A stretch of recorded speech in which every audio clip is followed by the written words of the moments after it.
Alrighty.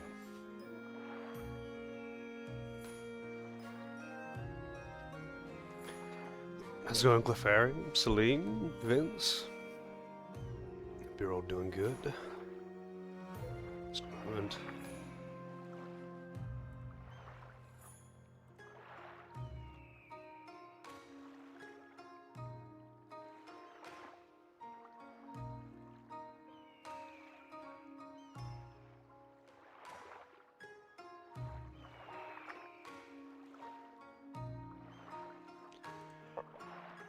So,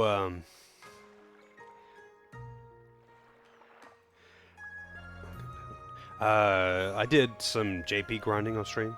I kind of wish I knew yesterday that I could turn off EXP gains because I was obviously like over leveled until the end of the stream.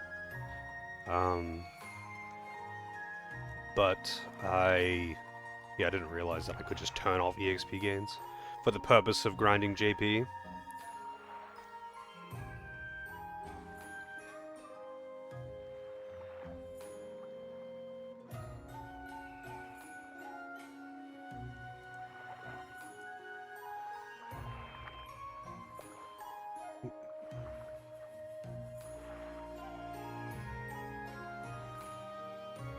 Anyway, changed my setup, grinded out a bunch of JP. I only mastered one class. I didn't actually want to master them all or something.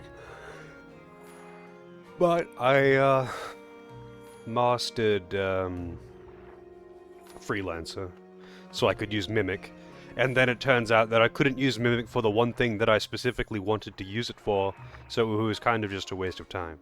Not that it really matters, because it really doesn't take that long, but, you know, I wanted to abuse Mimic, and Mimic doesn't persist through chain battles. How's it going, Calvin? So, like, Mimic is when it copies a spell or item usage, it doesn't consume any MP or item. So I thought you could, you know, use a bomb arm and then mimic that. And you can within the same battle.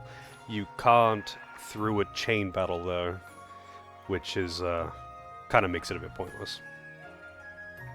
How's it going, Rafi? But yeah, I've changed my setup. I think they all went up one level, and then I remember to turn off experience. Or something like that. Maybe they didn't all go up one level.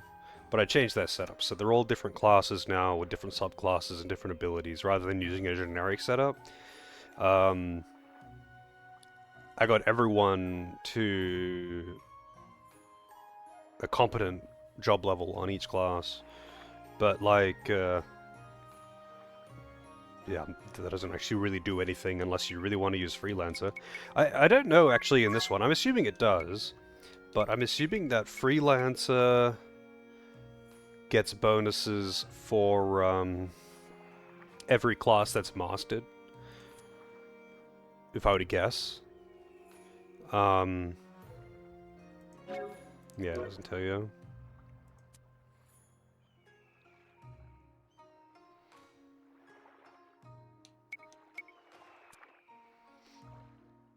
But it must do, because like it's got B in everything at this point. But maybe that's just because it itself is mastered. I don't know.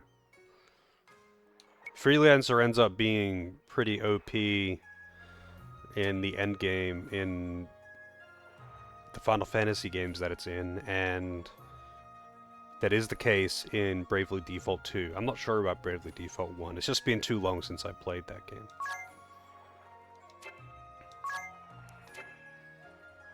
It's cringe day, it is. How's it going now? It is cringe day. It's always cringe day here.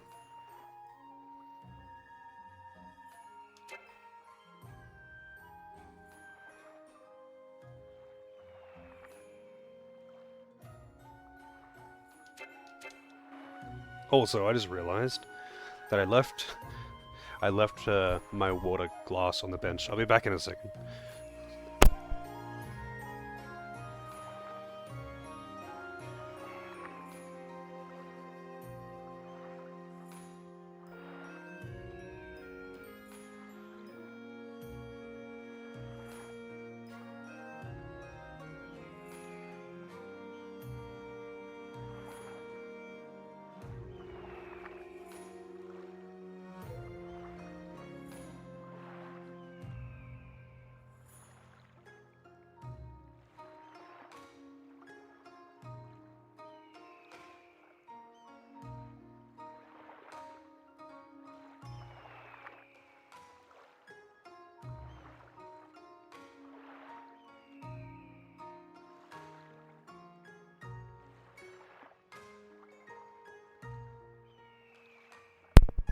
Alright. So yeah, anyway. Current setup, 2 physical attackers. Well, 2 physical attackers, 1 support, 1 magical attacker. But, of course, supports have access to, some offensive magic. Whether it's particularly strong or not is another thing. Every day for you is cringe day. Do you watch that much cringe content? Or am I that cringe? Oh yeah, I'll set encounter rate to 50%, negative 50%. For now, unless I feel like I'm falling behind. It's you? Are you cringing at yourself, then?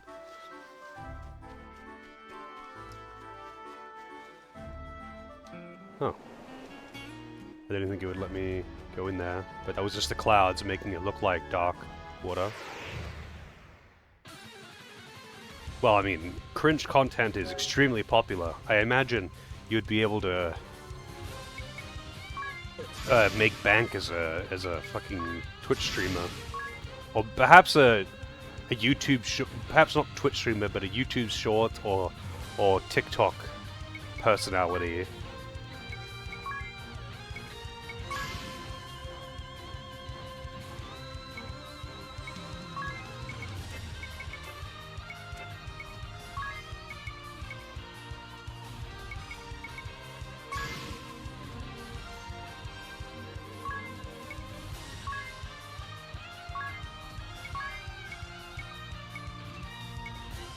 That's right, I actually get Osmos in this game. I wonder if Osmos is actually useful in this though, or if most enemies just don't have any MP.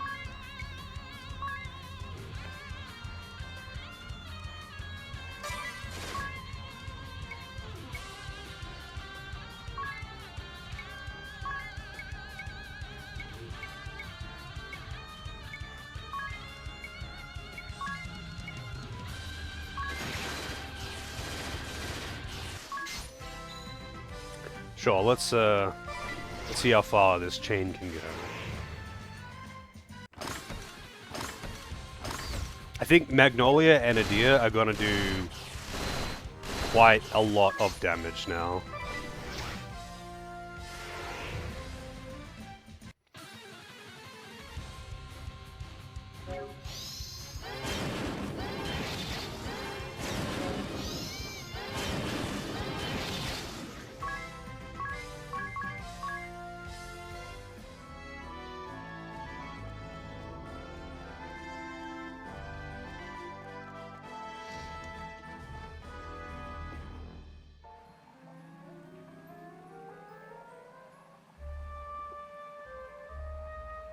Man, the generic dungeon music really is very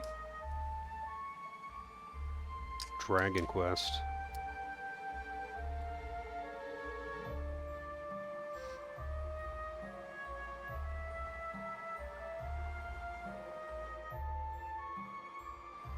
That was weird. So this is Geyser Grotto. I was like, are they gonna talk? I can barely see with all the steam. We have to hurry. There's no time to lose. You. Is everything okay? You're not yourself. It's Yoko, isn't it? What's so dangerous about this place? It's just, you know, dangerous. We have to find her, and quickly. You know, come on. You. Cool it. There won't be anyone to save Yoko if we get ourselves killed being careless. Hustle, don't hurry. Remember? Take a deep breath, then we can take action. Right, sir.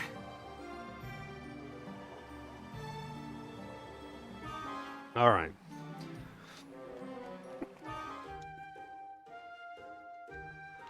I'm good. Baths of Wisdom. Large bonus to physical attack and magical attack. Small penalty to physical attack and magic defense. Oh, physical defense, magical attack.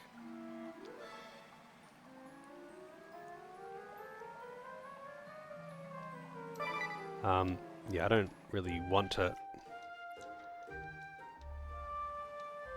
If there's a physical attack one, I would take that for sure.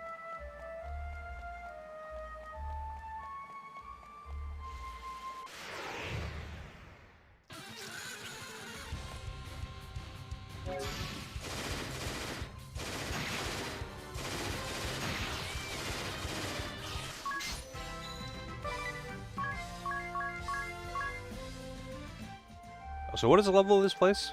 28 to 32. I'm at 36 or 35. So I'm only barely above level now.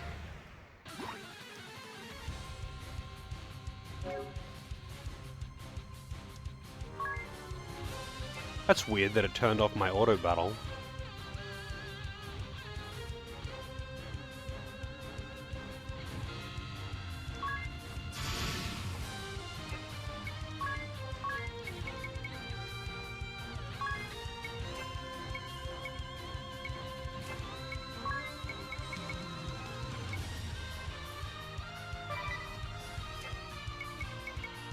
How's it going, Pop? It's going alright here.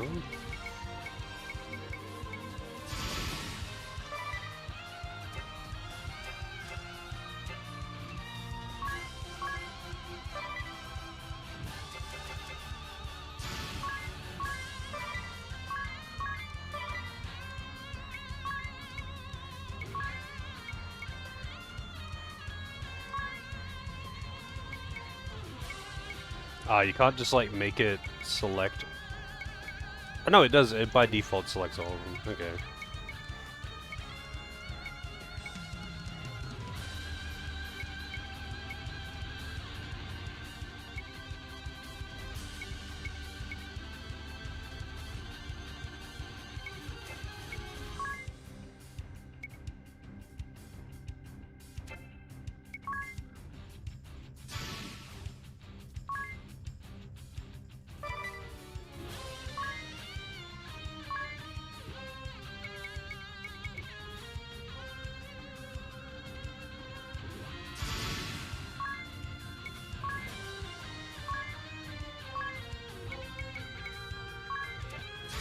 I gotta assume that these things are weak to fire, and hope that doesn't bite me in the ass.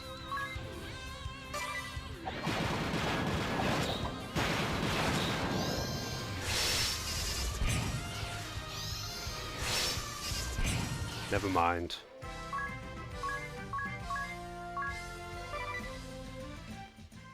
I guess it doesn't actually matter, because they're... Even though they're a scripted encounter, they're not actually a mini-boss. I thought because it turned off my auto battle that it would be a mini-boss.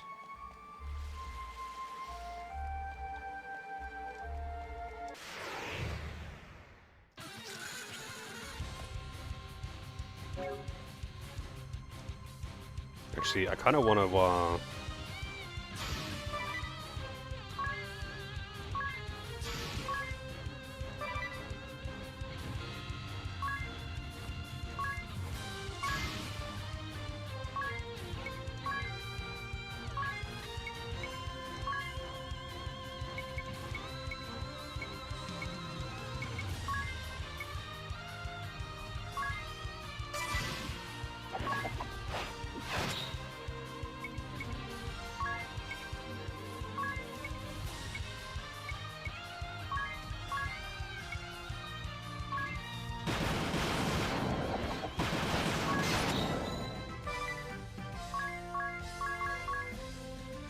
It reminds me of that one move in Bravely Default 1. I'm not sure if it was in Default 2 that did... it cost 1 BP, so you could only do it twice from default, but it just hit all enemies for slightly increased physical attack.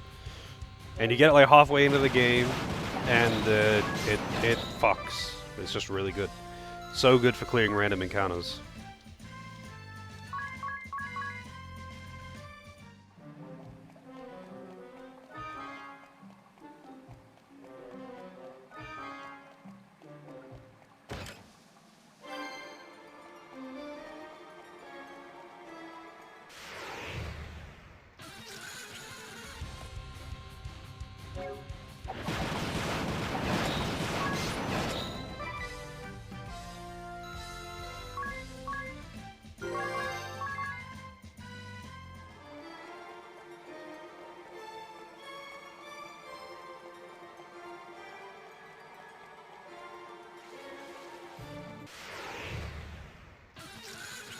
Might as well,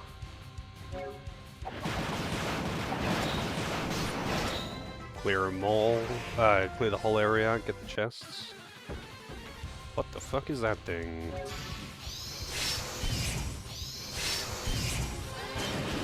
Land turtle.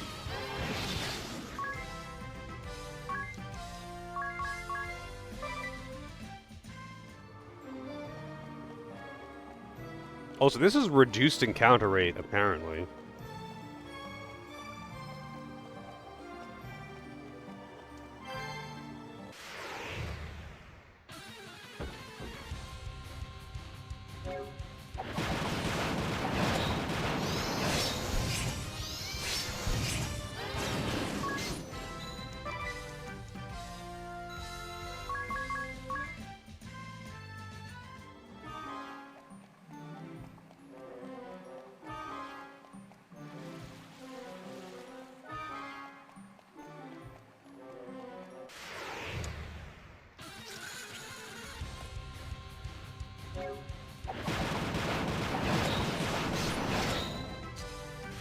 That attack is pretty ridiculous.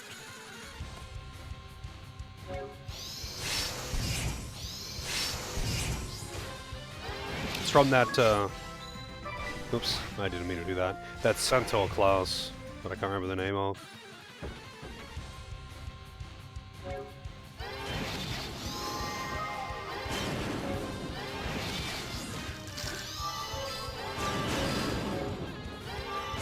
Oh shit.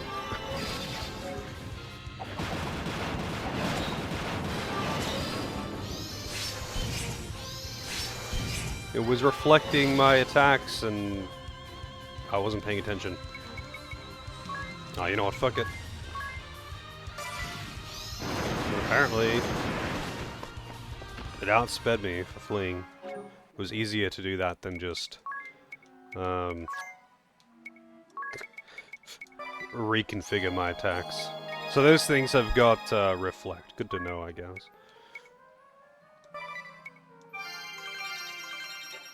Damn, Cura not that strong if AoE.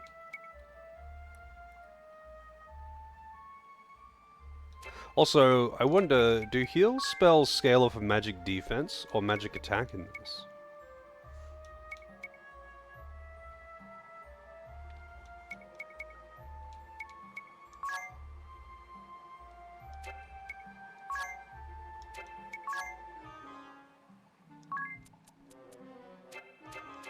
How's it going, pal? Wait, with a good luck.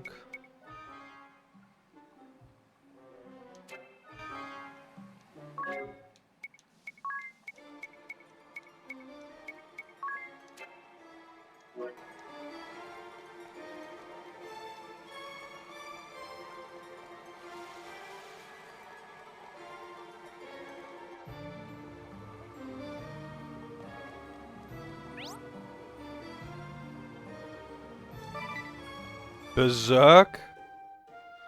I'm curious what they'll say about this.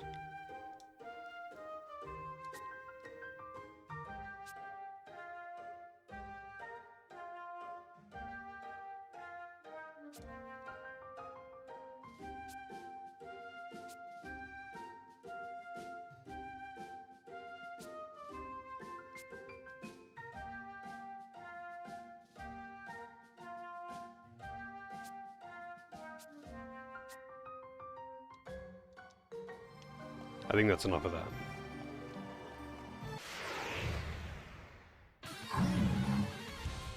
Oh, so it's like, just by being in the area...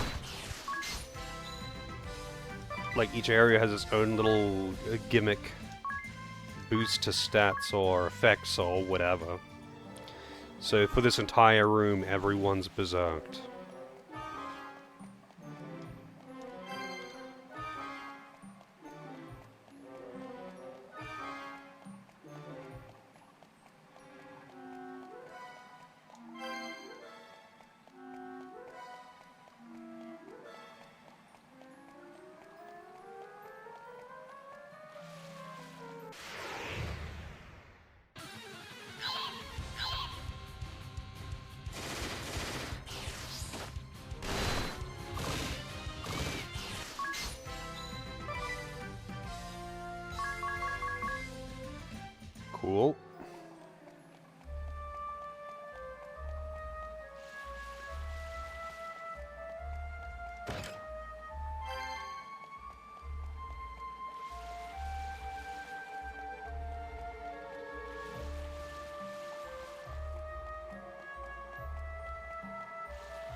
Another mini-boss, but this is just like a normal enemy.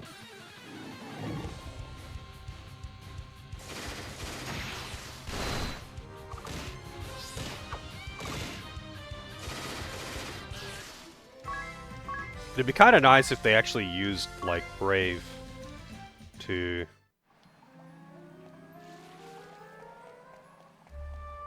attack with that Berserk. What's this one? Boost critical rate.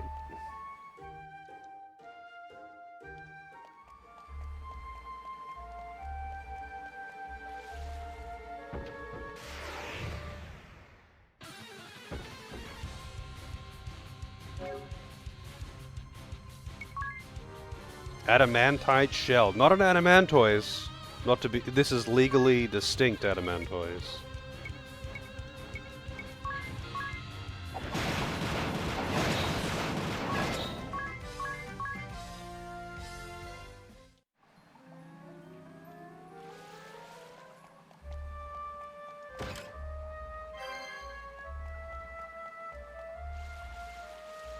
I wonder if that's like a better version of the thing that Magnol is using. Oh, it raises crit rate, not strength.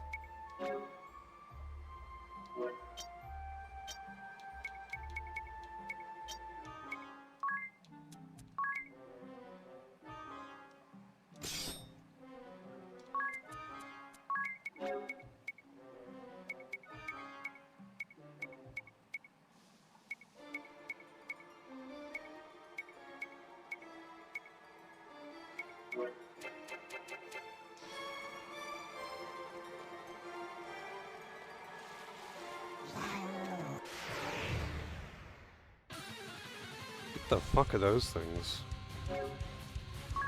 Liliths. Okay.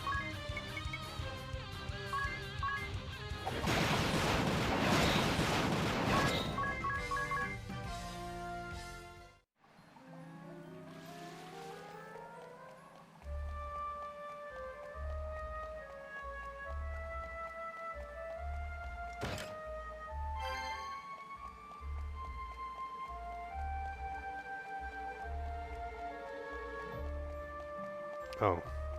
Oh, that's a blue chest anyway. I can't loot that shit.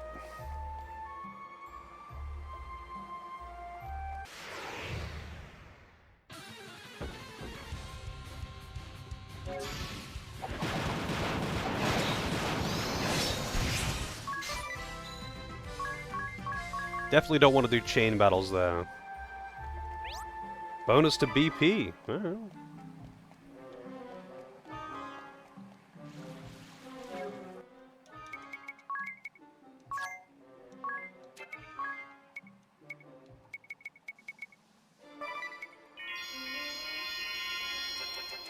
Both of them just have like no MP at all.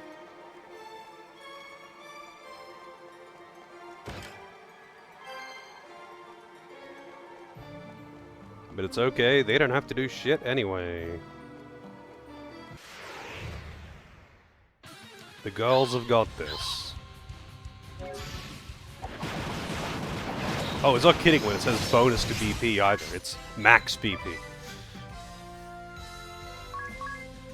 This would actually be a pretty OP grinding spot then.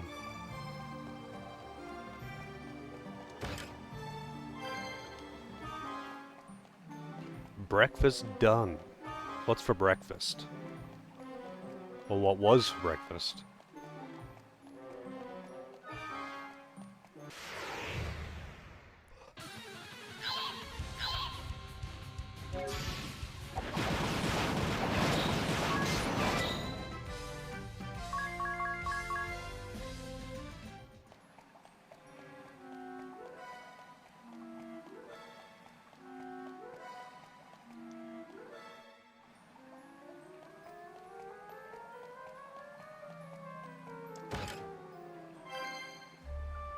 Mandarin fists.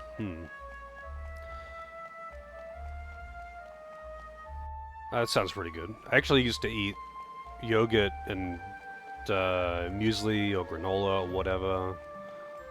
Pretty much every day with some honey and fruit or something.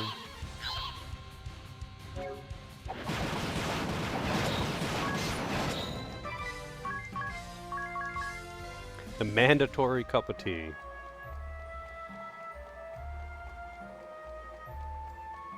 I should eat breakfast more often, but I usually just don't really want to eat in the morning.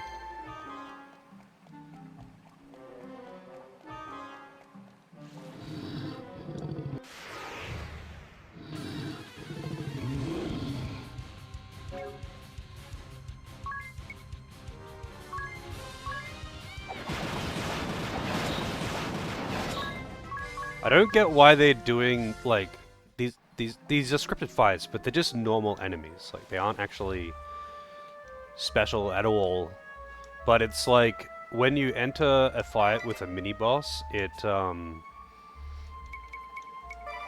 like turns off your auto battle, and that's what it's doing here. But these aren't mini bosses; these are just standard enemies that you can get as random encounters.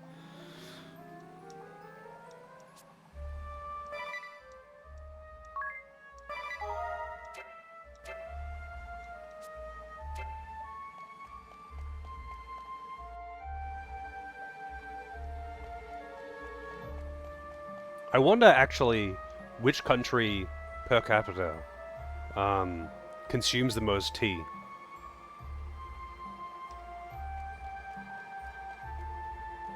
I know England has got the memes, but do they have the stats to back it up? Over there! I am the sword of the brave, mortal. Thou, who wouldst seek ultimate power, art thou prepared to pay the ultimate price? We are. With your power, finally Father will accept Anisama as his true son. And we can live together, forever and ever. For such happiness, there is no price we would not pay. So be it. Take me into thy hand, mortal. Yoko, stop! Too late. She is slightly purple now. My power is now thine, brave one. And in return, I shall claim that which thou holdest most dear. What?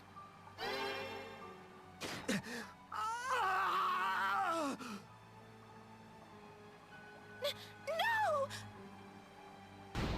His arm! What have you done to Anisama's arm?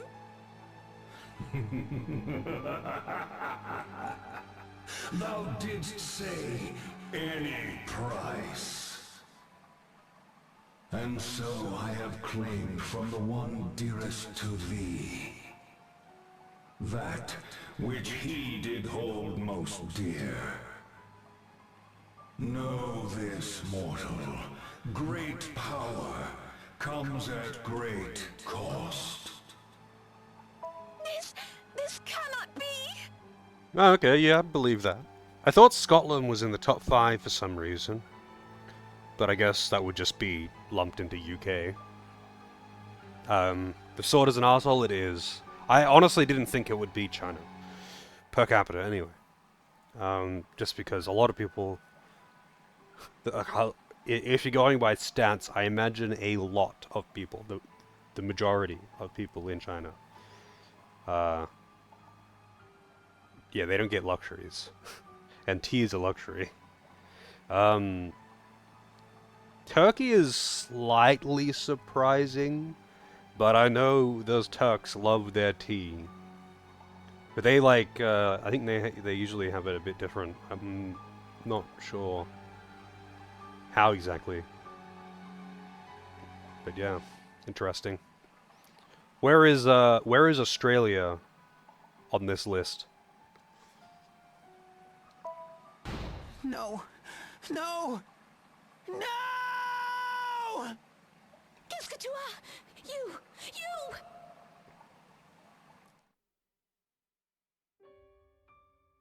The price claimed by the Sword of the Brave was the sword arm of Yoko's dear brother. This shocked her, but not me. Why? Because I had seen it happen before. I had a big brother too. A half-brother, to be precise. 17. Huh. He was a great swordsman. I was a bookworm. We couldn't have been more different, but we were as close as brothers can be. Strong, wise, and gentle, he was the perfect leader for the three Cavaliers. And my hero. One day, he would inherit House Genealja, and the very thought filled me with joy. Until that fateful day, when Father named me as his heir. He asserted my brother's lineage to be inferior. The words were meaningless to me. I couldn't believe what I was hearing.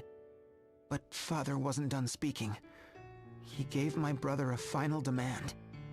If you would prove yourself to me, fetch me the blade that cleaves all. Bring me the sword of the brave, and I may yet see fit to call you son. That, or be gone from my sight forever. My brother only nodded and walked away. He intended to obey Father's command and leave our home. Nothing made sense to me. We'd always been together. How could he just leave? And so, I made up my mind. I would find this Sword of the Brave. Day and night, for 6 months, I scoured books of history and legend. I spoke to scholars, sages, and seers. I even sought out unsavory occultists. Finally, I was able to track down the blade, and so I set off on my own. I am the sword of the brave, mortal, the blade that cleaves all. Thou, How's it going, who people? wouldst seek ultimate power, art thou prepared to pay the ultimate price? Yes, I am. With your power, finally Father will accept my brother as his true heir. It's literally My the brother will same come fucking home, wish. and we can live together Oh my again. God. Forever and ever. For that, I'd pay anything. So be it. Take me into thy hand, mortal. Is Stop, Antetsicate an you! Ever-14 PvP? Is Brother, that like a why samurai are you- skill in PvP? When I heard you were asking around about the Sword of the Brave, I had a bad feeling. That is no blade, you. It is a demon. Take it in hand, and there's no telling what price it will claim. I don't mind. Don't you see? I'd pay any price for you. Such resolve, brave one. My power is now thine. In return, I shall claim that which thou holdest most dear.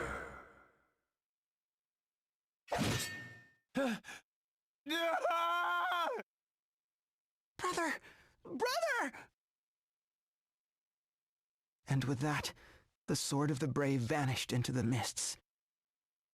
I had accomplished nothing, save to hurt the one person I loved more than anyone in this world. So what is the Far from bargain? inheriting House Genealja, my brother's life as a knight was over. What is the bargain here? He's like, yes, I'll give you power in exchange for what you hold dear, and then it takes what you hold dear and just fucks off. So he didn't get the sword. He didn't get anything. He's just like, yeah, I'm just killing people because I'm an asshole. Specifically, things that I'm killing people, or I guess things that the person holds dear, but they're offering is offering nothing in return. Just seems weird.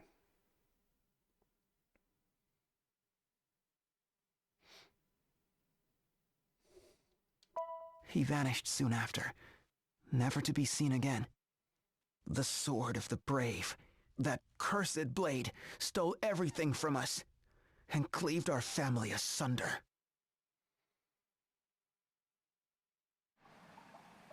You! Can you hear me? You!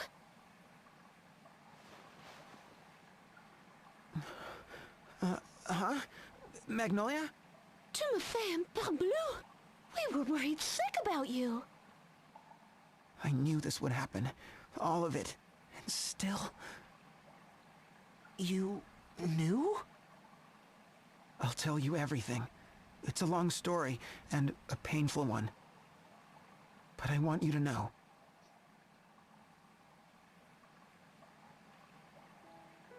I'm sorry, you. What a burden. Foolishly thinking I could help my brother. Instead, I stole everything from him. So I did the one thing I could. I joined the Crystal Guard. I was named leader of the Three Cavaliers, in what should have been my brother's place.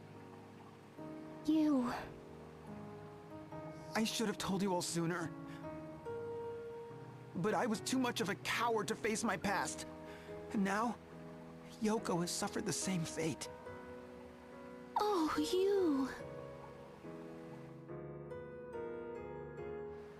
Oh, you. Yes, you are a naughty boy indeed, you. You would willingly put others at risk to conceal the sins of your past. Yoko? Is Danzaburo... Oh, worry not. Anisama feels no pain. After all, he was not but a phantom of our creation. Oh my god.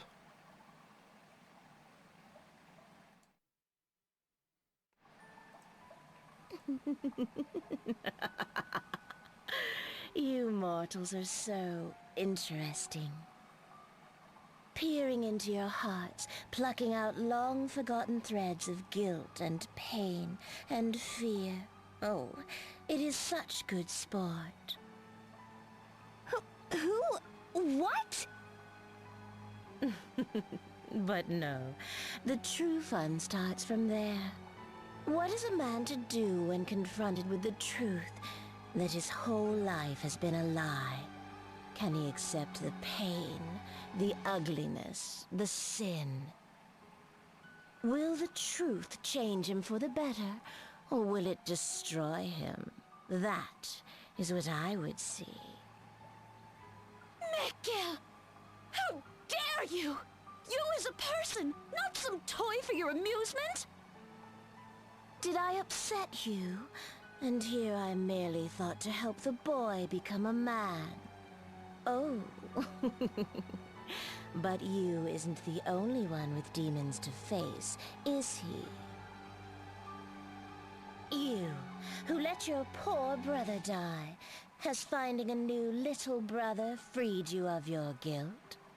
Didn't his What? brother just die in the And fucking you, who catastrophe saw your at the start of beloved Bravely home Default? crushed to ruins.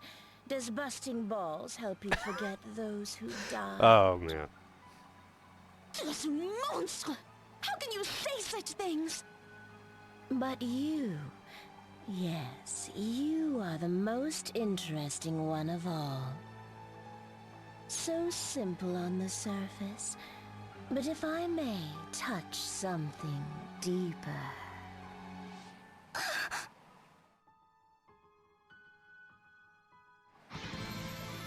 Hands off her, you fiend! Oh, boy. Let's ring a bell. Idia, are you alright? Alternate? I remember you. You were with the Grand Marshal. Dark Knight. Alternus Dim. You are a menace to this world. If you so much as think of hurting Idia, I will cleave you in two. Oh, would you now?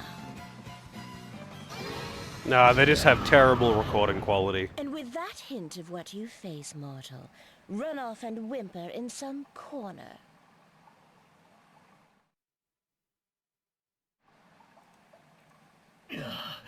I will defend Idia, no matter what I face. Haven't you some nerve? Very well. Let us peek at what dark secrets lie behind your mask.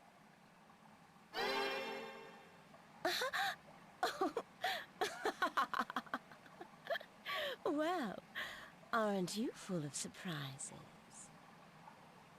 What's so funny, fiend? Yours has been a life of many troubles. Most interesting indeed. Yes, I will be watching you, all of you, with great interest. You have amused us today. We would return the favor. This Kaiser that you seek, do you not wonder what his true aim is? Travel to the Temple of Fire, and all will become clear. There is a tunnel leading there from this very cave. We suggest you go quickly. She's gone? What on earth? We were powerless. Alternus, are you hurt? Oh, that wound. Oh, we have to stop the bleeding. Hold on, Alternus. I am fine. I'm just glad I wasn't too late. By the way, Alternus, I was wondering...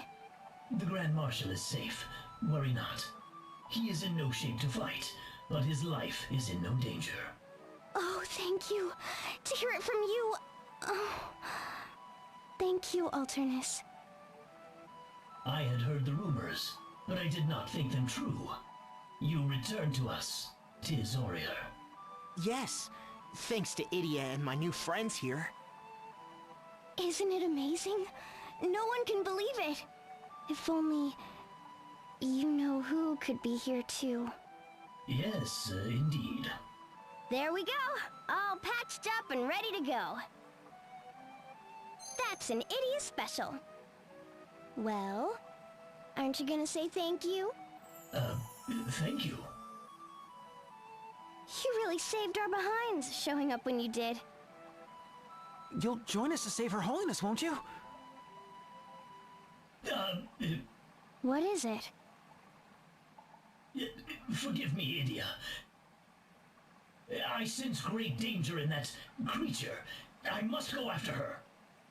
Don't worry, I understand. We'll go to the temple and stop the Kaiser.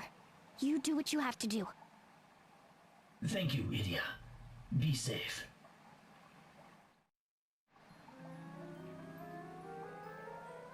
Okay then. Apparently there is a item in this room somewhere. How's it going, Helico?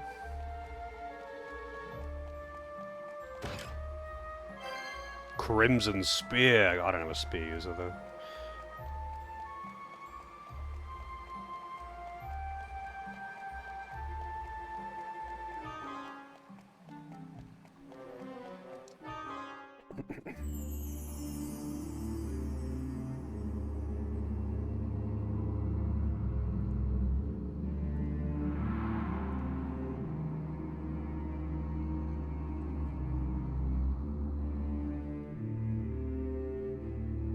So this is the Temple of Fire. Home to the fire crystal, the source of all flames in our world. The four great crystals, fire, wind, earth, and water, bless Luxemdark and its people with their gifts. At least now they do. It wasn't so long ago that all four were consumed by darkness. The wind stilled, the seas fouled and turned corrosive, mountains spewed endless fire, and the earth divided nations and people. So we journeyed with Agnes, she was the Vestal of Wind back then, to free the crystals and set things right again.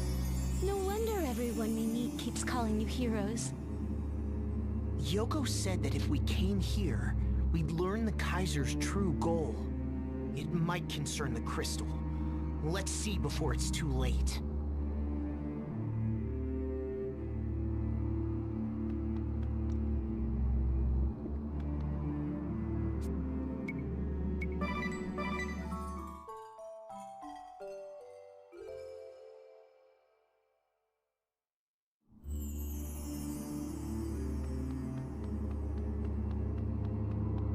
If I recall correctly, this was like a... This temple was actually a good grinding spot in the first game.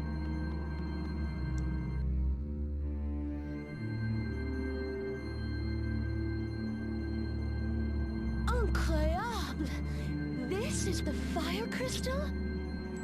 I can just feel the energy pouring out. It's astounding. Certainly is overwhelming. But I don't see any sign that the Kaiser's been here. Yeah. It isn't wrapped in darkness or anything like that either. Everything looks... just... fine? No, wait a minute. Something's definitely wrong. The crystal's light is too strong. It's out of control. Out of control? The crystals shine by virtue of prayer. But prayer in excess will cause a crystal to run out of control.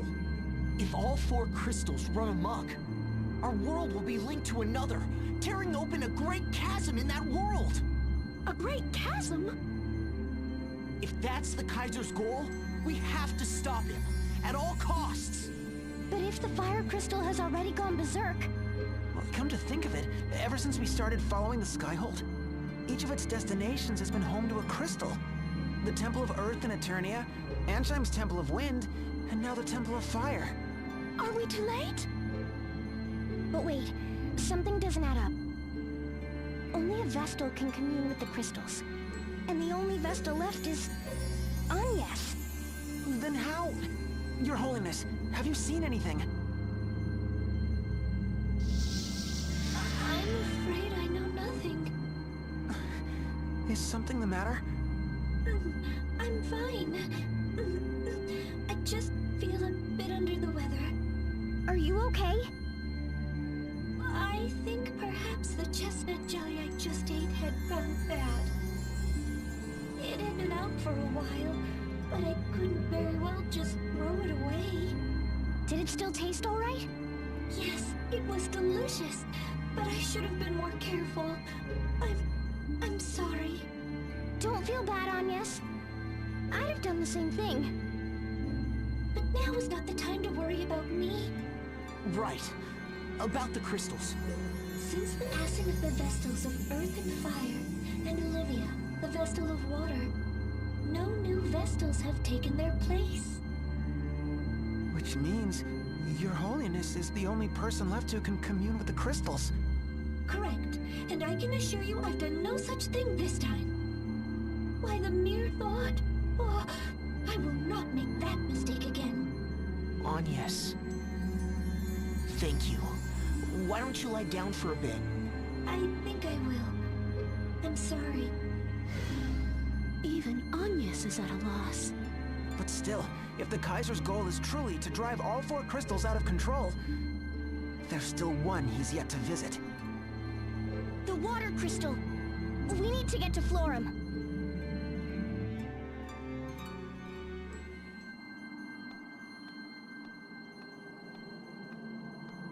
You're not going anywhere. Huh? You!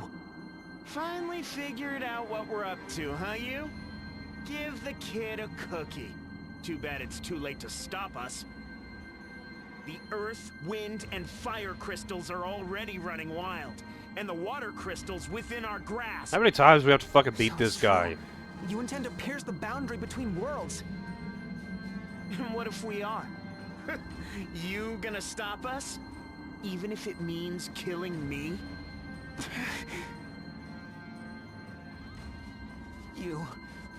That will stop you. You don't sound so sure of yourself, but that's nothing new. Be as wishy-washy as you want. Doesn't change my job. I'm here to cut you down and settle the score once and for all. Let's finish this. How's it going, Dora? I'll take a cookie. Especially if it's like one of those Subway cookies, you know? Or maybe some Anzac biscuits. I do like soft cookies. Alright.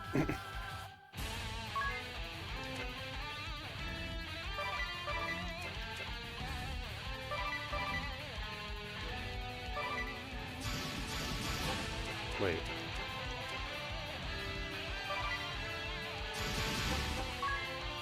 Alright, so I want a physical boon blast. And Magical boom blast.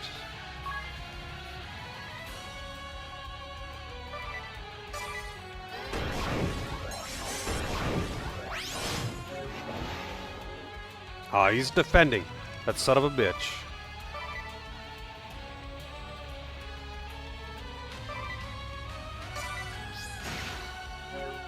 Damn, that hit really fucking hard. Considering he was in defense stance. But whatever, you know what? Fuck it. I'm just going to... Actually, no, I could probably do something pretty funny if I,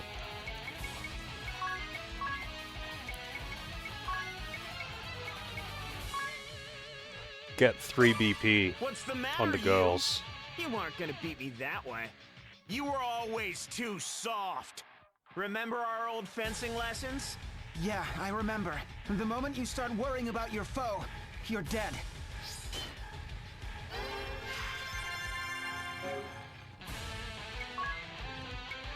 Alright, so I don't know what would hit harder, Godspeed Strike or Wanton Destruction.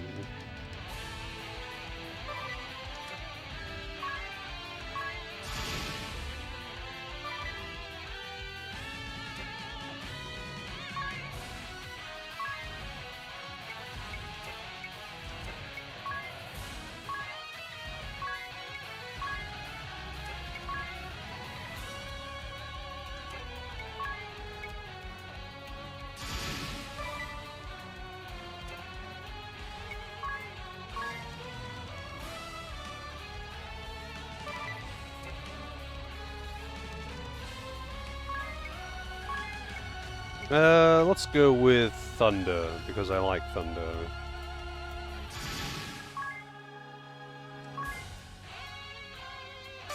But you weren't always my foe, Jan. At least tell me this. Why are you trying to break the boundary between worlds? Isn't it obvious? To end this rotten world. Then we can start over, from the beginning. When the 4 crystals run amok, the world we know will die. And a new world will be born in its place. Oh, he's counterattacking.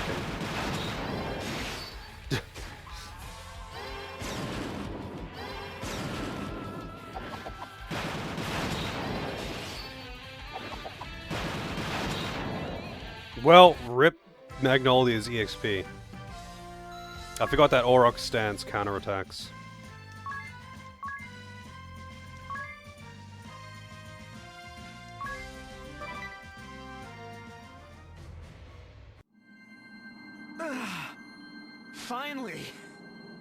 Finally got you to fight for real.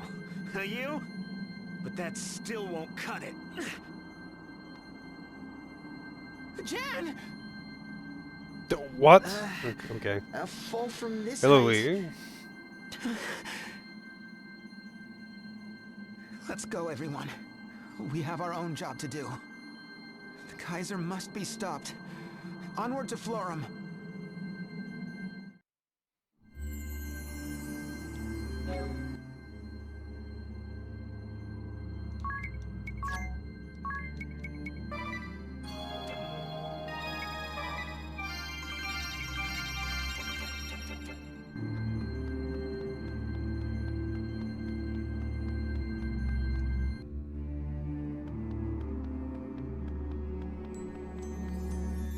It's kind of weird how the class acquisition in this is. I feel like, you know, every other boss in Bravely Default 1 gave you the classes, but you obviously you do get some in the main story in this, but so many of them are tied to side quests. Oh, what am I doing? I can just use the teleport crystal.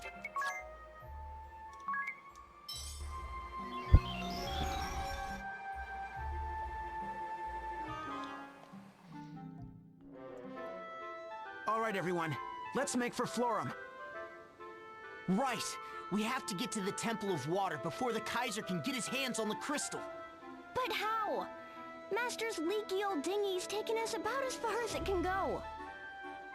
We'll have to cross open seas to reach Florum. Maybe we can ask about a more reliable vessel in Unohana. Great idea, sir. It sits right on the ocean. Surely they'd have ships to charter. Oh, and I was looking forward to feeling the waves on my face again. Yeah, you're the only one. You guys are no fun.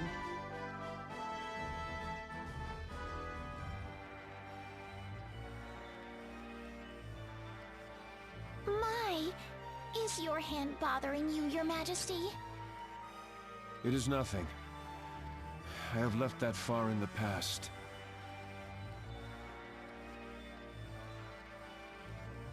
The past, the future, and all that comes between. I deny it all.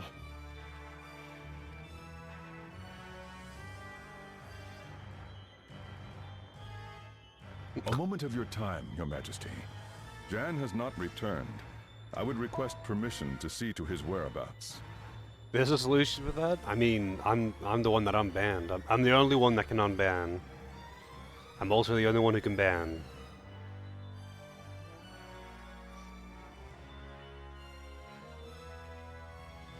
I have no moderators.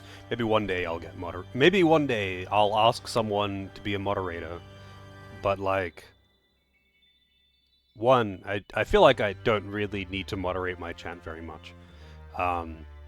And two, I don't like asking people to like do work. Like, I don't know, it just seems weird to be like, hey, do you want to like do an unpaid job for me? Yeah, I feel like most of the time I really don't need to actually do any chat moderation beyond like just saying, hey, cut it out with the politics or something, and then not actually time anyone out or anything.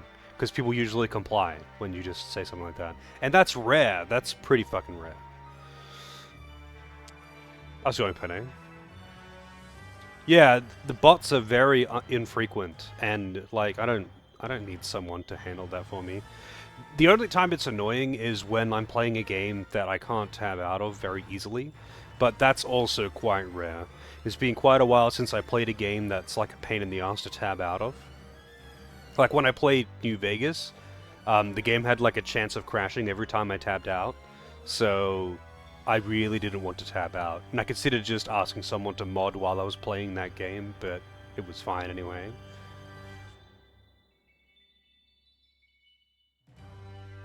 Yeah, I mean, I'm moderator in a whole bunch of channels, but like, it's very rare that I have to do anything other than ban a bot. And most of those channels don't get many bots anyway. Give me a sword! I feel like if I start giving out swords and VIPs, people are gonna be like, why didn't I get one? That's the concern. That's the only reason why no one's VIP and no one's mod. Because I know a lot of channels just have like moderator status for VIP, because VIP wasn't always a thing. But yeah, I feel like it would cause drama if I made people VIPs. Although, I was considering doing, like, VIP status for people who have requested a certain amount of games. Yeah, big channels would suck to mod in. If I was to, like, be a moderator in, like, an actually, like, moderator that does something in a channel that has, like, thousands of viewers, I would want to get fucking paid for that. Because you actually they have to sit there and actually, like, watch the chat. Because it moves really fast. And they have to actually do shit.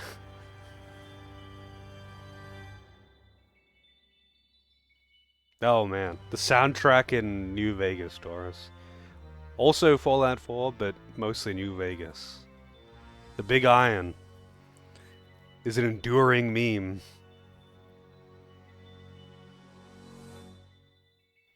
No, it's like, you'd be surprised how much shit actually comes through. It's like the frequency is much higher. Sure, like random messages sometimes can just get by and no one cares. But the thing is, as a Twitch streamer, you are actually responsible for what happens in chat, apparently. Like, you get in trouble for not moderating your chat. So if people were just going off the handle and, I don't know, having a KKK meetup in my Twitch chat, and I didn't moderate it, I'll get in trouble for that. Like I can say, oh, well, I wasn't participating. I was just not paying attention to chat. That's still on me, and I'll still get banned. Yeah, like if someone says some bullshit and you don't ban them or you don't time them out, then apparently that makes you complicit in the eyes of the Twitch cops. And yeah, if you don't, you get in trouble. But I mean, who they actually punish for that, and I mean, who Twitch actually penalizes for anything is extremely ambiguous. Some people can get away with murder, and some people will get permanently banned for the slightest misstep. But yeah, that is just one of the things. I am held accountable. Streamers are held accountable for what their chat says.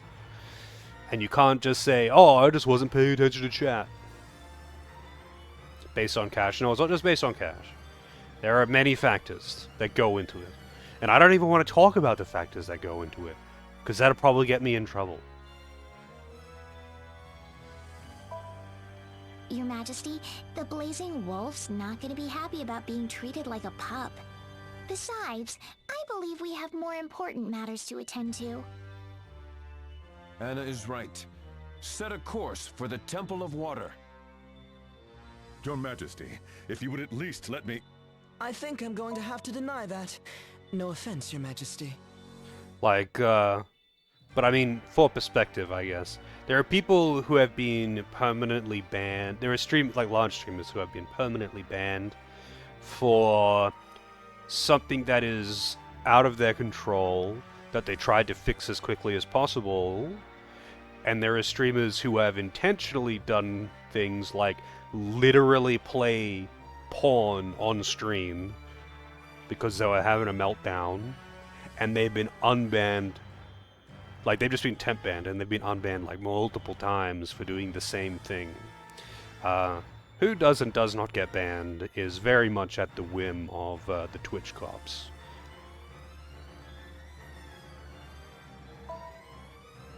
You return. Angelo Oscar Vincenzo Olivier Panettone, Patissier non Perel, at your service. Or something. What say you let me take a crack at cleaning up those meddlesome crumbs? Intriguing. But why you, Angelo? You would seek revenge for Amy? Revenge? Hardly. Just because that foul-mouthed tart had a thing for me, why should I give two whisks about her? Useless to the end, that woman. Couldn't even hold a simple bridge. Awfully talkative today, aren't we? If I didn't know better, I'd say the loss of your girlfriend has really put a fly in your batter. Very well. Do as you wish. But we will not wait long. Should you fail, do not bother reporting back. Whatever you say, boss. Your Majesty. I'll be going now, then. With me, ladies. Forever and ever, Chef! Your Majesty, surely it would be wiser to send me, your loyal lieutenant, instead of these... Oh, go take a nap, old man. I have everything under control. Or maybe you could join your sweet little pope for high tea. Don't think I haven't noticed you sneaking sweets into her cell. It'd almost be touching if it didn't make me sick. The gall!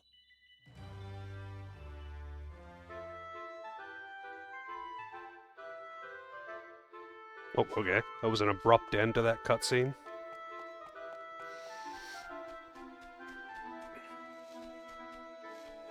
There's also a class available.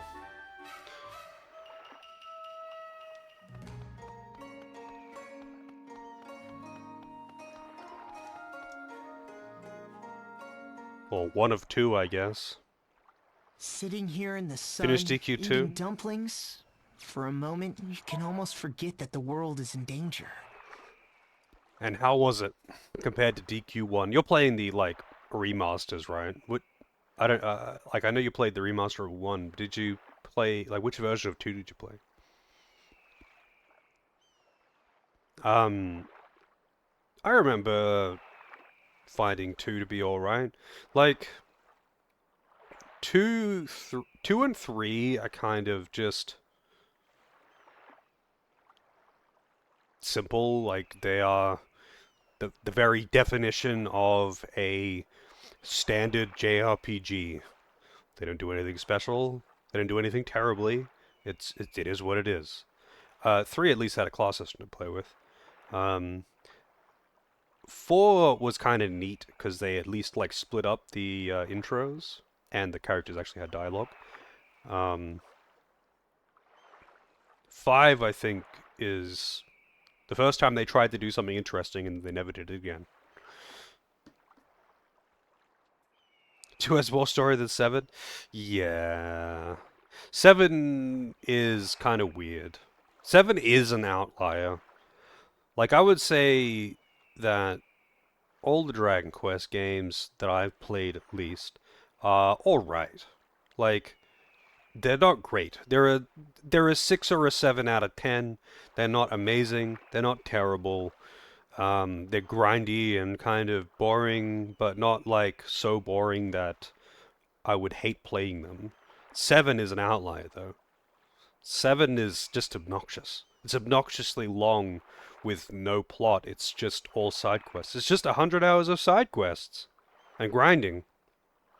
It doesn't actually have a coherent plot until, like, after the first, like, the intro, which is like 5 hours, and then the last dungeon, there's no coherent plot.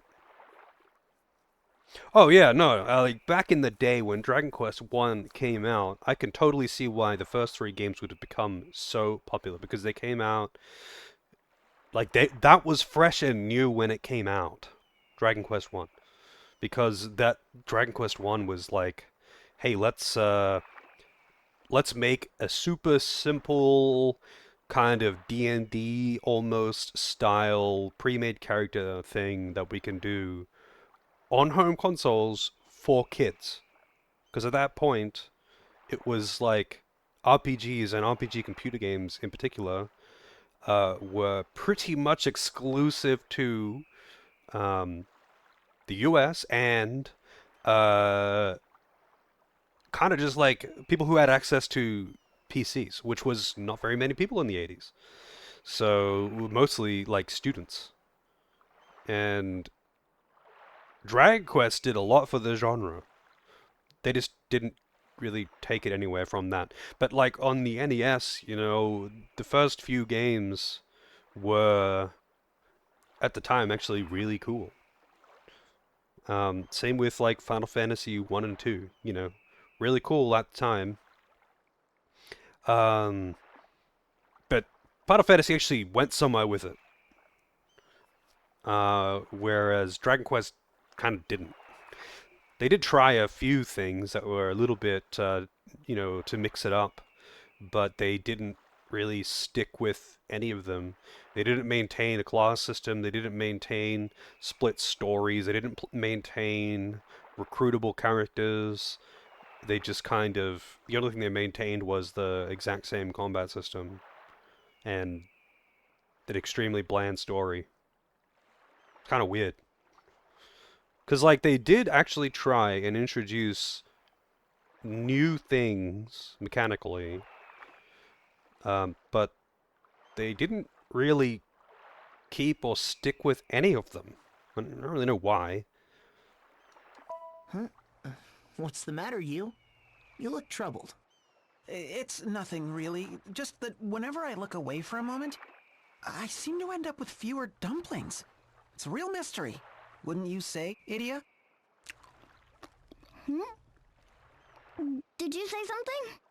And see, I turn back this way and once again, fewer dumplings.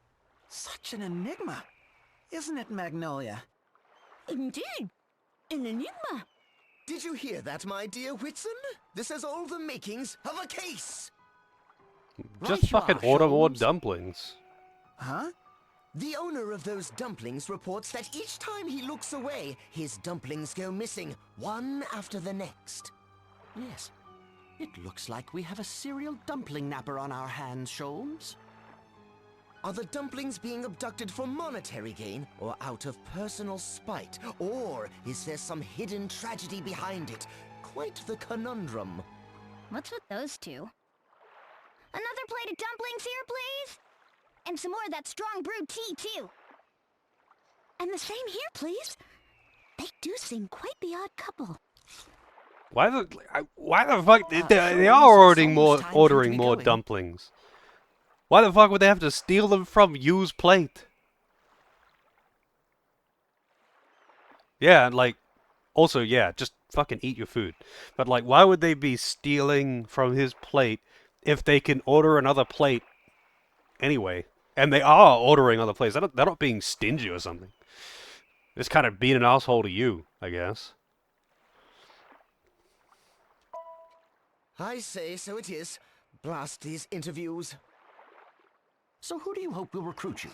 The hard-boiled police inspector or the sharp-witted private investigator? To be frank with you, old chum, I've not been able to decide. One of those, wallaby mochi, if you please. I believe that's Wadabi Mochi, Sholmes. And I'll have the same. At any rate, how fortunate you are to have the choice. Really, what a family you come from. This inspector from the municipal police is related to you in some way, didn't you say? Yes, good Uncle Heinkel. Now Inspector Argent Heinkel, to be precise. Idiot, what's the matter? And that private investigator, too. Kunoichi Kikyo, the Silent Sleuth, as her fans describe her. She's from your mother's side of the family, is she not? What? Oh, drink! Drink! Here you are, sir. Stay with us.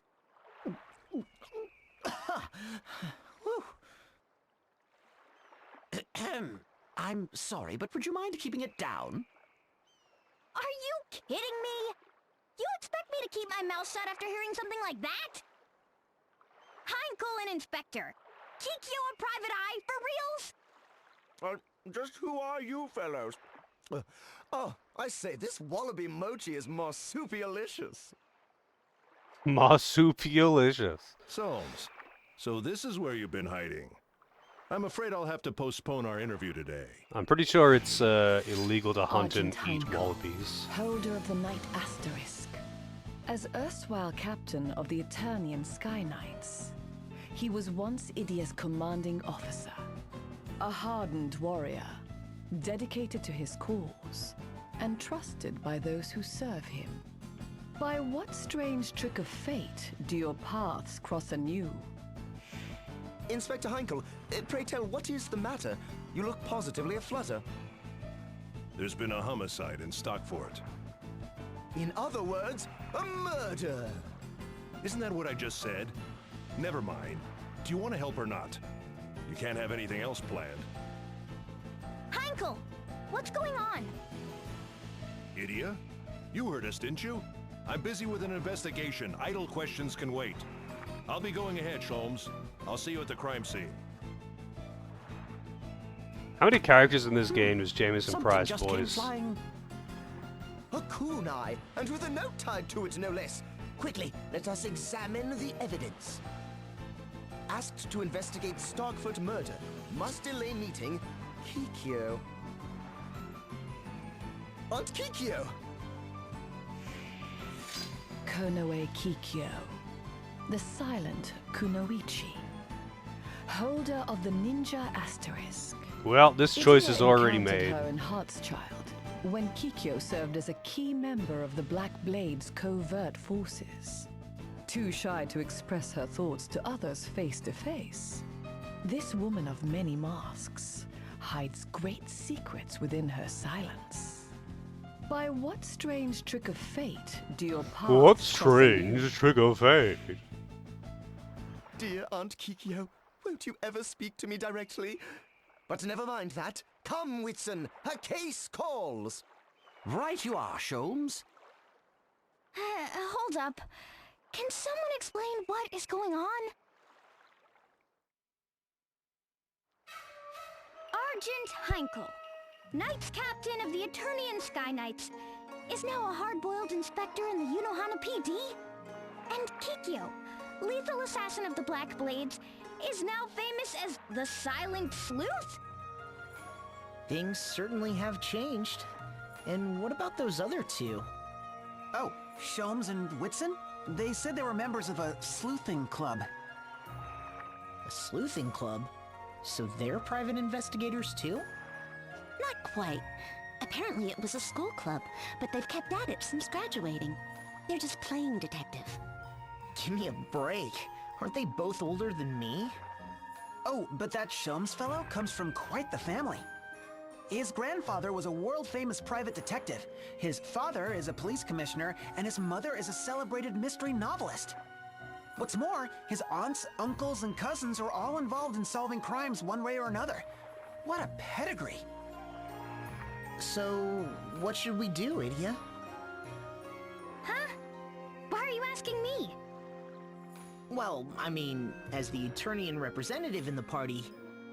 Why is she the I was one that afraid always you'd does the mention talking that. during these quests anyway? They said they were It's going always to start for Edia. it, didn't they? Come on, guess we are too.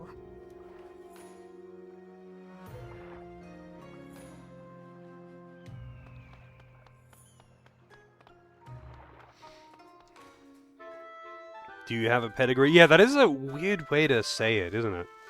What a pedigree! As if they're talking about, like, a fucking racehorse.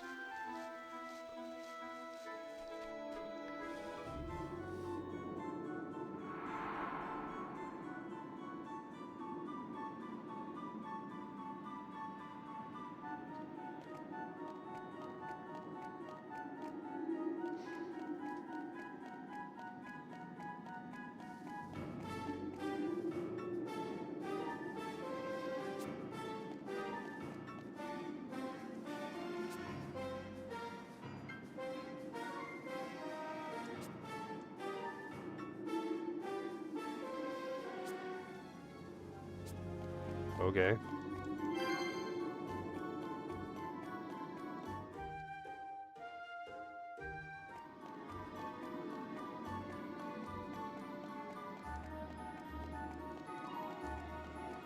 Huh, I thought there would be an item in that little alcove.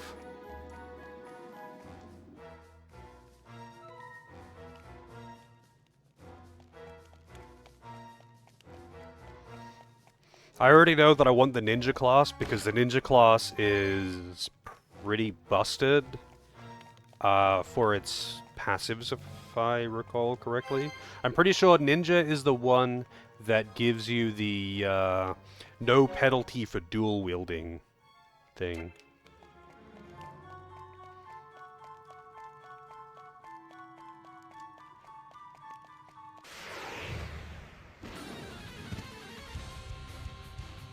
What the fuck is that? Demon! How creative.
Sugarloaf.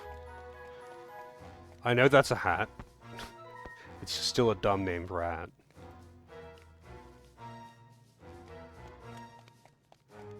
It's the dunce hat.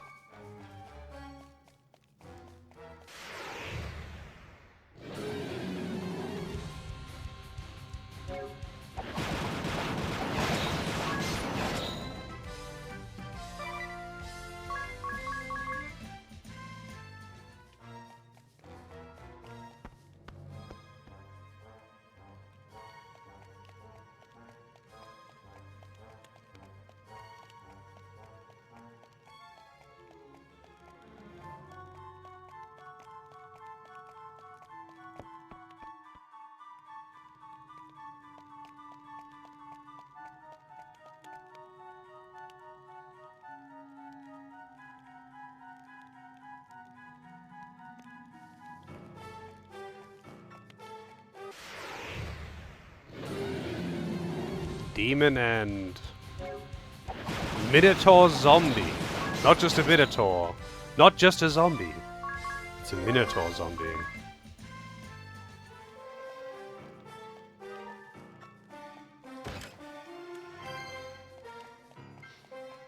How's it going, Nara?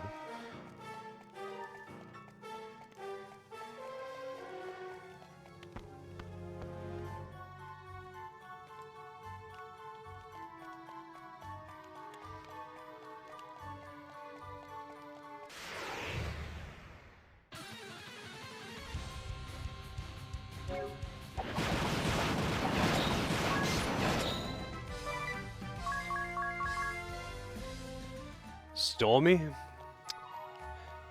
I mean, I kind of like thunderstorms. Especially like if you're in like a house with a tin, like a single floor house with a tin roof. I just like the sound. Helps me sleep.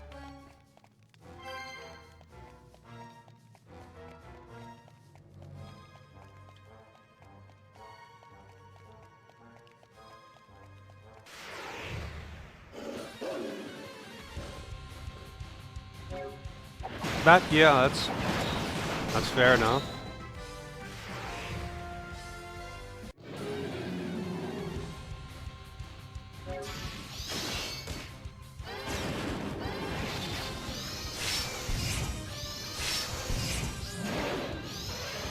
Damn.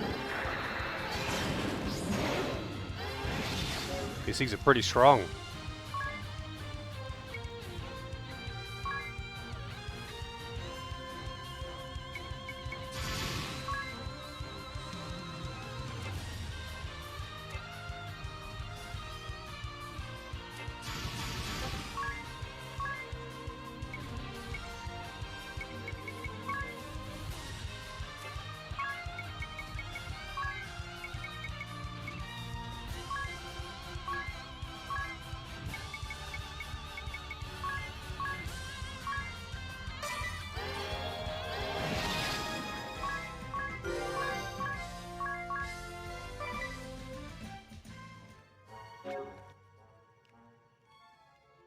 Oh yeah, I mean power outages suck, but I just like the sound of thunderstorms.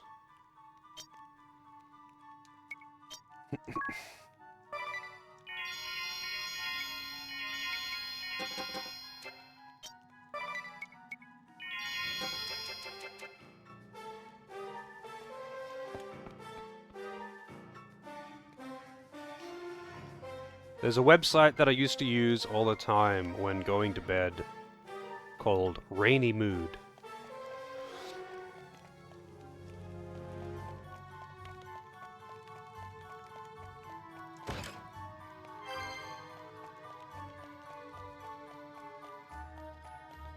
And it's just a thunderstorm on loop, essentially.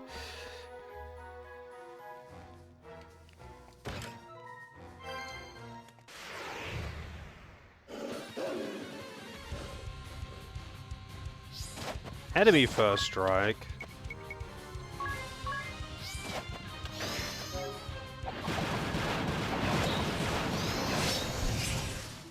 And these enemies actually hit really hard.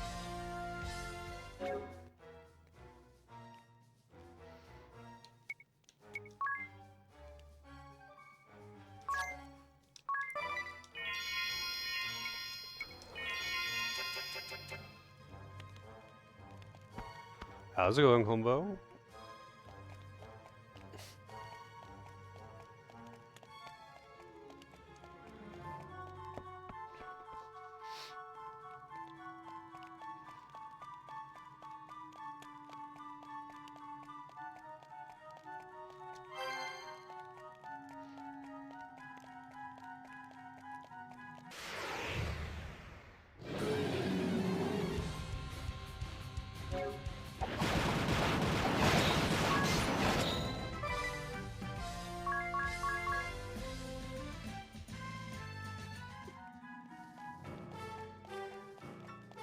Wonder where the hidden path to get into that room is.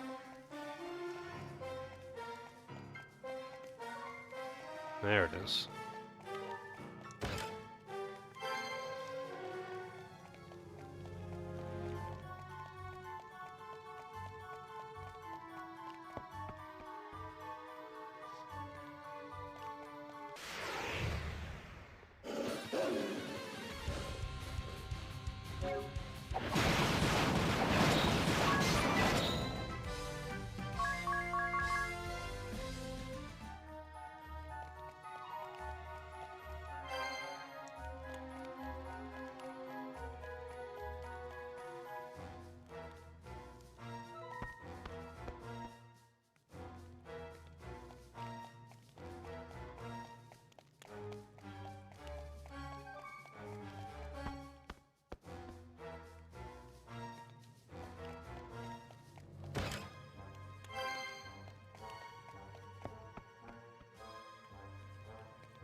Idia, you're late.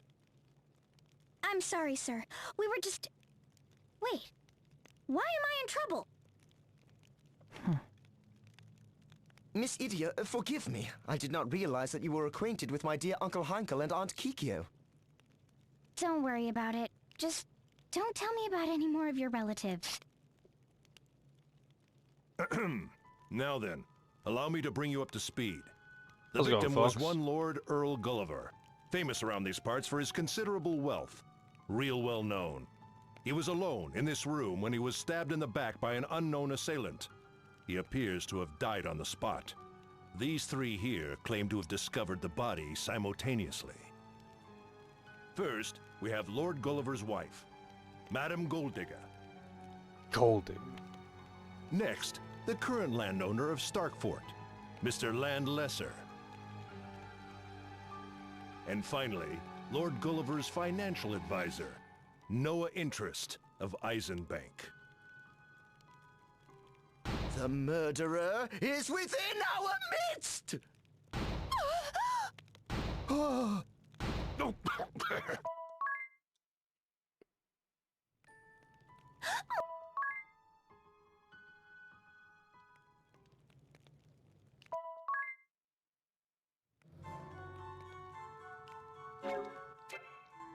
All right.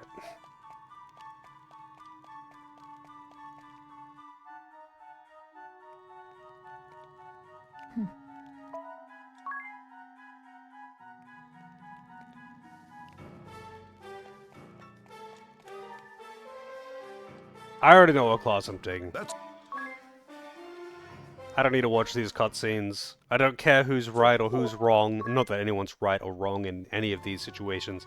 It's just like meant to be like a moral dilemma. But like, yeah, if they're gonna be that cringe about it, I don't care. I don't care. I just want the ninja class.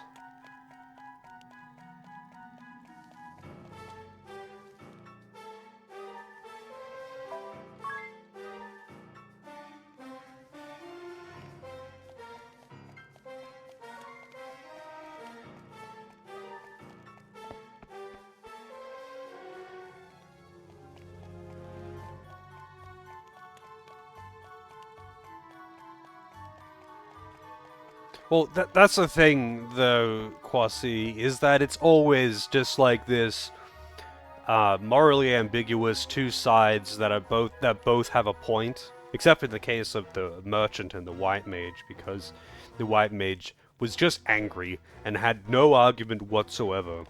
But you know, normally it's two people of opposing sides where neither is really right or wrong, and you just have to pick for some fucking reason. You are the mediator, and you get a class out of it, and then you get the other class later. They try to make it seem like you don't get both, but you do. Hmm?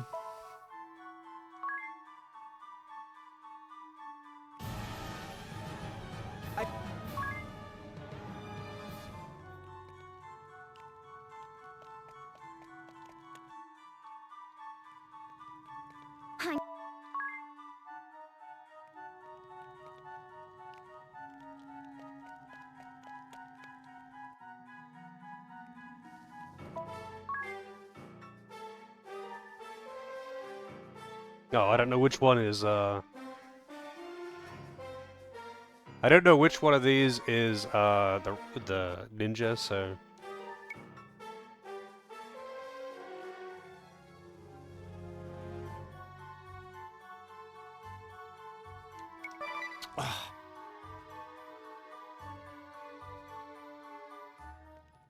Sholmes, I think you should follow in Kikyo's footsteps and become... There's something to be said for...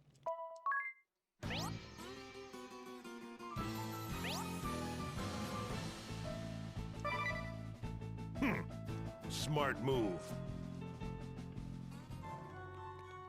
It lets you reconsider. That's actually kind of funny.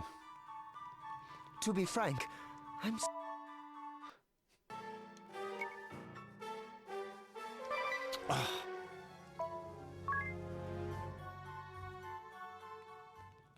I think you...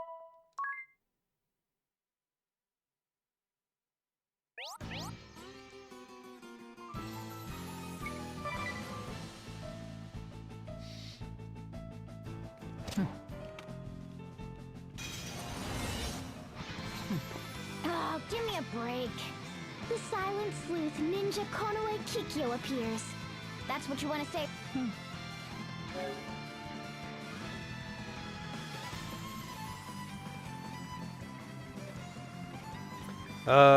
You know what? Let's see if this works. If I'll die by auto-battling my way through this. Damn, instant death.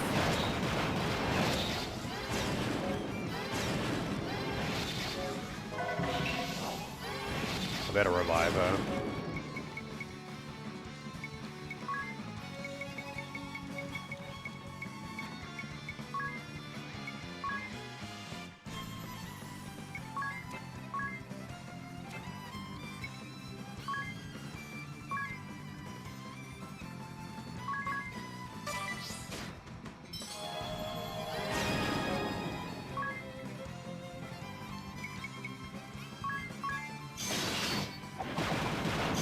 Wow, that miss.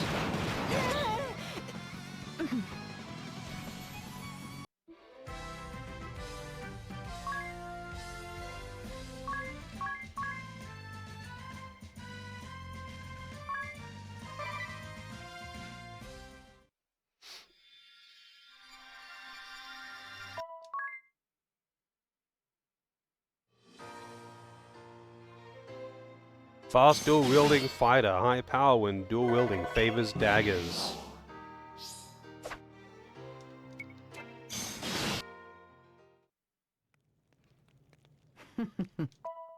Oh, she actually spoke. Wow.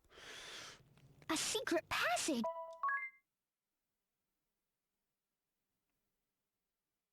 Look, dude, I don't care who actually did the murder. Got Ninja. That's what matters. Alright, so Ninja gets, I think a passive... Special. Dual wield. Negates the penalty. Yeah.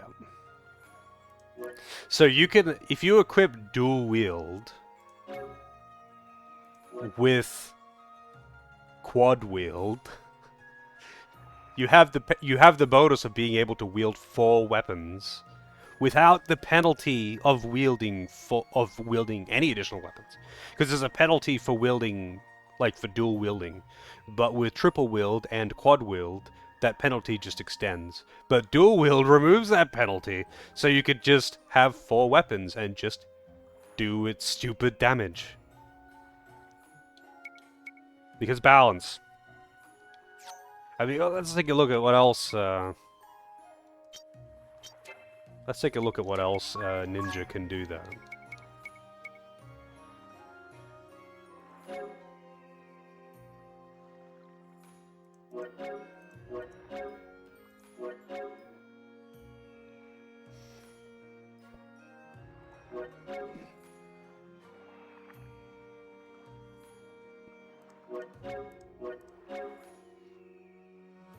Ah, yeah.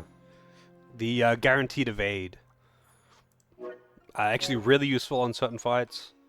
Mostly, I remember it being a thing in Bravely Default 2, where there was like, especially the fight right after you get Ninja, but just in general, there were fights where having the guaranteed single evasion was extremely powerful.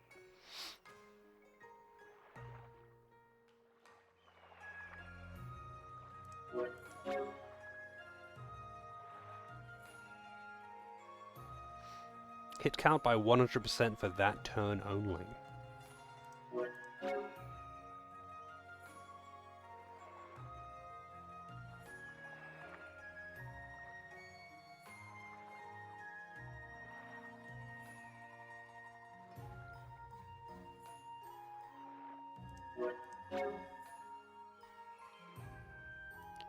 Maximum hit count from 16 to 32. Damn.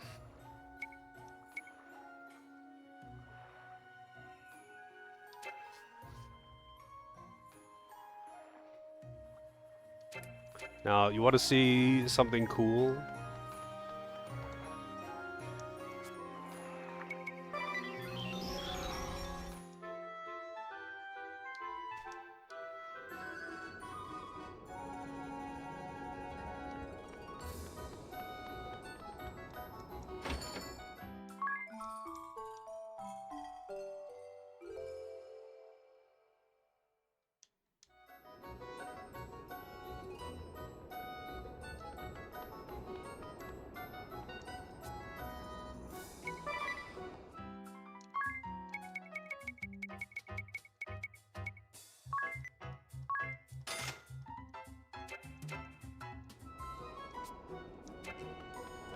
Might as well save, why not?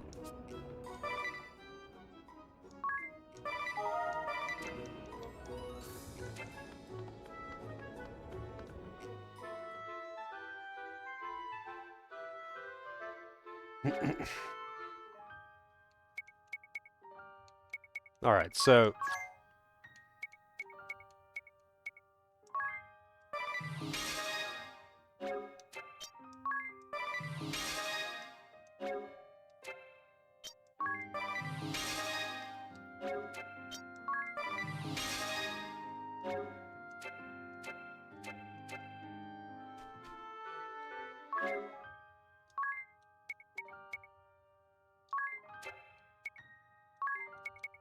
Yeah, I'm gonna... Let's see.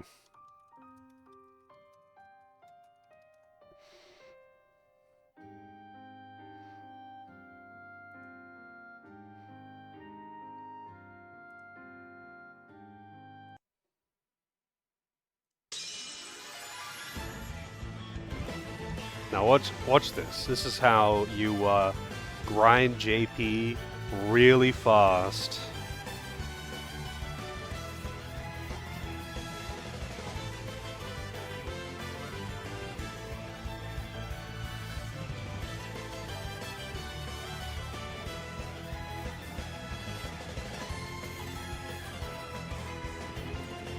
Doesn't matter what classes you're using.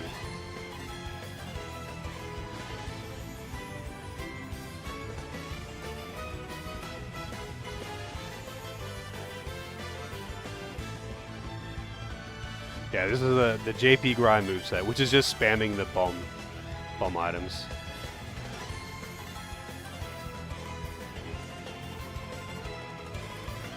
Cheating.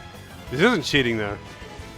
I'm actually just mashing really fast. Because you can't even just like auto fire, you have to just mash L1, it sucks. I don't have JP bonus on, but I also don't want to change up their movesets.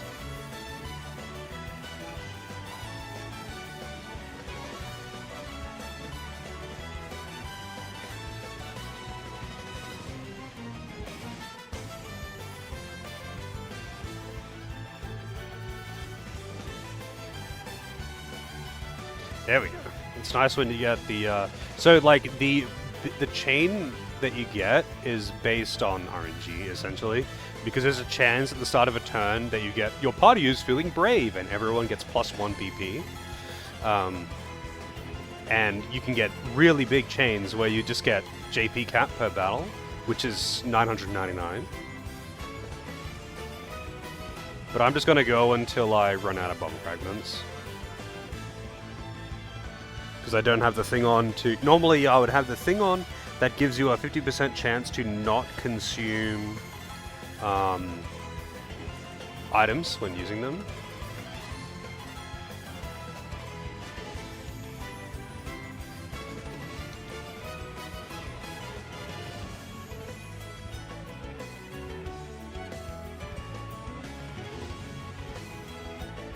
Oh, she's dead. Shit. Alright, that's all of them. And that's about as much as I'm going to do. But yeah, that's why I could grind JP really fast. In very little real time. Because, you know, battles aren't meant to be that fast.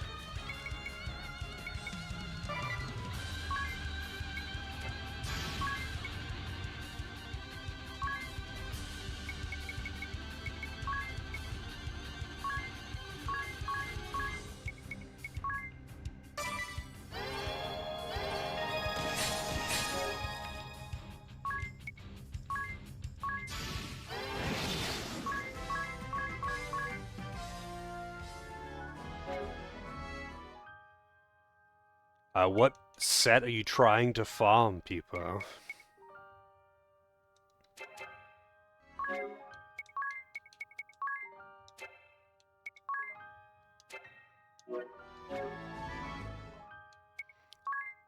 Alright, they got to job level 6, just shy of job level 7. I think I'll actually just have both Edia and Magnolia on Ninja, to be honest. And Tiz can go back to Black Mage. Wait, no, Tiz was on Astrologian. And you was on Black Mage.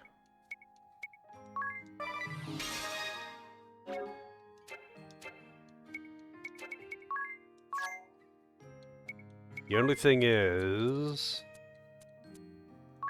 I don't have enough daggers for both of them.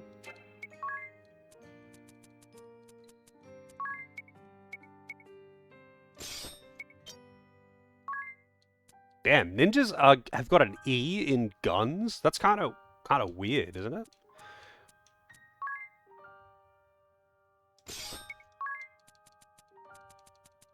I thought they would have, like, you know, like a B in guns and in bows and swords. You know, like the other weapons. Only the S in daggers. And maybe katanas. Catmancer, no Dogmancer. Catmancer is the blue mage of this game. It was called Vampire in Bravely Default 1. I think Vampire was the blue mage. For whatever reason, now it's Catmancer. But the weird thing is that the Bravely Default games have got blue mage and Beastmaster. even though they are essentially the same thing, just with extra steps.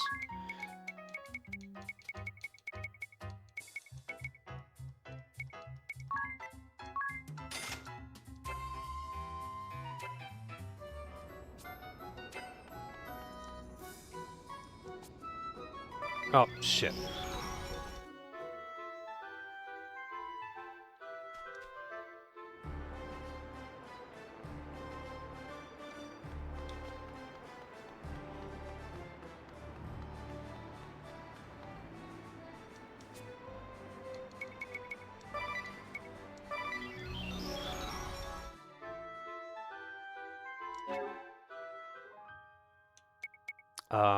Let me check the abilities of these two.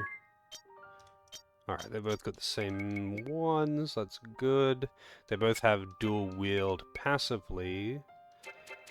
Let me just double check that I can't buy any better daggers here.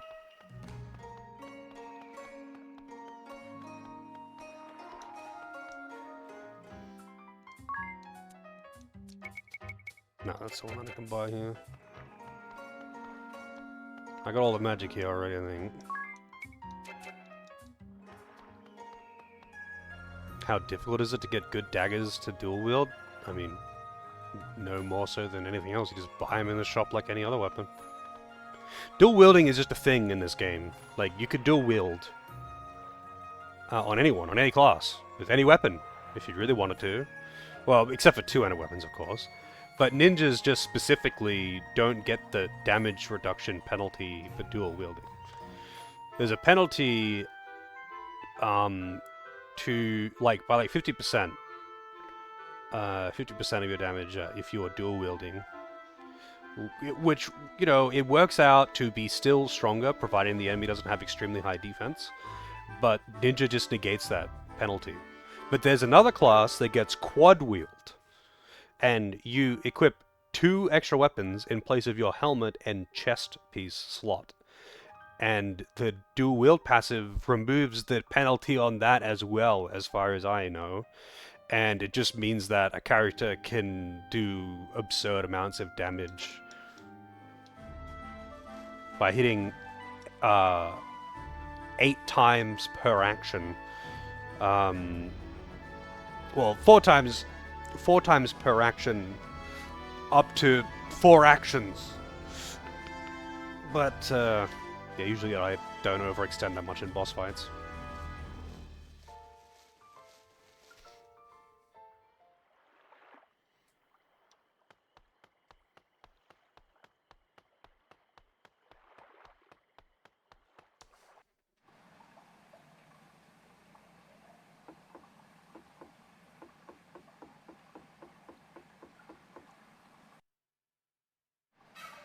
Yeah, I don't know. Hello. It's so nice to see you again. I'm guessing that they hold one in the mouth and, I don't know, maybe they use the dick as an extra appendage, you know, like an elephant's trunk to hold the extra weapon. Will you be staying the night, or are you just here for a quick bath? We have roast baths today. Every bath is filled with beautiful petals and exfoliating thorns. That sounds great, Sakura. But actually, we could really use your help.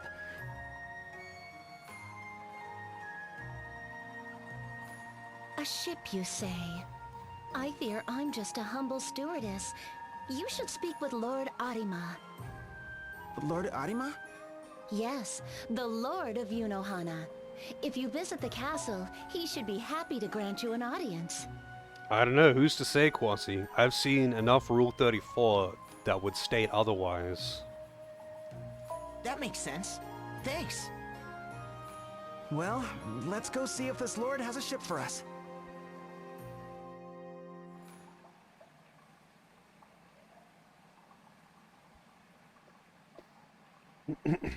Maybe. Who knows?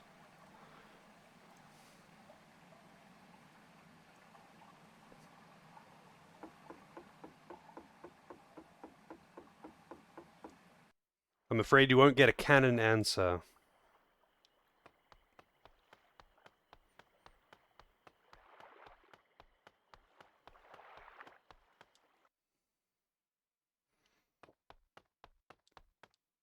Look at this clown. Why is he so fucking big?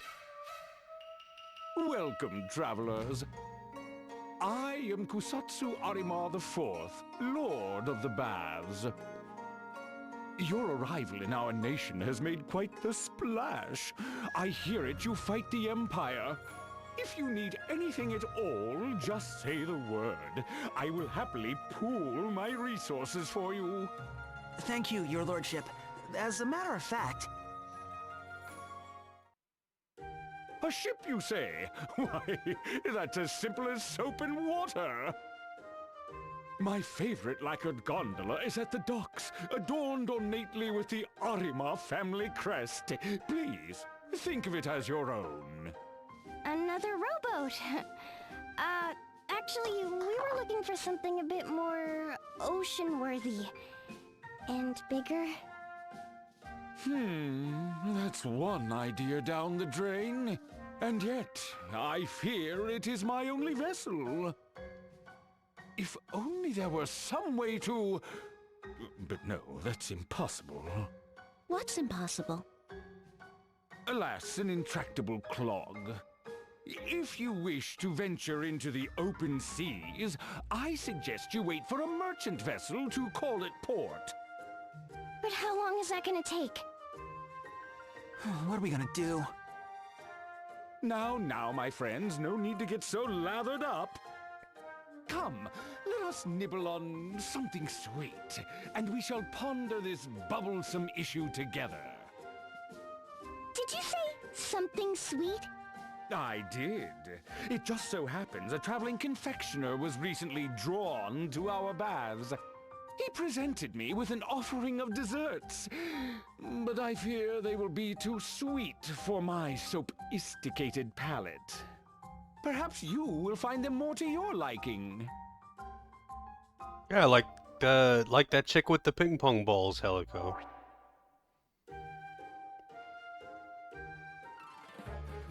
Hey, I bet these are from that traveling pastry chef we met back in Heartschild. What luck! Maybe he has a boat for us too. It's worth asking. They're all different. Let's each pick one, and then we can go look for him. I don't care much for sweets either, so I'll just have whatever's left over. Then it's just the three of us. First come, first served! Oh, they all look so yummy! I think I'll have un petit minute. What do you think you're doing? That's the one I wanted. Settle down, you two. There's no use fighting over cake. Right, let's unclench those fists now. No, you don't need to crack your knuckles. I know. Why don't we let you decide who gets first dibs? Good idea. I'm sure you will choose wisely. Won't you?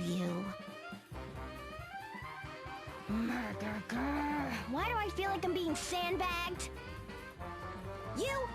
I'm trusting you won't be swayed by any saucy wiles. Got it? Right. Whatever you say. In that case...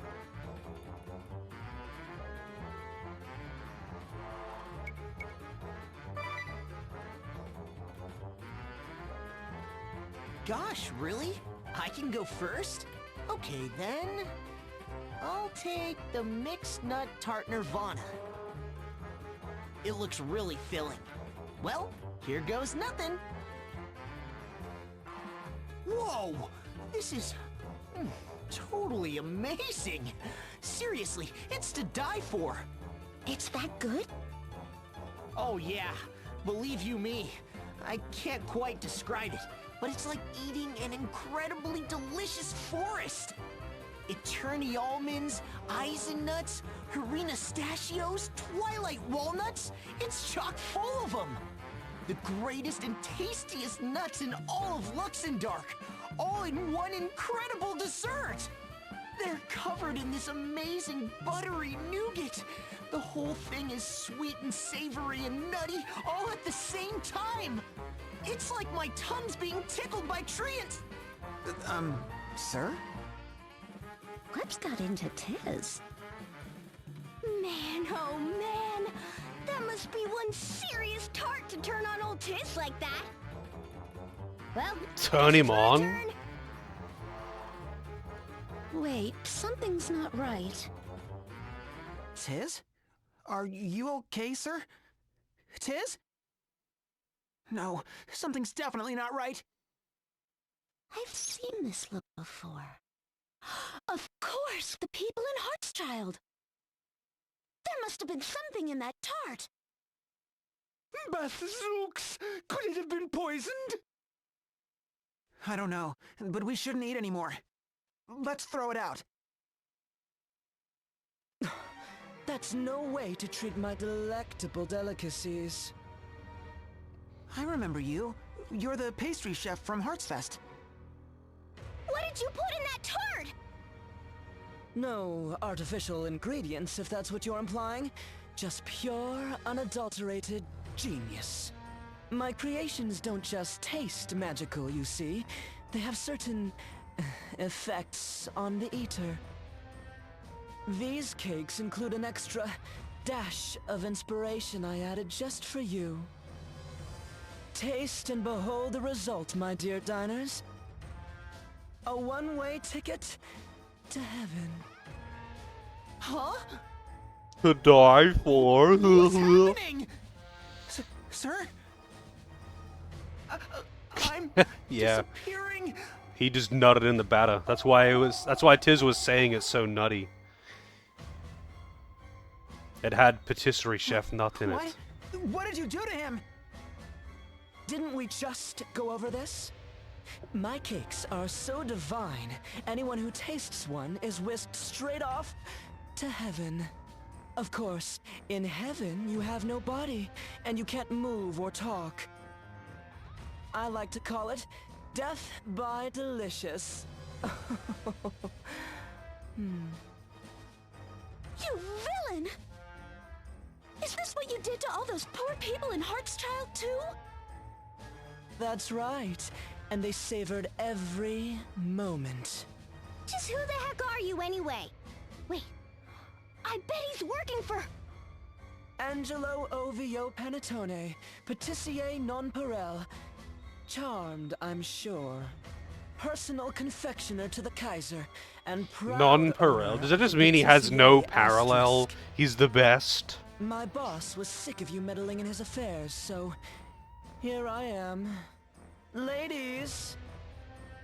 Yes, Chef! Right on cue. Now let's hear it. My sweets are... To die for! My face is... To die for! And these losers can... Go to heaven! It's time for dessert! Lick their plates clean! That's a am euphemism Angelo for ass Panettone, eating. holder of the patissier asterisk. By whisk and by spatula, I create a profusion of pastries, a symphony of sweets. The women of the world swoon at the taste of my delicacies and the sight of my face. Wait, why aren't the women allowed to like pastries? Is this the Chemist analog? No, I'm pretty sure Chemist is just also in this game.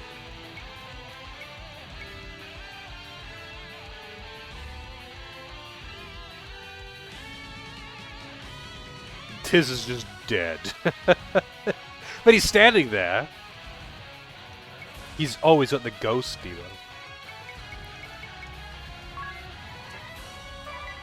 Unfortunately, Tiz is my support.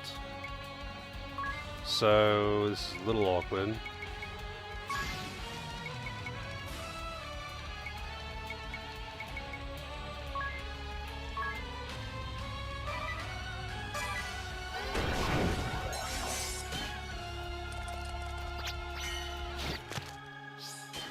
What the fuck did that do? He threw a cake at her?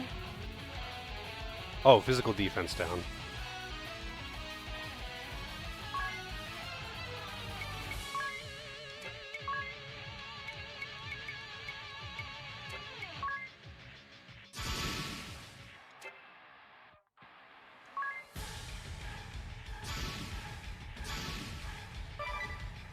Oh, you can't do... Yeah, that's fine.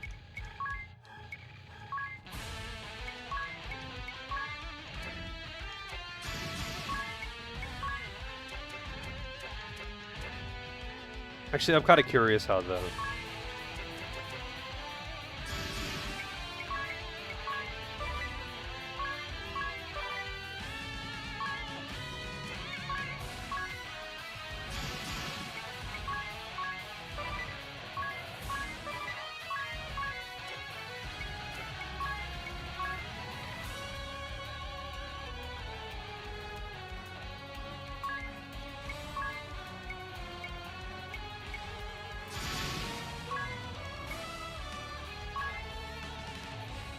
Alright, let's see how this goes.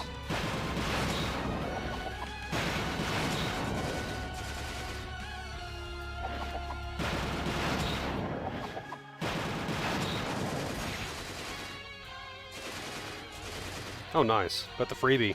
And he's dead! Wow. Wanton Destruction is insane. It actually does so much fucking damage. So, Wanton Destruction is like 8 to 16 attacks on random targets based on the proficiency of your weapon that you're using. They, of course, have an S rank in daggers, and that means it does maximum hits. But if there's a single target, it just means all of those hits go to the same target. So they were hitting for like 7,000 fucking damage or something. So dumb. How's it going, Lozo? So dumb. So dumb.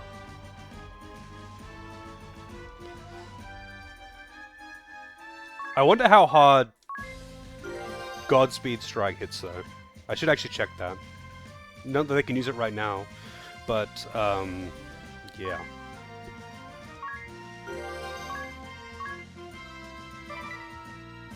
Just dropped a heap of different cakes.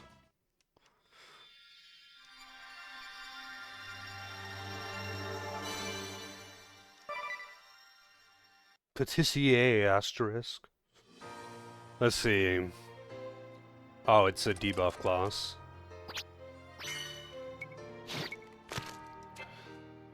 So probably never got to use it because you probably can't use it on bosses. All my work, my genius ruined. My pride, my passion. That I suffer the same fate as that woman is just icing on the bitter cake of defeat. What are you waiting for? Finish me and end this cruel farce. But you don't want to dirty your spotless hands? To think I lost to the likes of you? Then you leave me no choice but to do the deed myself. Heaven, here I come! What? No! Put down the cake!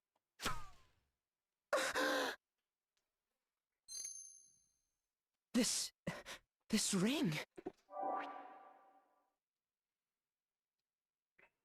It's that cheap trinket I gave Amy. There's a note tied to it? To my sweet darling. If you're reading this, I guess it means I'm pushing up daisies. I'm sorry for letting you down. I was never good enough for you. But I loved you more than anyone in the whole wide world. Growing up in the woods, all I ever ate was roots and bark and wild animals and stuff. I didn't even know what cake was until we met.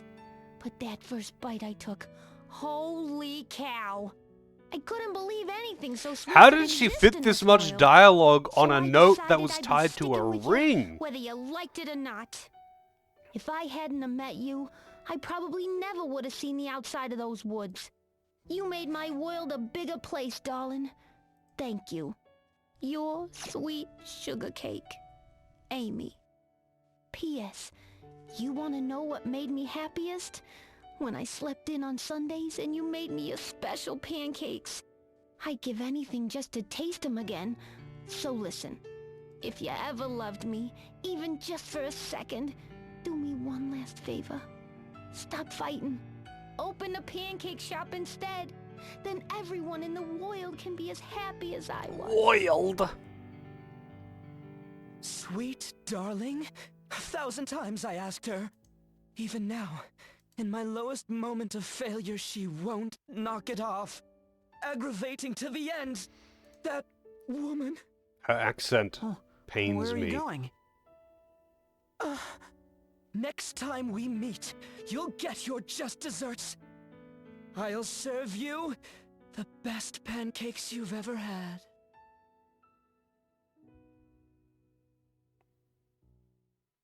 Phew, he was one tough cookie.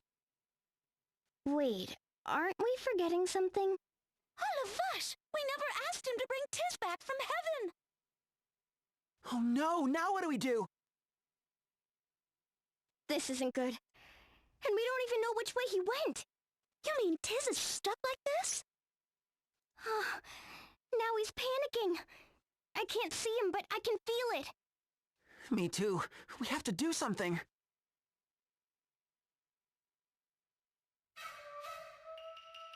Well done, my noble friend. They just have to have a You bath. bust the dirty scoundrel right out of our hair. It was a schwitz watching from my comfortable hiding spot, but I never saw a truer display of heroism. If not for your quick action, our peaceful nation would truly be in hot water. As a token of my eternal gratitude, I would bestow upon you a lifetime Yunohana bathport.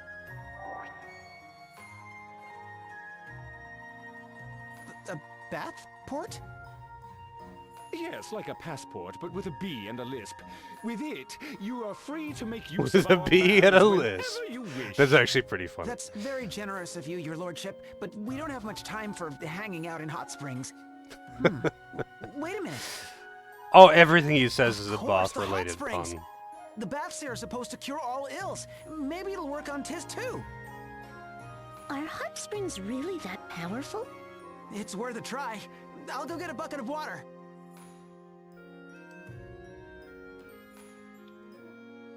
Here it is. Oh, that's hot. Tiz must be around here somewhere. There's nothing in that bucket. Just toss it wherever. Okay, here it goes. Ow! Talk about hot! It worked! It's a little scary how powerful that stuff is. But it's good to have you back. You're telling me? Boy, I thought I was gonna be stuck like that forever. There's nothing a good bath can't solve. Indeed, cleanliness is next to godliness. Now that that mess is all cleaned up, I insist you stay the night and enjoy our hospitality. You know, a bath would be good right now. What do you say, everyone? Yeah, apparently. But they'll just probably not talk about this ever again. Usually that's how it goes.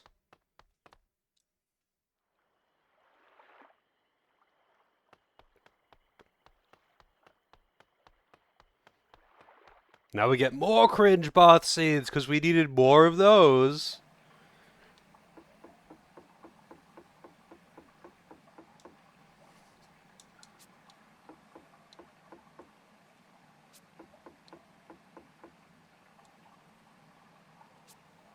I can't just enter the female side. I have to actually change my party leader.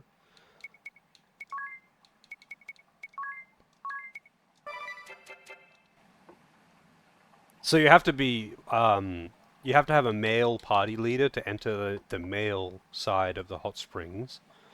But you can't just have a female party leader enter the female side of the hot springs. For some reason.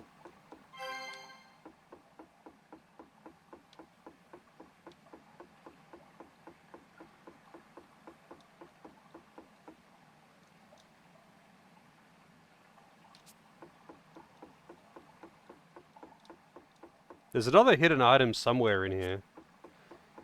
But I can't seem to find it.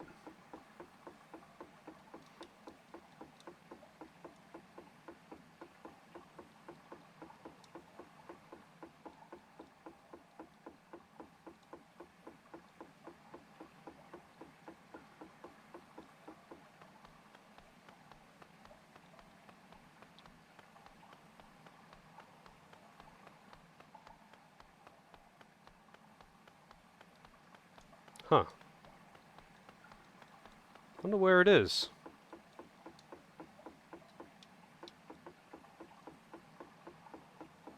Oh well, I don't care that much. Get ready for some cringe.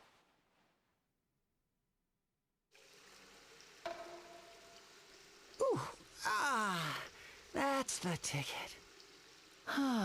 Tell me about it. Take a look at this, sir. I've been working out.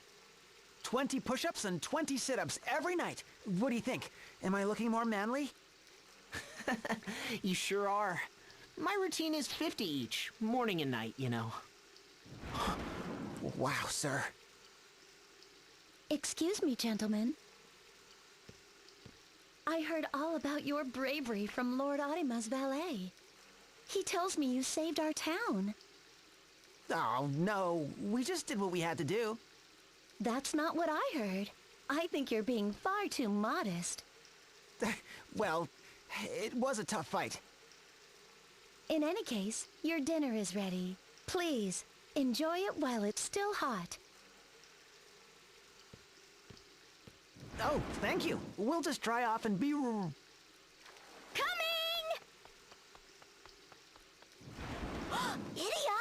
Idia, your clothes!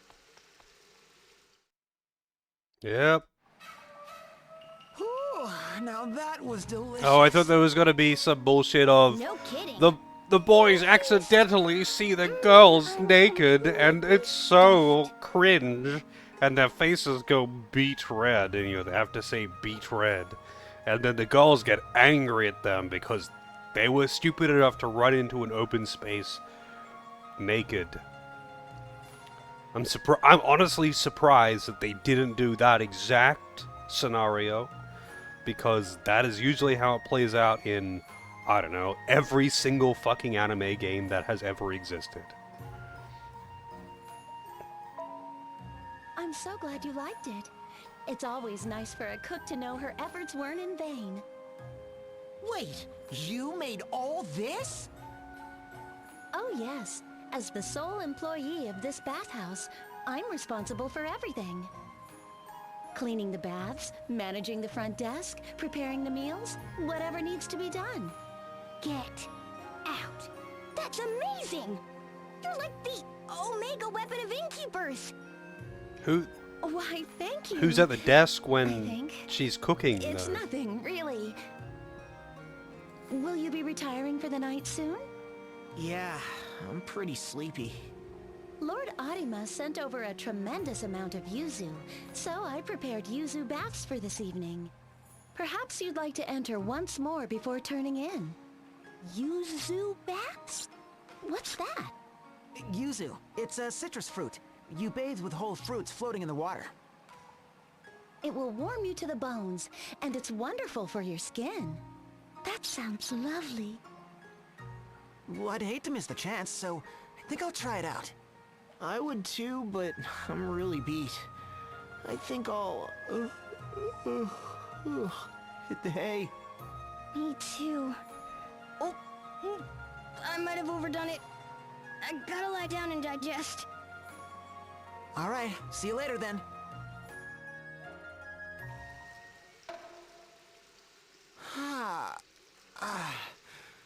Whew, this is the life.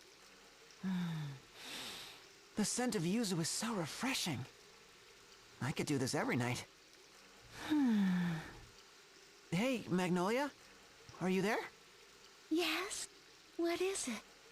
I just wanted to say, I'm sorry. You know, about the flower, the moon, its customs. I really had no idea. Don't worry about it. It was my fault for leaping to conclusions. I mean, of course you wouldn't propose to me on our very first meeting. Although, I really was happy. I even considered saying yes. Right then and there. Well, really? But why? It's a secret. But it wasn't quite love at first sight, if that's what you're thinking. That is some intense loneliness, But is you'll what tell that me is. someday, right? Peut-être.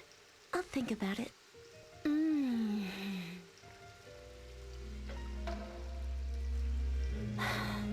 Too bad we can't stay like this. Yeah. The Skyhold is still out there. That's our main worry. And we still need to find an ocean-worthy ship. I wish we could do something for the people of Heartschild, too. We could bring the spring water to them. Wow, they did mention it Seems it's again. not as effective once it cools off. And as long as they're in that Oh well, they have a Gondaham plot ghost reason. They have a they're plot not coming reason as here. to why they can't. We can't take the hot springs to them, and we can't bring them to the hot springs. There must be a way. You seem troubled, my young friends. I know that voice. You're the man with the purple pen. That's a curious name you've given me. Though I suppose it's better than stalker or ghost.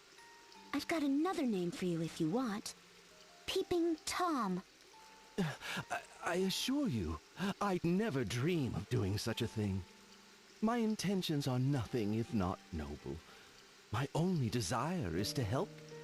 Opportunities are like bean sprouts. Use them while you can, or they'll be spoiled before you know it. Well, that sounds great. But what are you talking about? Your ship is right before your eyes. Now you need only use it. What? I don't see any ship. Lord Arima's intractable clog. I've taken the liberty of tracting it. Anchors away. Whoa! What the?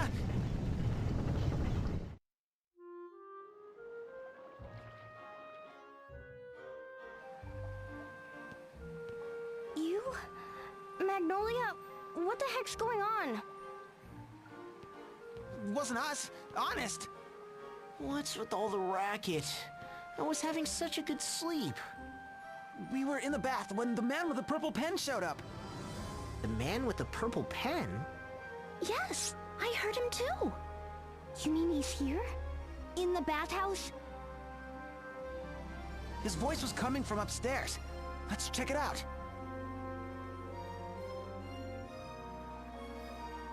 You gotta make me walk upstairs? Dude, just put it in one cutscene. What the fuck?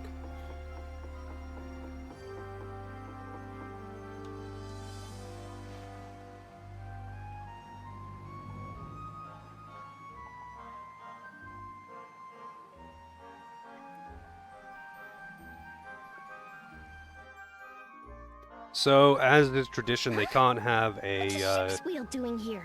normal boat. Tell me. This is where it sounded like the man with the purple pen was. Well, he's not here now. Where's he always off to so suddenly? Bathing! She moves! Oh, how many years it has been!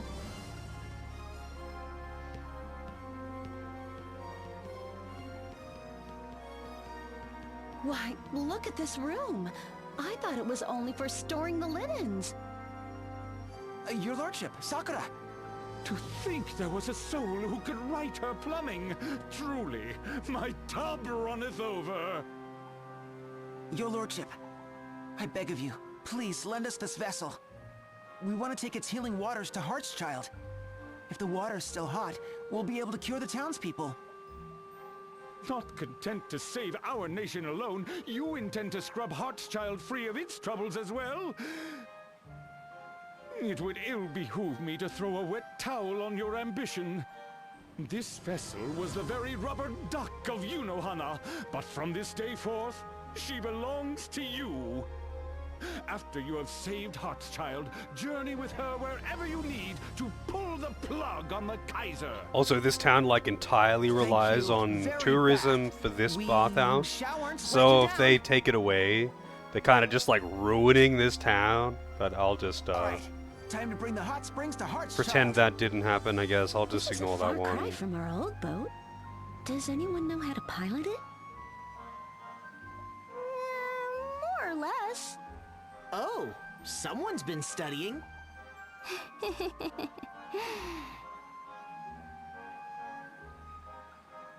Huh? Really? Oh, well. I'll figure it out. All right. I can do this. Way to go, Idia. Helm, set a course for Heart's Child. Aye, Captain! Bringing her about full steam ahead! Do they even have steam-powered boats or anything?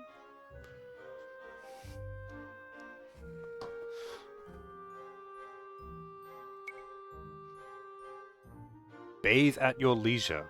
Enter bathhouse at any time from the ship icon on the main menu. On the map menu, sorry.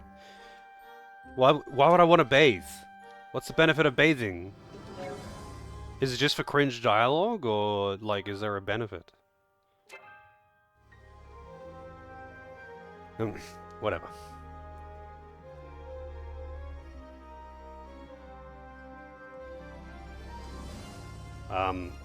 It's a little early for coffee time, but I also need a pee, so, you know, any excuse will do. I'll be right back.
Alrighty.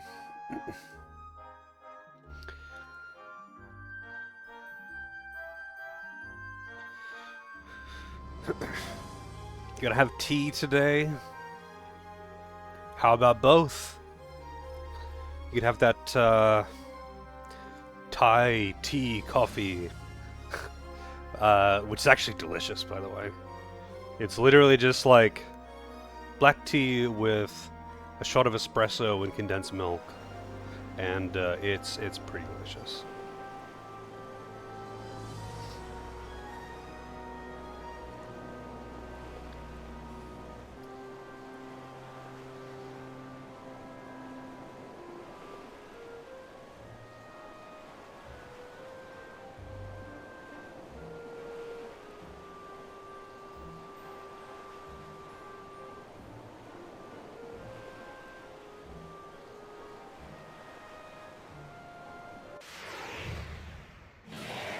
Holy shit, it's a land shark. Why isn't the shark just floating in the air like the swordfish?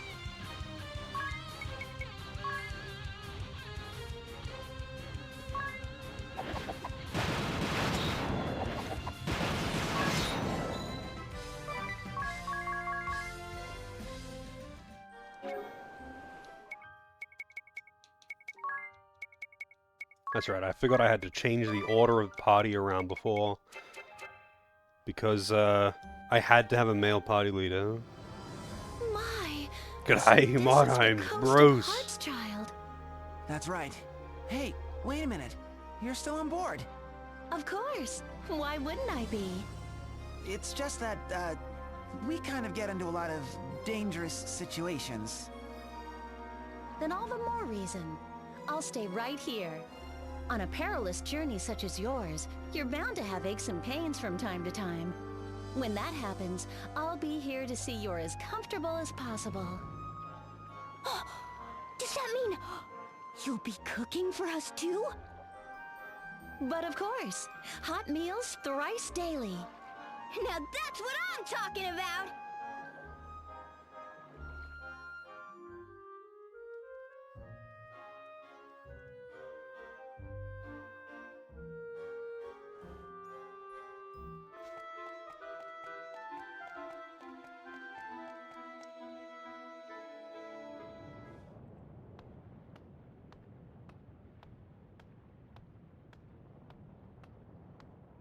Nope, there's no one inside either. Everybody went to heaven. Huh? What's that sound? It's coming from outside the city, and it's getting closer.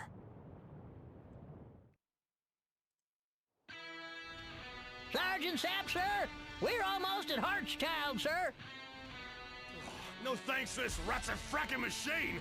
We should have been here days ago! Rats-a-frackin'? Don't be too hard on him, Sergeant Sapp, sir. He did his best to only overheat at breakfast, lunch, and dinner, sir. We could have been the ones to take the city, too! Oh well, might as well mop up. Tear down the walls and level the place! And get a move on, or His Majesty will leave us behind! Huh? Sergeant Sapp, sir, I think someone's coming this way, sir. No matter! If they get in the way, just, level them too! What is that? That's the Imperial insignia on it. What clunky, primitive technology. It's so cool. I know, right? It's so rustic and rugged looking. You two, quit gawking and get ready to fight. It's coming for us.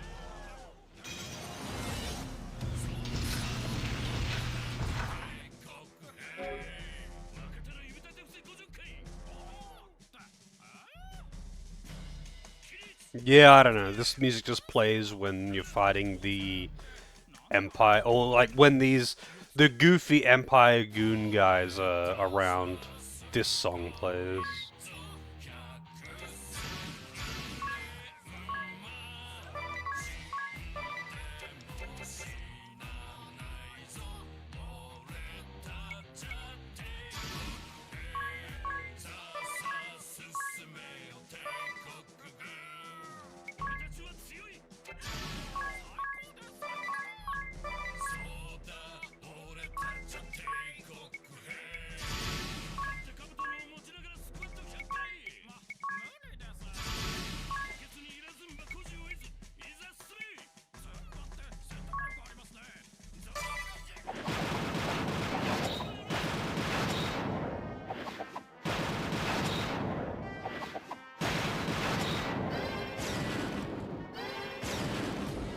Climb Mount Fragmentum 0002. Sir, yes, sir! Increasing boiler temperature! Don't lower it by mistake, Private, whatever you do. Got it? Eh? I mean it.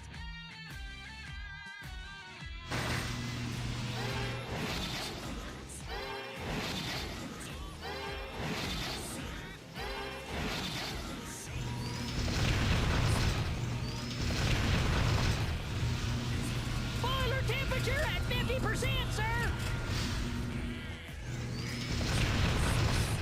Boiler temperature at 100%, sir! Ready for liftoff, sir!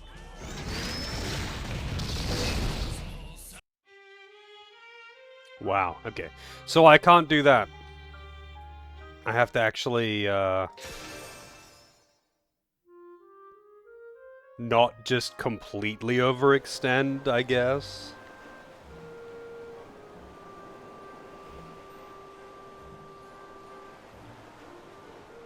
Yeah, I'm just going to default for a few turns so I don't have to overextend like that. That is all. I've just been getting away with it for so long now that I'm kind of used to it. But that thing hits really hard, so...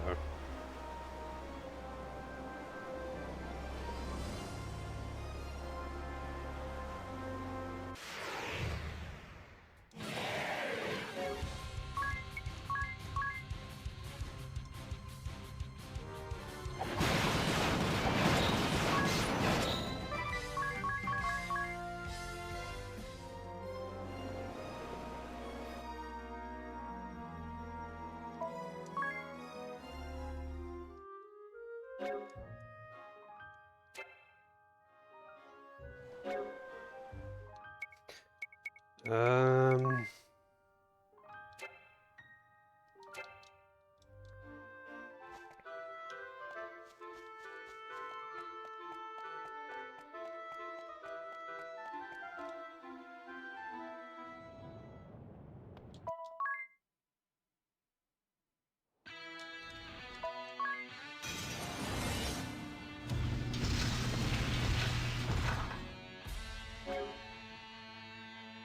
Oh yeah, I gotta change my leader as well to change the party order.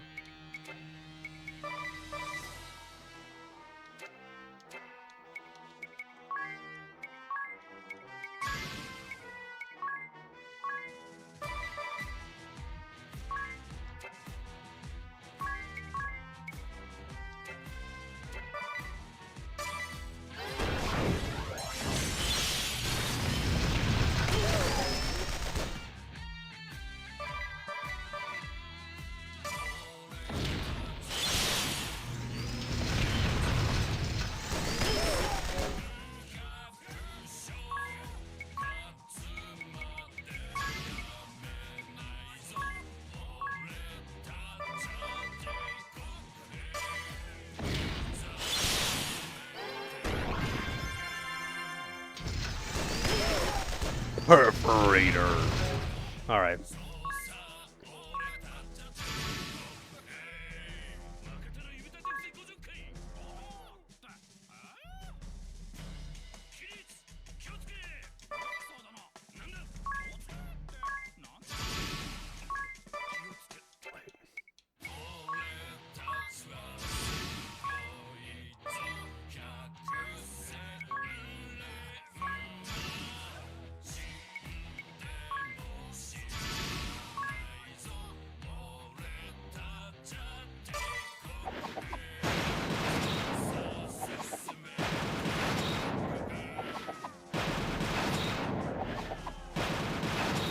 Climb Mount Fragmentum 0002. Sir, yes, sir! Increasing boiler temperature! Don't lower it by mistake, Private, whatever you do. Got it? Eh? I mean it.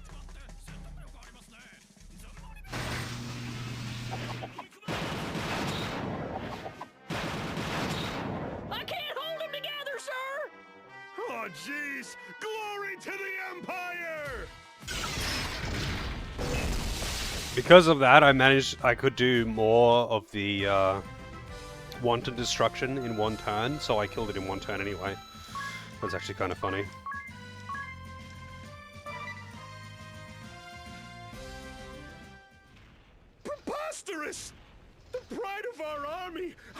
generation super weapon, humbled by 4 mere gutter snipes? Sergeant Sapp, sir, a message from HQ. It went. Don't worry, I decoded it. Sky fold, Diam, and T sales, fro next object I've at dawn. Or something like that, sir. Rect, earn, post, faced, or be ab and dunned. Well, I don't want to be ab or dunned, sir. Furthermore, do not let unit fallen to any my F ands. The end. Ands what? Talk about a cliffhanger, sir. Oh wait, there's also something about a coward Merdial and a firing squid. Ooh, then we got no choice. Pull the self-destruct lever! But sir! Just do it! We can't let the weapon fall into enemy hands! I can't do it, sir. The lever's broke clean off, sir. Why, I'll break your... Fine. We'll drive the blasted thing back. About face! Wouldn't it be faster if we walked? And what about my face, sir? Just shut up! Look at that thing clanking and clunking away. What a rust bucket. It's so cool. I wish I had one. Anyway, now that that's over, what do we do about Heart's Child? We'll need to douse every inch of the city, but how can we do that without the water getting cold? I know! We could spray the whole town at once with a great big shower! Yeah, good idea. Let's do that. Idia, you get the giant shower and we'll wait here. Murder. Why, you little... No, it is a good idea. There's a fountain in the middle of town. If we just connect that to the bathhouse... Nice thinking, sir. Sir? Don't jinx me. Anyway, the pipe leading to the fountain should be right over there. Great! Let's get to work! Okay, that should do it. All right, open the valve and start pumping.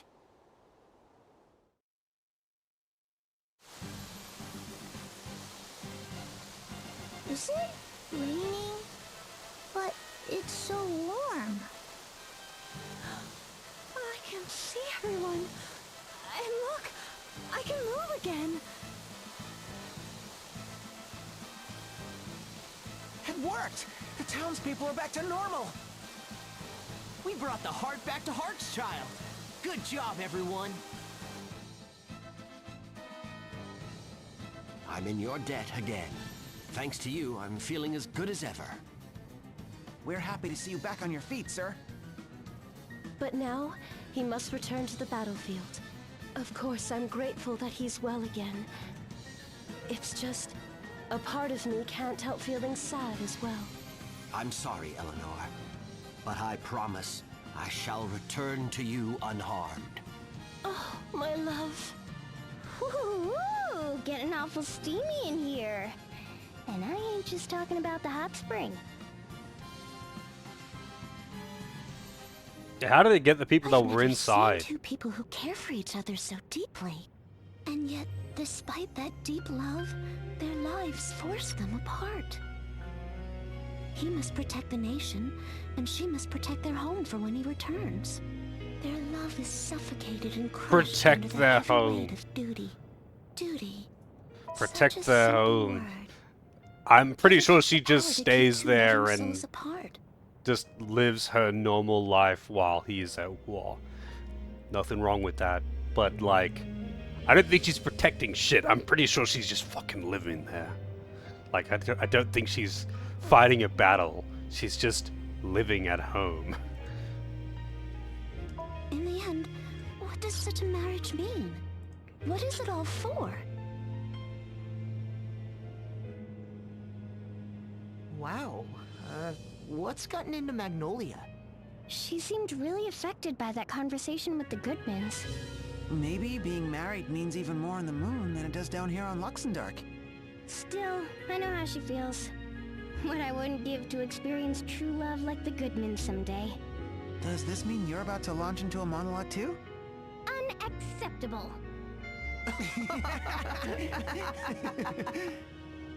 All right, everyone. Ready to go? Let's do it! To the Temple of Water!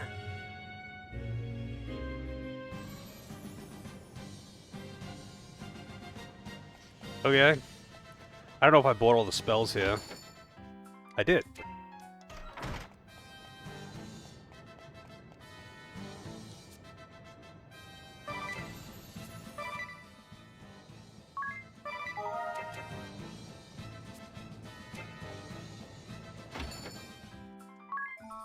Unacceptable.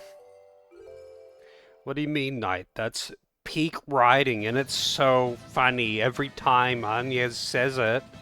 It gets funnier every time. Just like the grr and the I mean, actually, you know what? Ringabel didn't have a catchphrase. He just had to, in every single dialogue that he was included in, there were no exceptions. He had to some way make some kind of metaphor or whatever comparison to how he gets a lot of pussy in everything. It doesn't matter what it is. He has to be like, oh, yeah, you know, the ladies love this. Every single dialogue, they had to find some bullshit excuse for him to say how many women he gets. Yeah. 10 out of 10 writing. Truly.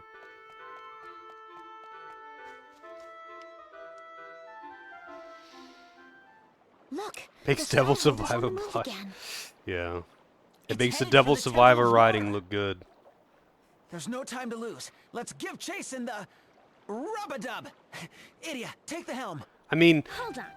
they're trying, like, they're not trying to take themselves seriously call it in this something, game, right? though. Like, The it's... man with the purple pen, the rub-a-dub. Where do you come up with these names? I can't decide if they're strange, or silly, or just way too obvious. Oh, you don't like it? Well, I had other ideas. The leisure liner Bathtastic, Sauna Sloopy, the HMS Hot Spa? Let's just stick with rub-a-dub. Rub-a-dub it is. Oh, wait, how about the Battleship Bubble Bath? Rub-a-dub moving out.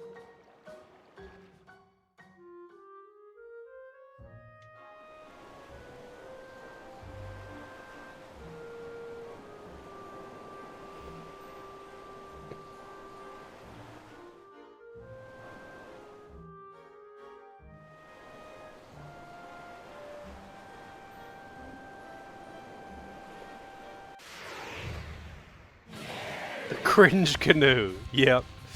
The cringe canoe. Oh, I forget to, I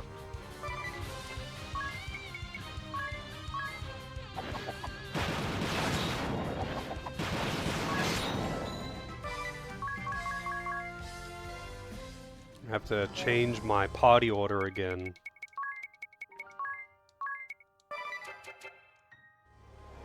I like having the girls at the top because, they're the ones that have the AoEs. So I can put those in if I ever need to change it for whatever reason. But this game has got macros like Phantasy Star, so, you don't really need it. Still. Makes me feel better. This is actually the second game that I've seen do that, by the way. Phantasy Star 4, for those who don't know, Phantasy Star 4 has this, has the mechanic macros, where you can set a, specific command for each character, and you can just make them all do the same command in one input.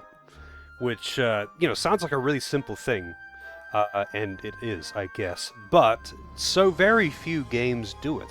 And I really don't know why, because it's such a useful thing to have in a turn-based RPG like this. I wish more games did it.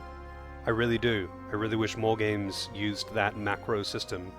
And this game is not quite exactly the same, but it's, for all intents and purposes, it's just as good.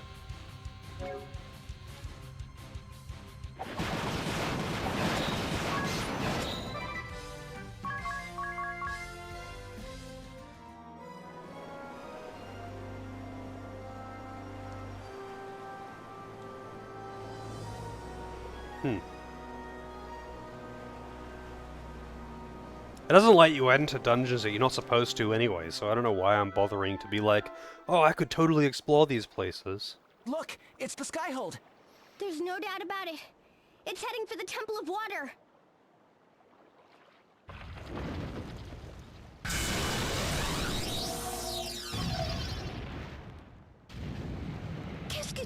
What just happened? The Skyhold! It's on fire! Someone's attacking the Skyhold. But if not us, who?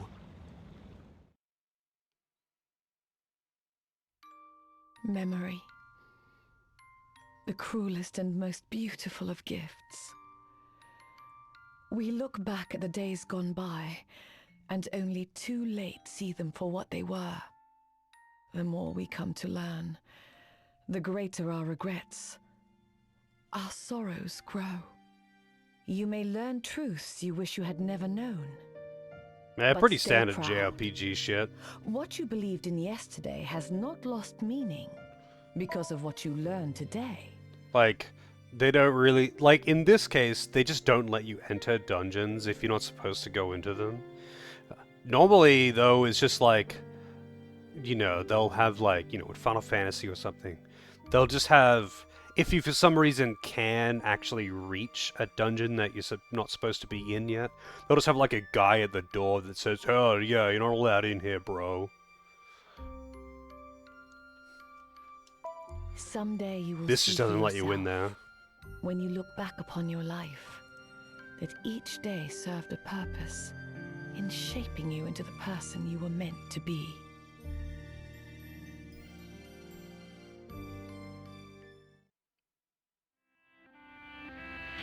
Oh, we got the anime intro again.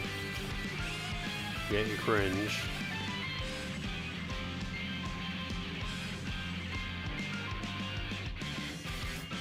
It's the same every time, isn't it? I honestly haven't been watching it, really. I'm kind of side-eyeing it while I'm doing other stuff on the other monitor.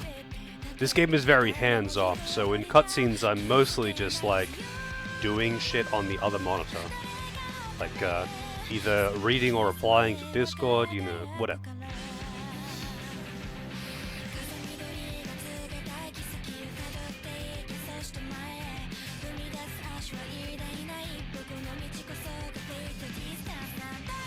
No, they just play this at the start of every chapter. I don't know.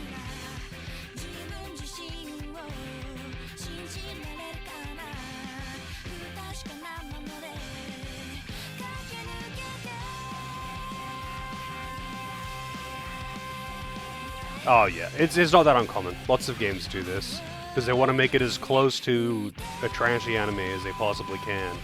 So they have like their own little intro at the start of every chapter or at the start of the game.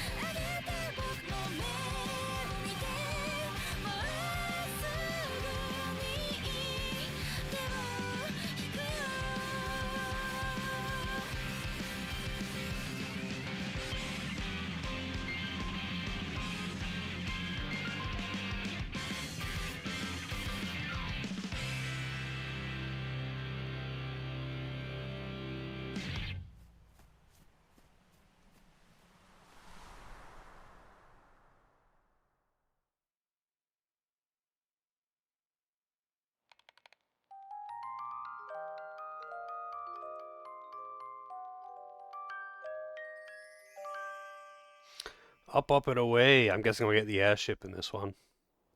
The Skyhold's really burning. It's headed for the other side of the mountains. Looks like it took some real damage. Agnes, are you all right? Huh? Oh, yes, I am fine. There was a jolt just now, but... Oh, drat! She seems fine. What's wrong? That jolt scattered my knitting supplies all about the room. I simply can't find my red yarn anywhere. Oh, I'm terribly sorry. Was there something you needed? Someone attacked the Skyhold. Attacked? But who? We're not sure. Can you tell us how things are there?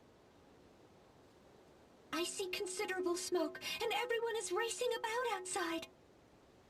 It seems there are quite a few wounded as well. Oh, How is she only just noticing this now? Got it. Given the situation, there's no telling what'll happen next. Take care of yourself. And Agnes, I can see your red yarn under this suit of armor behind you. The one on your right?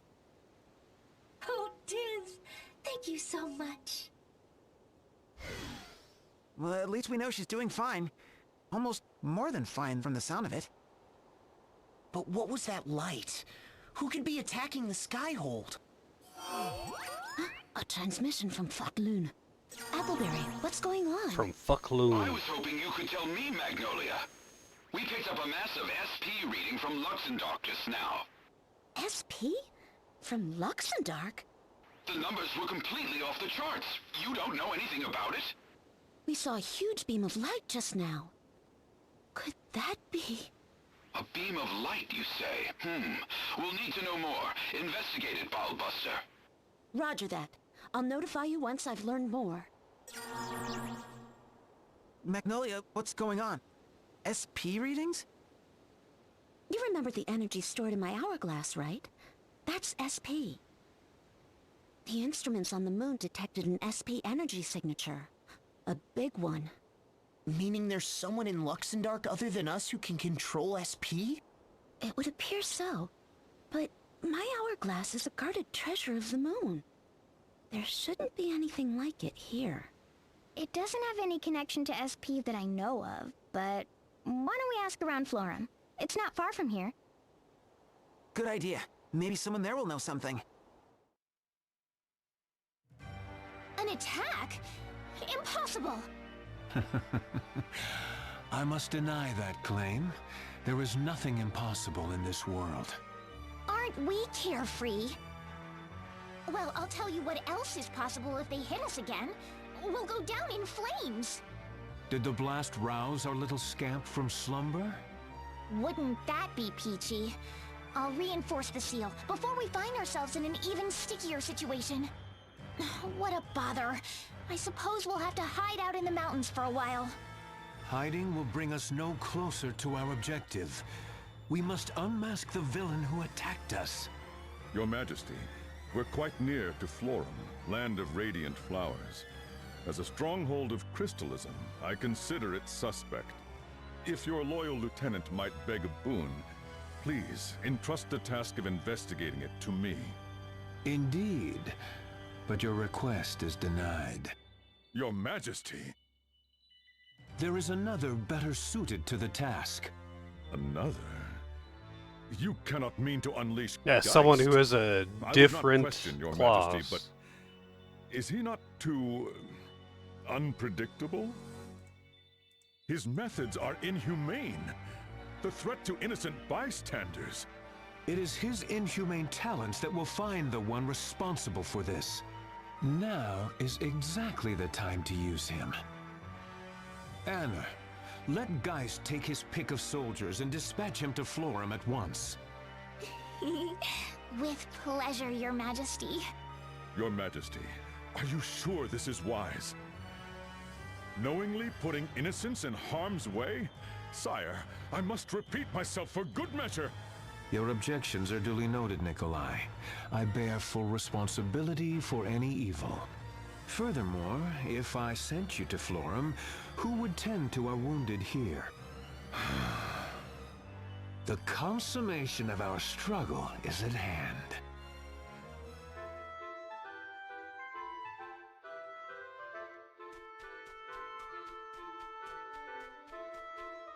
Now, consummate. Oh, look at those soldier ladies. You've even got the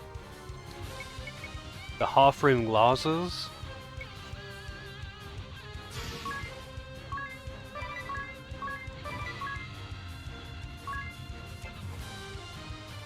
Wait, what the? Why can't I? Oh, never mind.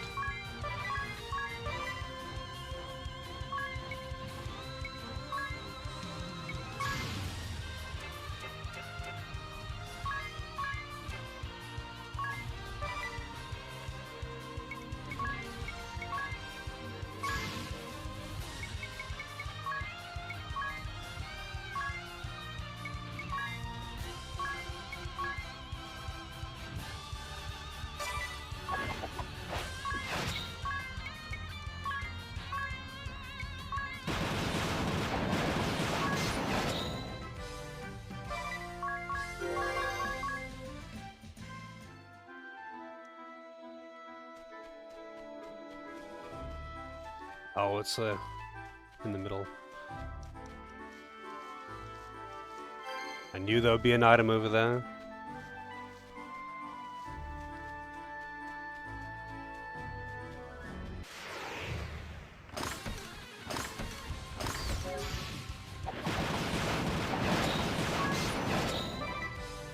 Wanton Destruction is actually ridiculously overpowered. It hits so fucking hard. Like, it's an early game class that you could very, very reasonably have at level 9 by this point. Like, it's not like it's something that you're supposed to get late game that I only got early game because of grinding or something. Like, it's one of the first classes that you obtain. It's just ridiculously powerful.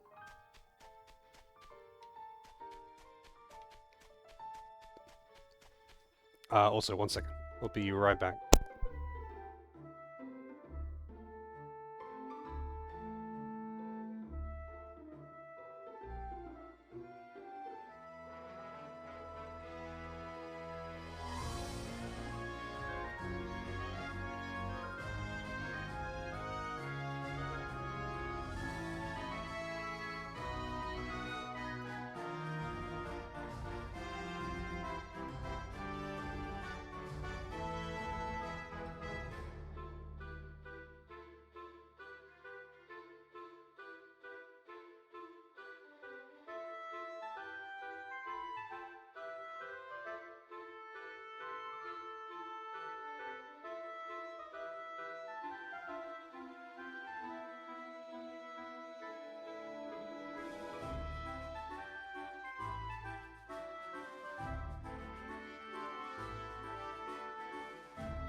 Alright.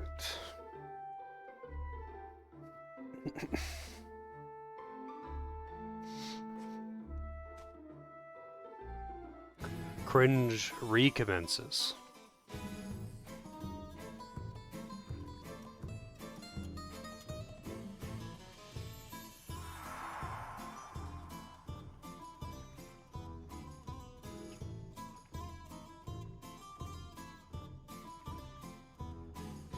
I've always wanted to visit Florum.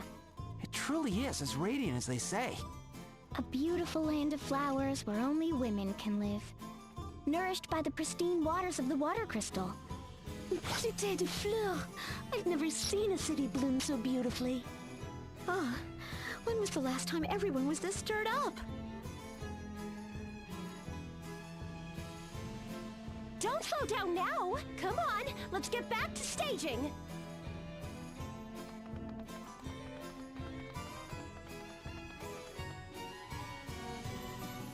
Staging for what? You don't think... Let's go find out.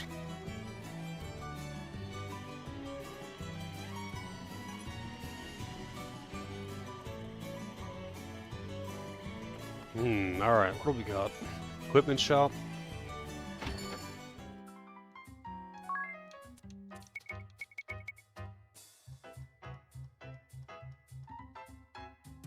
I think I need 3 of those. Did she just say, please be gentle with them?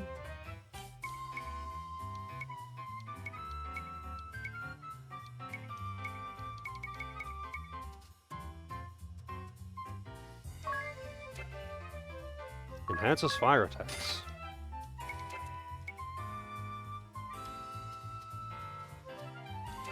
You know what? I should make the mages dual wield. For that extra magic attack.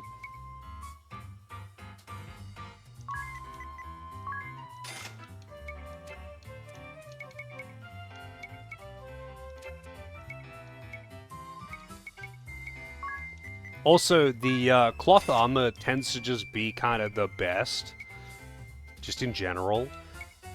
Because, like, okay, the plate armor has got higher physical defense, but unless you have it has no magic, like almost no magical defense. Unless you have an S rank in plate, that extra physical defense is worthless. Because things don't really hit that hard, and usually the hardest hitting things are magic damage anyway. So normally it's like a pretty small gain in physical defense for a complete loss in magical defense.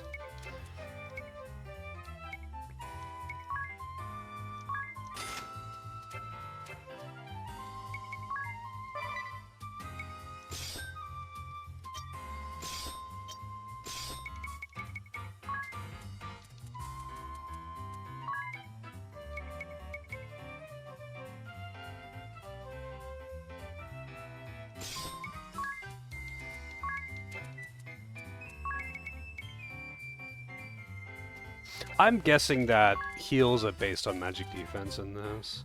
But it's weird. I'm actually, no, never mind. It's not really weird that he has only an A in it. But whatever.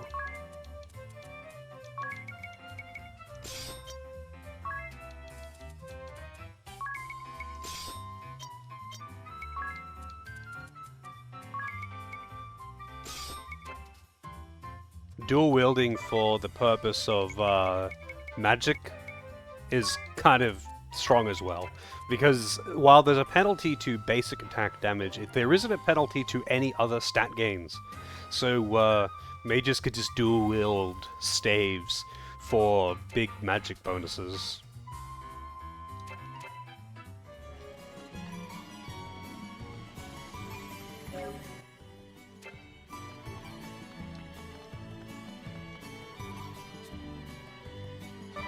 Howlbot, wow.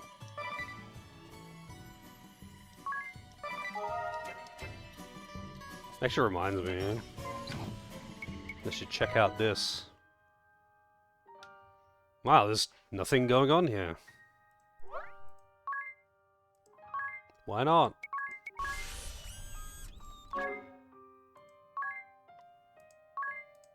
I don't know what the deal with any of these ship things is. I've already maxed out all of these, but it doesn't really do anything. It just adds more... Like, they give you gifts or whatever, but the gifts are just consumables. Like, they're not even really anything crazy. I'm very glad for that, though, because in Bravely Default 1, there was basically the exact same mechanic as this, except it was a town, and you had to rebuild it with the civilians that you get by using online play. But in Bravely Default 1... the things that you unlocked and from the things that you got access to from unlocking and upgrading the town were basically all of the best shops in the fucking game. Whereas in this, it's just like the save point vendor now sells slightly better consumables, and they give you slightly better consumables as gifts. But there's still just random shit that you can buy from shops anyway, so it doesn't really make any difference. Better be some good magic that I can buy here, though. Benediction. Restores full HP. Hey, nice. Resurrect. Full HP. Non-elemental damage to all foes. That's actually pretty good. Too bad I don't use that class. Ability success rate. Elemental reflecting barrier.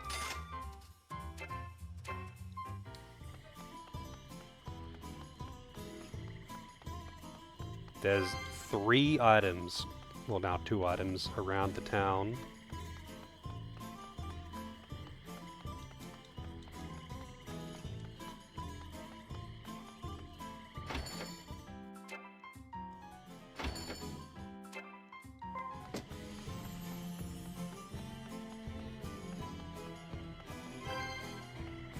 One item left. I mean, I could just, like, look at... I've got, like, a guide somewhere, open in one of the tabs. that just has all the maps in it. That shows you where the items are. The festival is almost upon us. Remember, That I'm lazy. many hands make light work. We're on it.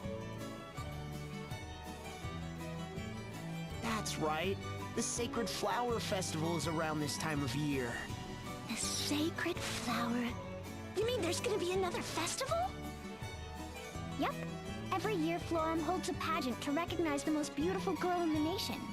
All the girls who think they deserve that title enter, but only one can win. First goldfish scooping, now a beauty contest? Life in Luxembourg is so exciting! Idia, don't give Magnolia the wrong idea. The Sacred Flower Festival is a religious tradition. The people of Florum choose a pure maiden to pray for good harvest that year. Though at some point, looks did seem to become the deciding factor. If I might interrupt, you're wrong about that. It's true that things did get a bit superficial, but everything changed 2 years ago. Now we're really looking for inner beauty. And that's not all. It may once have been a competition for girls, but we're even letting men compete this year. Men aren't even allowed to In addition live to in this choosing a flower city. maiden, this festival will have a bloom groom too. A bloom groom? So that explains it. I thought there were a lot more men around than usual. You hear that, you? Boys can enter too. Have at it. Me? No, thank you. I'm no good at being in the spotlight. I think it's a fantastic idea, you. You're sure to win. I wouldn't stand a chance.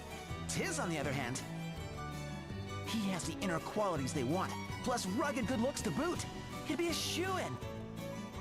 Come on, you. Now you're making me blush. Besides, you won't catch me up there in some skimpy outfit. What about a skimpy outfit? Well, when it was a contest for girls, most of them wore outfits that showed off their, physical assets? It sounds like things have changed, but I figure the entrants still dress racy. I see. I definitely should sit this one out. Don't write yourself off so quickly. The competition is open to all who are interested. No pre-registration required. At any rate, I guess the people here didn't have anything to do with the attack on the Skyhold. Let's at least check with the matriarch. She's in charge here, so if anyone knows what's going on, it'll be her. Her residence should be just over there.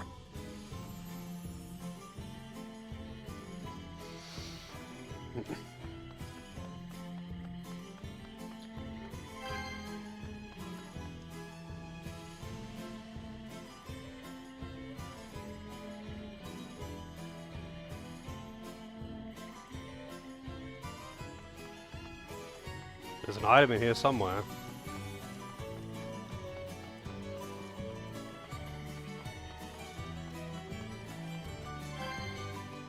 It's always garbage. Or whatever. Lady Matriarch, it's a pleasure to see you again. Master Tiz and Miss Idia, welcome back to Florum. How might I be of assistance to you today? We were wondering if you had any idea who attacked that flying fortress. I fear I do not. Many saw that light arcing through the heavens, but we have no idea where it came from. Darn. I guess we ought to fill you in on the situation while we're here. That flying fortress is called the Skyhold, and it's under the control of this Kaiser Yahoo, who also kidnapped Agnes. And now it looks like his next target is the water crystal. A troubling turn of events indeed. We must take swift action.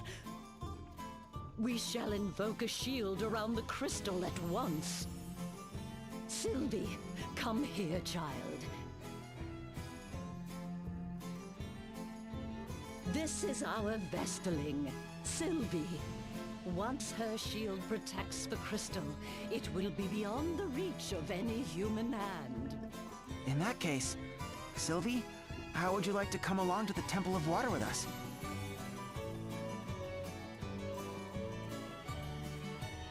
Okay.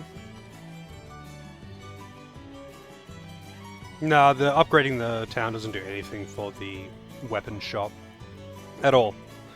Sorry, I didn't see the message before. The town doesn't seem to give you anything in the way of equipment. It just gives you access to...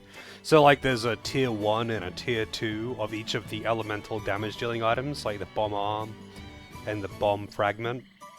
I'm pretty sure that's tied to the town, but I'm actually not entirely sure on that one. But, like, when you go into... Hang on. When you go into this menu... It'll do it now, actually. Oh, wait, no. Never mind, it won't. When you go into this, periodically, I think it's just based on real time. Whoops. Whatever. When you go into this, it's based on real time, I think. But when you go into this, you'll get like gifts or whatever every few hours or something, and they'll just give you consumables. Like it's nothing special. It's just the same consumables that you'd be getting from anything. But these ones, the bomb arm and the bomb fragment, you can buy them from the save point vendor. I don't know. I'm pretty sure that's I'm pretty sure the inventory of that shop is tied to the village, but it's so minor it really doesn't matter. In the first game, it mattered a lot. Like if you didn't use the online functionality to get more civilians in your village, you'll never get access to the best shops in the game. And that was kind of the problem that I had with it. In Bravely Default 2, the online capability was also something inconsequential. It was just to get you random consumables and shit. It really didn't matter. And that's how it should be, in my opinion. Like, I think it's pretty fucking stupid to have something so important gated behind a hands-off online play in a single-player game. Like, it's kind of dumb. Obviously, it is not a hindrance for me playing on emulator because I can just, like, I could just use a save editor to just give myself all the villages and max out the village immediately if I really wanted to, like I did in this case. But it's like just stupid. Like it's just there to make you use the online functionality for no reason in an otherwise completely single-player game.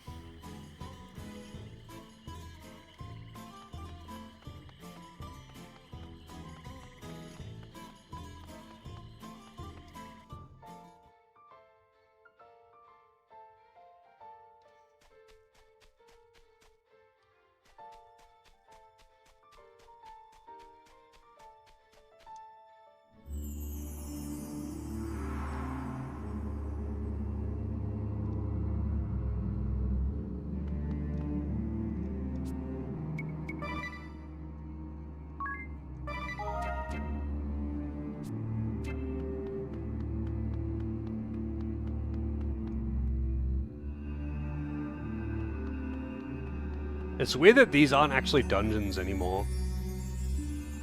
So this is the water crystal.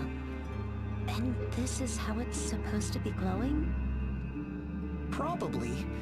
I don't get a stinging sensation from this light. Sylvie, can we ask you to shield the crystal?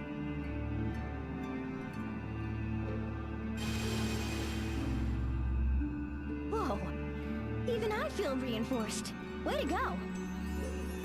Now we can breathe easier. Thank you for helping us, Sylvie. Yeah, thanks, Sylvie. Now, why don't we get you back to the matriarch?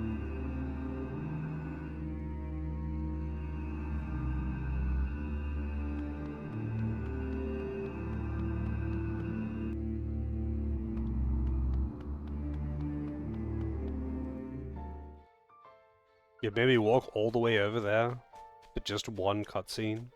Just a few lines.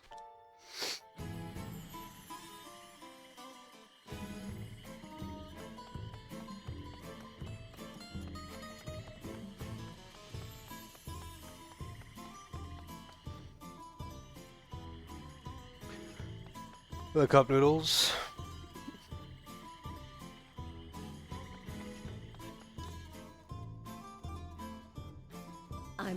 relieved to see you all back with us. Oh. You must have been nervous. Thank you, Sylvie. You did very well. Sylvie was great. The water crystal is safe and sound thanks to her. Comforting news indeed. We can all feel secure now. Tonight is the very evening of our annual Sacred Flower Festival. If you are able, won't you join us for the festivities? Mais oui! I wouldn't miss it for the world. It'll be good to relax just a bit. Let's see what all the excitement is about.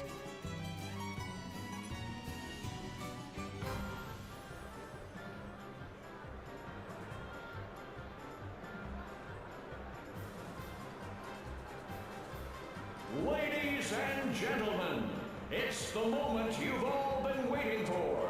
They have a male announcer as well. Let the 48th Sacred Flower Festival begin.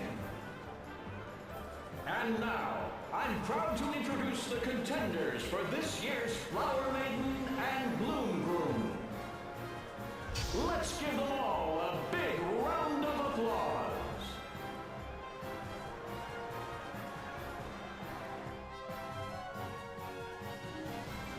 Ah, la vache! Look at all the handsome men and lovely ladies. I wouldn't have stood a chance. Even if it's all about inner beauty now, it doesn't change the fact that the contestants are all real lookers. You sure dodged a bullet there, huh, Tiz? I think the watch streak thing. Okay, so the watch streak thing has been a thing for years. It's just used to be a hidden mechanic, whereas then they suddenly made it a visible thing for the viewers. But then now they're doing something else with it. I don't know. It never gave me the option to opt in for it, but it's always been there. It's always been there. But I don't participate in it.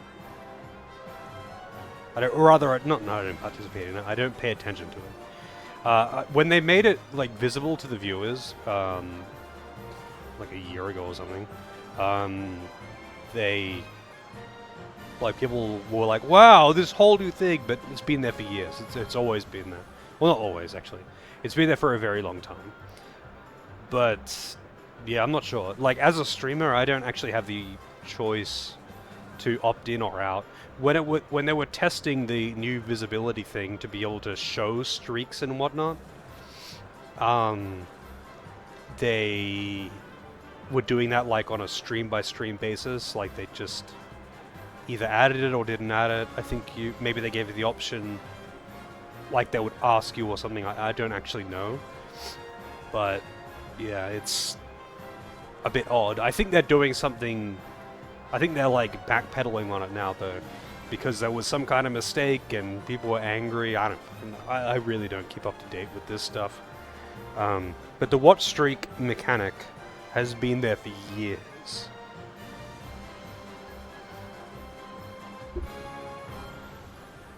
Oh, and after I went through all the trouble of finding this revealing outfit. Damn. That outfit is exactly why I refused. Look, it's about to start. How does one compete for inner beauty anyway? I guess they'll each go up on stage and try to express their best qualities. Boasting about what a good person you are sounds kind of That seems like counterproductive. you could very much just lie, but okay. And now, it's time for our contestants to tell us all just what makes them so wonderful. First up, we have entry number 1, Miss Burgett. How great are you? Well, I'm not just like totally hot. I also do like volunteer work and stuff. And I totally like love animals.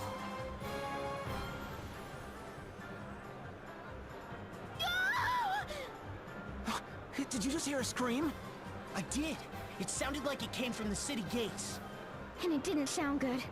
We should check it out. I like totally love animals and stuff. Spit it out, woman. Who attacked the Skyhold? I don't know! Confess, or suffer the consequences. What even is this? Somebody help! Leave her alone! Wait, you're... It's Eugenie Ultra. In that case, kill them all!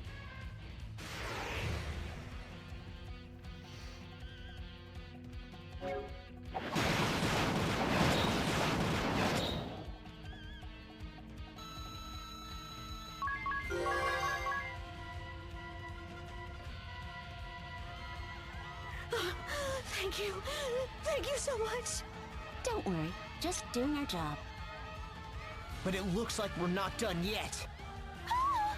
Leave me alone! Help! Somebody help! Blast it! They're all over the city! This could get ugly real quick. We gotta alert everyone.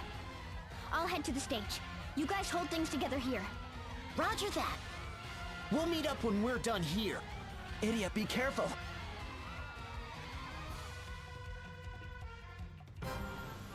And last but not least... What, they just keep going with the... whatever. Entry number City's 8, literally under attack. How great are you? When it comes to inner beauty, none can compare to yours truly. Behold, even with my stunningly good looks, I do not have a conceited bone in my body. I treat even the riffraff of society with dignity, and am the epitome of gentlemanly largesse. This year's contestants are fine in the looks department. But when it comes to inner beauty... Shoot, just as I thought. No one's noticed the city is under attack. What's this? Do we have a last-minute entry here? My lovely lass, while I appreciate your gumption, I'm afraid it is still my turn to... I ain't here to compete. Move it! Everyone, listen up! The Empire's attacking the city! Get to safety at once! What? Safety? There will be no safety, Ideally. Who the? Another of the Kaiser's minions?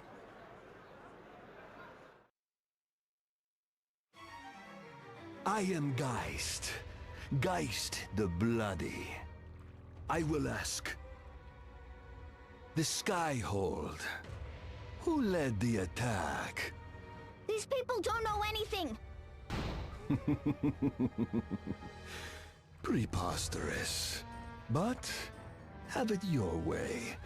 Perhaps their corpses will be more talkative.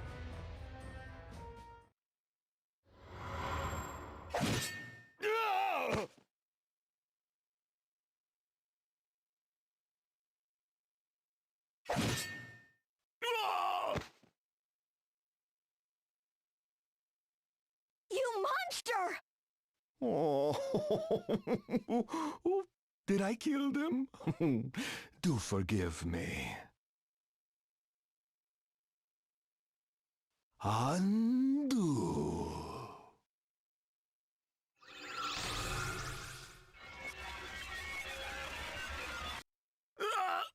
Huh? Wasn't I just cut down to size?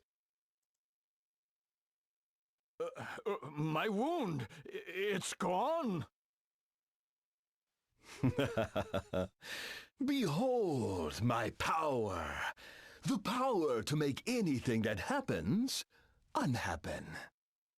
So you saved us? Saved you?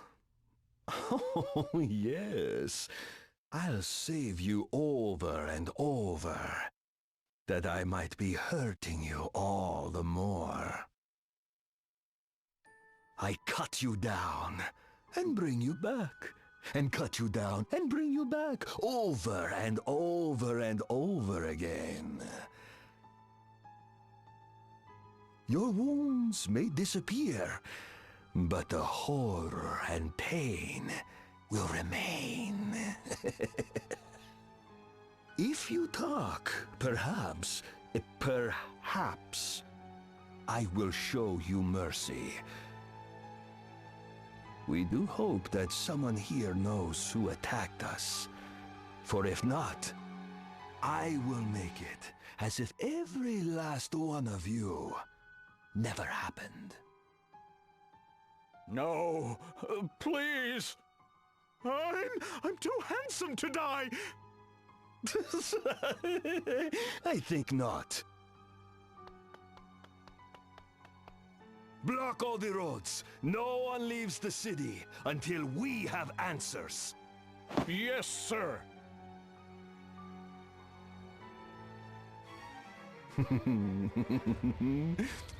Like little rats in a trap, you will not be escaping my realm of torture. You sadistic freak! The people of Florum had nothing to do with the attack! Take this! Oh, the girl has some bite, but it means nothing. Undo! What? Do your worst. Every blow will be undone. You have no chance of victory. No hope for escape. Your friends are busy playing with my soldiers. No one will come to help you. You can only sit and submit to my inquisition. Just like the good people of Florum. Stop it! They really don't know anything. Can't you just leave them alone? As you wish. Then we shall begin with you. Perhaps I will lop off your ears first, and next your fingers. Then your limbs, one by one. But I'll leave you your eyes and your tongue.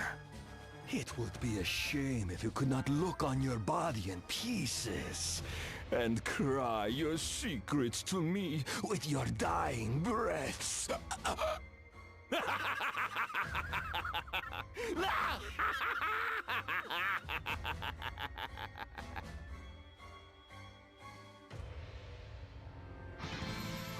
Step no closer. Look who it is, again. It's Ringabell. Who do you think you are?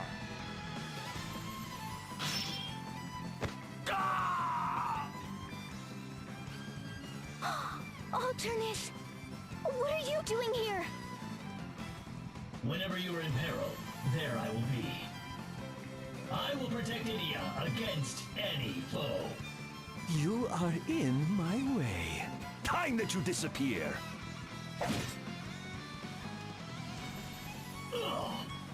Alternus, are you alright? Huh. Never better. Lay a strike. The more pain I suffer, the more powerful I become.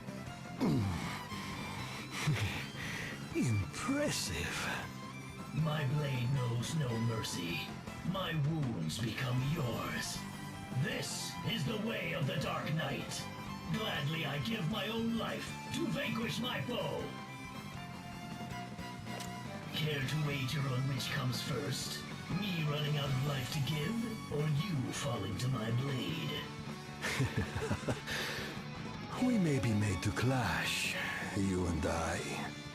Your proposition amuses me, but I have had enough amusement for today.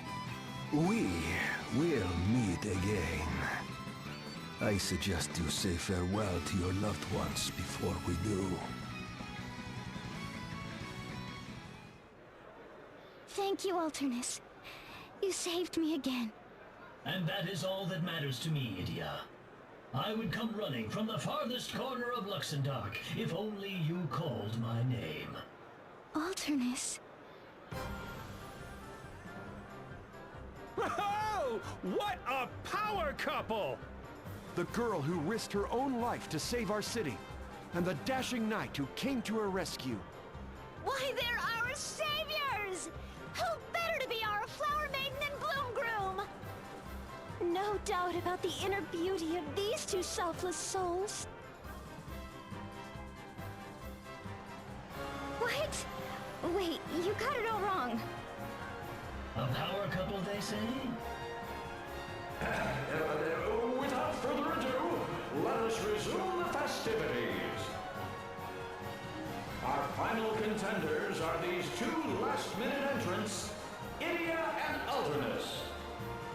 Let's hear some noise from all of you who think they deserve to be this year's Flower Maiden and Bloom Groom.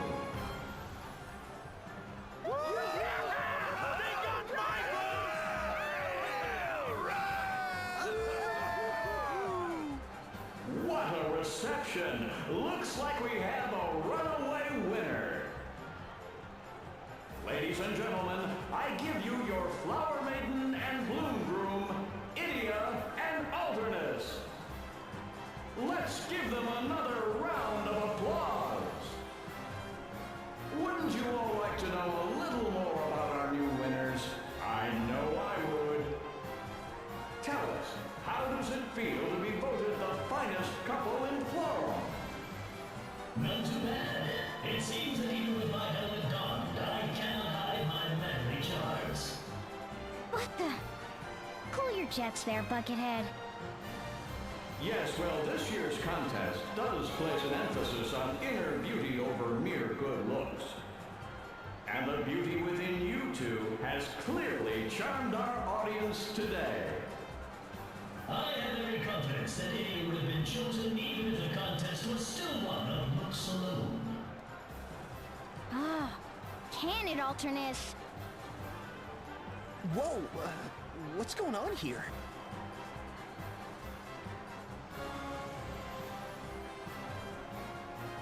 Sir Alternus, what are you doing here?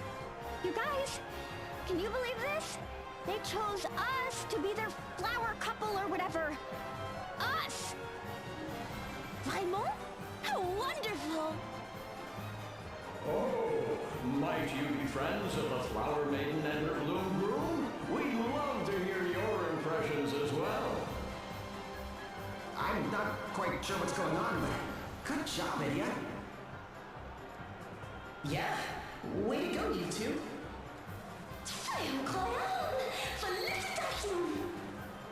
Sit on a Crayola? The fellow she stashed one? I don't quite follow. No, all I meant was... You're just magnifique! Truly a couple for the ages! Oh, elle a bien dit incroyable. Who is this girl? And why does she speak our tongue?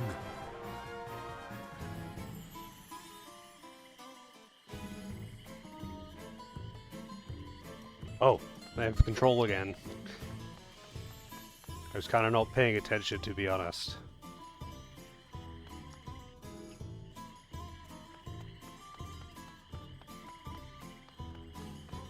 Apparently there's still another item in that region. And in this one. Oh, here it is.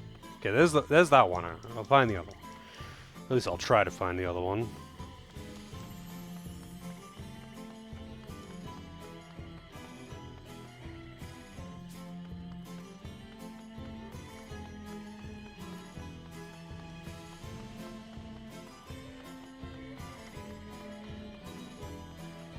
I hear this.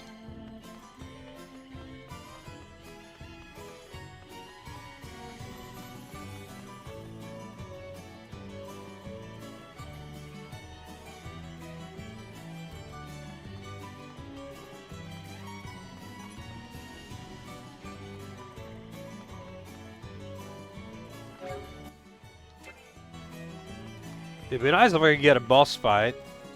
It's been a while. And that brings the 48th Sacred Flower Festival of Florum to a close. Thanks to all who took part, and take care on your way home, everyone. Wow, today's just been full of surprises. I was quite taken aback as well, if not entirely displeased with the outcome. Excusez-moi, Vous avez une minute? Oui? Qu'est-ce que c'est? So you do understand me? Yes, I do. But who are you? He's speaking Magnolia's language. But how? Could he also be... I beg your pardon. I didn't mean to startle you. I couldn't help but overhear your remarks on stage.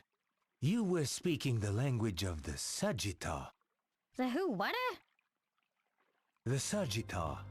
We are a humble tribe, but one with a mission. Defeat the destroyer from the heavens, Baal. We live deep within the forest of Florum, far from the eyes of the people. Ah, la vache! You also battled the Baals? Yes. Since my father's time, my father's fathers, and all who came before me. We live in isolation, so that the technology we wield against our enemy does not fall into the wrong hands. Interaction with the outside world is kept to a minimum. So you can imagine my surprise to hear you speaking the Sagitta tongue. Tell me, how did you come to know it? That's what I wanted to ask you. This is my language, the language of the moon. What's this you say? You come from the moon? This is quite the turn of events. If you would, pray come and speak with our elder. Surely you have questions for us as well. What do you say? An exchange of information? Right. You can tell us about the moon, and we can tell you about that beam of light, for instance. You! I heard him. Now we have to go. But what if the Empire comes pounding on Florum's door again?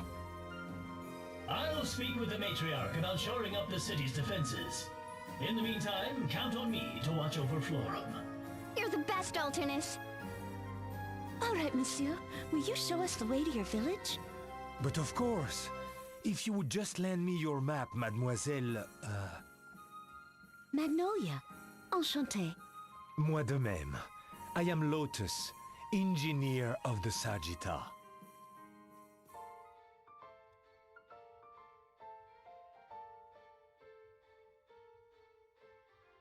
Trap?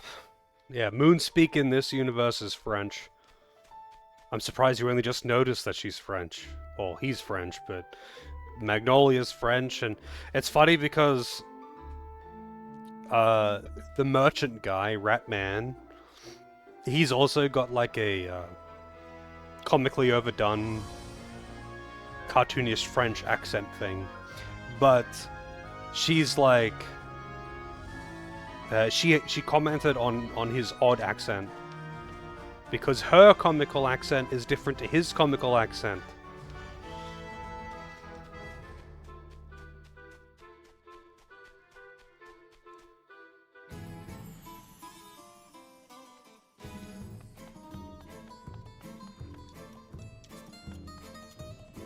Alright, what class is this one?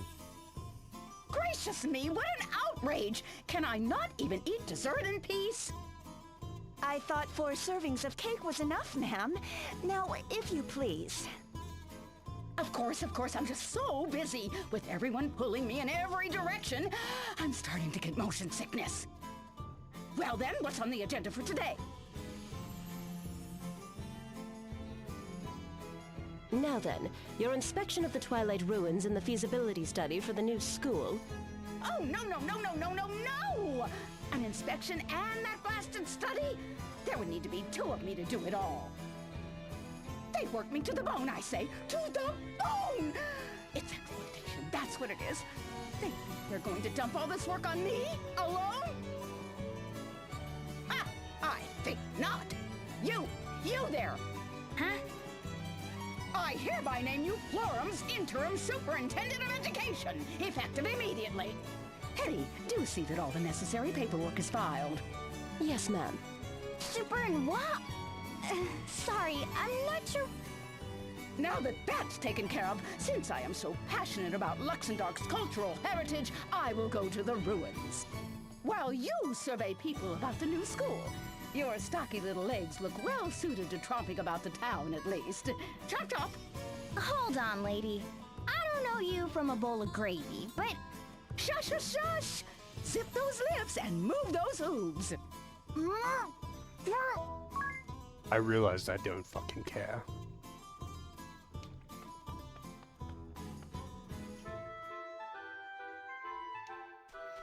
I just want whatever classes you're offering, okay?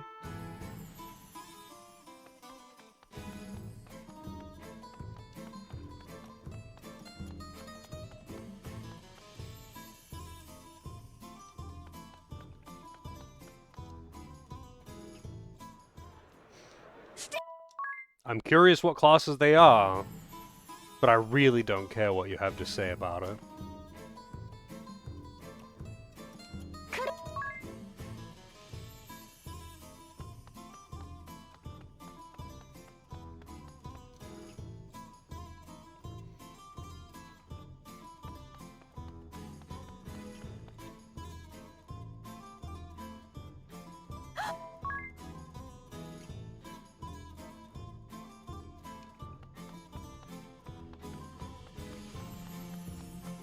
The funny thing is, because I'm skipping all the cutscenes, I don't know where it's actually telling me to go. So I have to go onto the right screen so the blue exclamation mark is visible. Because with side quests, it doesn't like just point you in the right direction at all times. It only shows, you know, the actual destination, not like the way to the destination. Not that it's really too hard to find, but you know. Yeah, the French are from the moon.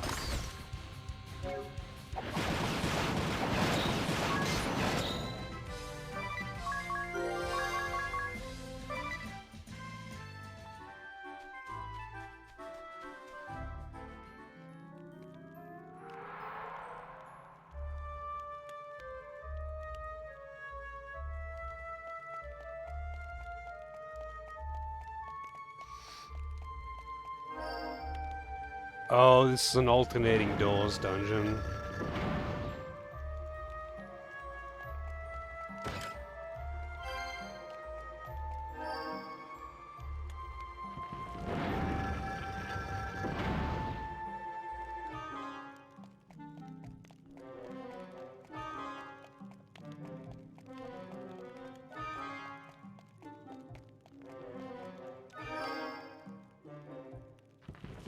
Their moon, yeah.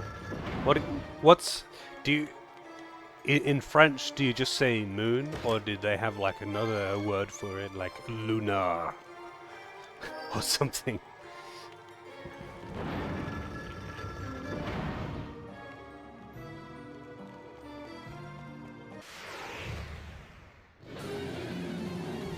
How do you say the moon in French? Wow, that actually just did 10,000 damage. Loon? Okay.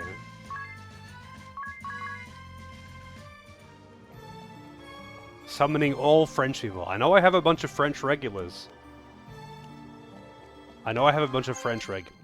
Not that I really want to call someone out of Lurk who would rather stay in Lurk.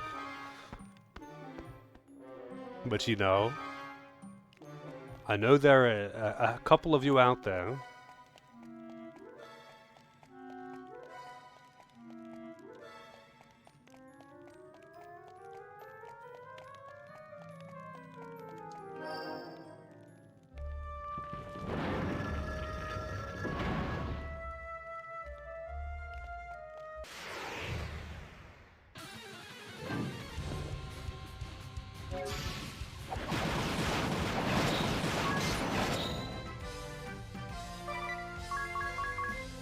Leave them to their cigarettes and camembert. You know what's funny? I remember when I was a kid, my mother would always get camembert, and I hated it as a kid. I don't know why. I just hated it as a kid. But now I actually quite like it. But not so much the skin, just the creamy feeling.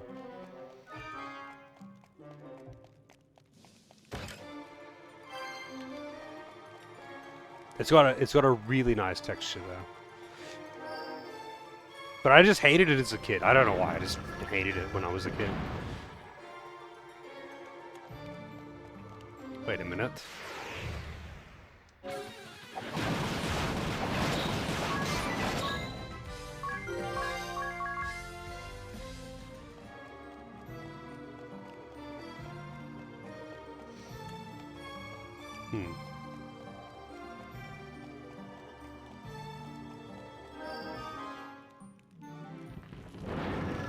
It's just those two?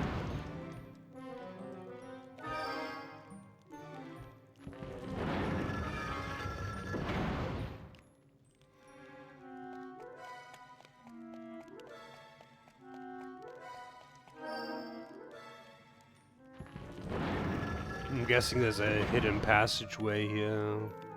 Well, unless this red one actually matches up with the one on the left. Never mind. You don't like the rind on soft cheeses? They usually taste bitter. Yeah, I mean that's the deal with camembert. I mean, still now, I don't really like the taste of the rind on camembert, but now I find it a bit more palatable if you like have a, you know, you cut off a piece that has a good ratio of rind to what do you call the inside? I know the outside is the rind, but I don't know if there's a technical term for the inside. But anyway, if you have a good ratio, I actually don't mind it at all, especially if you've got it paired with other things, you know. But yeah, couldn't handle it when I was a kid. The good goo, yeah. Also, how's it going for you, Ryan?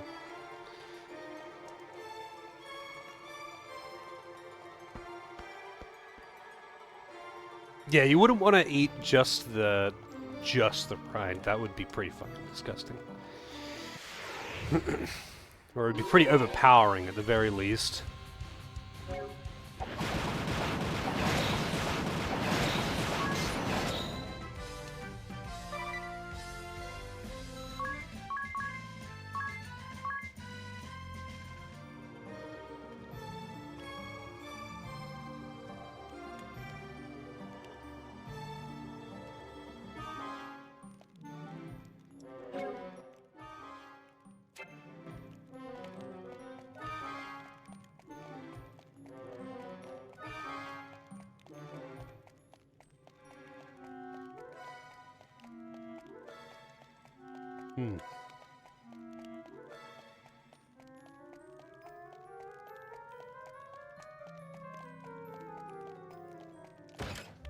Like, I know that all of these chests have got trash in them. Like, it doesn't matter what they have in them, because I know it's garbage. Like, it doesn't matter what's in them. It's garbage. I already know that. But I just like opening chests and collecting shinies. And playing Morrowind. And how's that been going for you? I played a bit of Morrowind when I was a kid, and I was just like, nah, I'm good. As soon as I realized that it was an accuracy meme type game, I was just instantly noped out.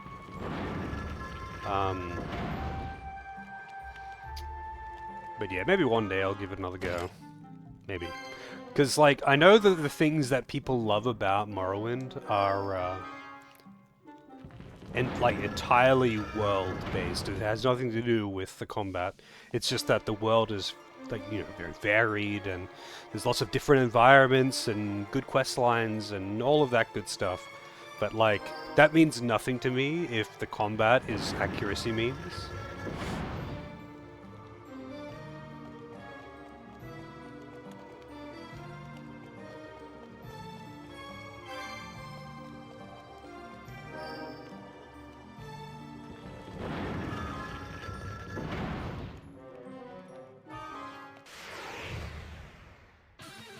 I'm actually kind of curious about the Oblivion remake that they did, just because I played Oblivion a bit as well when I was a kid, but not that much.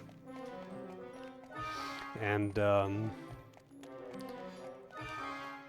I would like to revisit it, but at the same time, like, That's the kind of game where, you know, if it came out and if the Oblivion remaster or whatever came out when I wasn't streaming, I would have picked it up pretty much straight away and played it. But it didn't. So I don't really have the time to pick up a game like that to play off stream. There's no way I would have the time to get properly, you know, immersed and do all the things that I'd want to do in a off stream nowadays. So much of my free time, pretty much all of my free time goes into streaming. So well, not all, like not literally all, but the vast majority of my free time goes into streaming. So like to pick up a game as big as an Elder Scrolls game and actually try to accomplish anything and, you know, do all the quests and all that, like I just don't have time for that. It would take me a year, and if I've got that much, like, if I'm going to spend that much time, I'd rather just play shorter, easier to digest games off stream. Maybe one day I'll pick it up and play it on stream as, like, something of my choice, but, you know. I remember when Oblivion came out, people were so hyped for it because, dude, it's, like, fully voiced! That's fucking insane! Fully voiced! And that was, like, one of the biggest drawing features to the game was that it was, like, fully voice acted. Which, you know, by today's standards, that means nothing. But I guess that was pretty impressive at the time.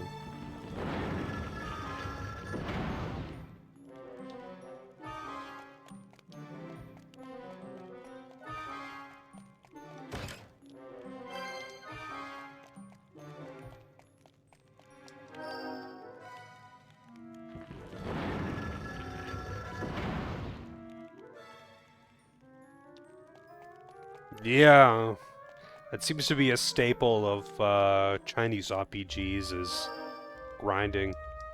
Much like Korean RPGs, and many Japanese RPGs. Grinding is kind of the drawing point. That was definitely the case with Wandering Sword. I mean, I enjoyed Wandering Sword, but that game would have taken me a very long time if I did all of the things that I did in that game. If I did that all on stream, it would have taken me a lot longer to beat.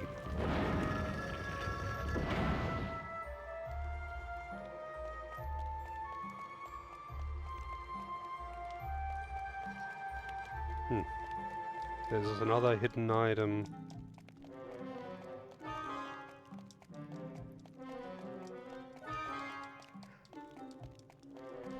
Well, I don't care that much.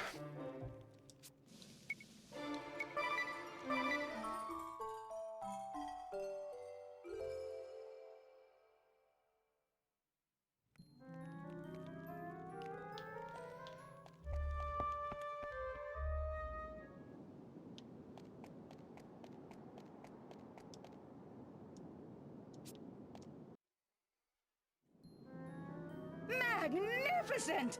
Absolutely astounding! Oh, and so well preserved! Yes, I can see no reason not to register these ruins as Luxembourg's 3,867th Cultural Heritage Site!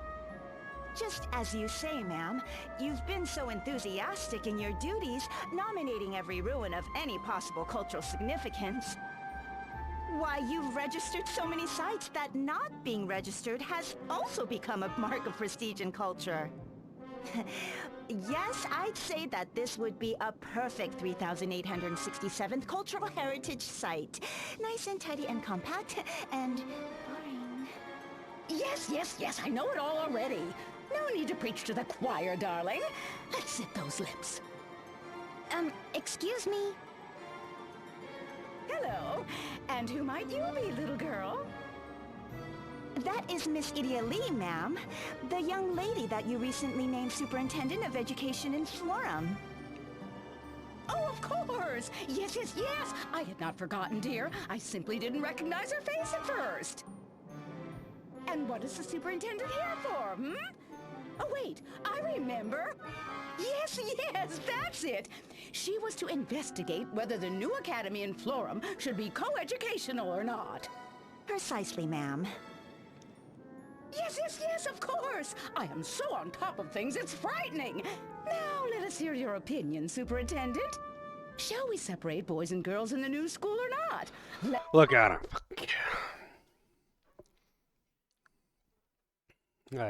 I really, really, really don't care what you have to say, lady. What classes are these? The new school in Florum should be co-educational. And your... Florum has finally recognized the equality of the sexes and been reborn. Alright. Valkyrie or Monk? Valkyrie is pretty good.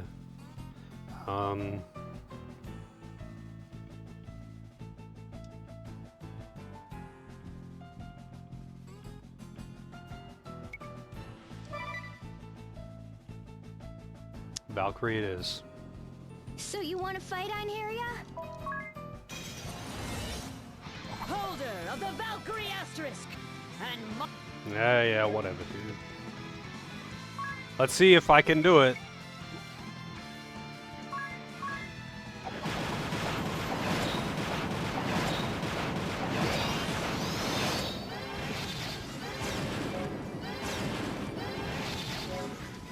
I guess not.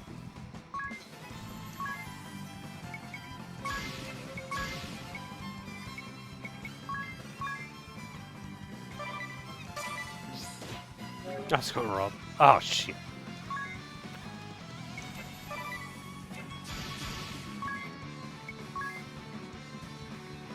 Bravely Dragoon. Yep.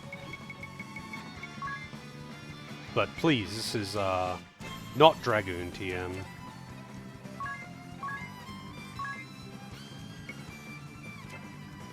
Oh, he doesn't have that passive shit. Oh shit, no, I didn't want to do that either.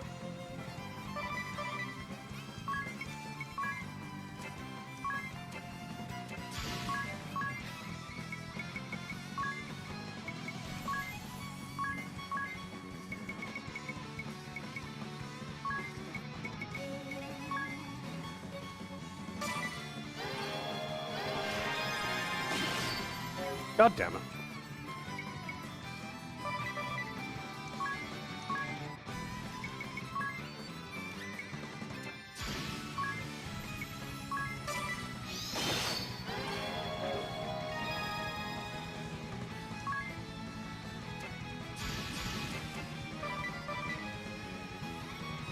She's very close to death, I'm sure.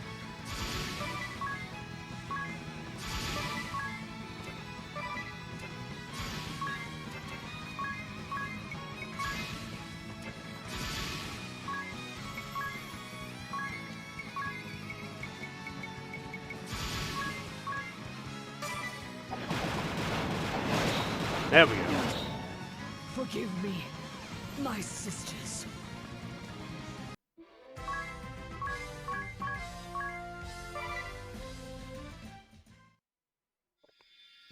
Yeah, she does have pretty fucking weird looking pants. They got spikes on them for extra jump damage. Valkyrie had a very, very useful ability in the, in Bravely Default 1. It was, like, really good for farming random encounters. But I've got plenty of classes that have got really good. So, like, the thing with Valkyrie was specifically, where is it? Wait, it doesn't... Oh, it is Crescent Moon.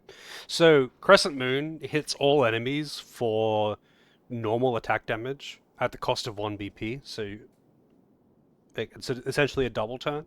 But the thing is, that isn't really that useful in this game. That was really useful in Bravely Default 1, because there wasn't very many inherently AoE attacks that didn't cost MP. Like, the appeal of Crescent Moon was that it costed BP, not MP. So you could just have a bunch of characters that have it, and they just use it all the time, because it doesn't cost MP.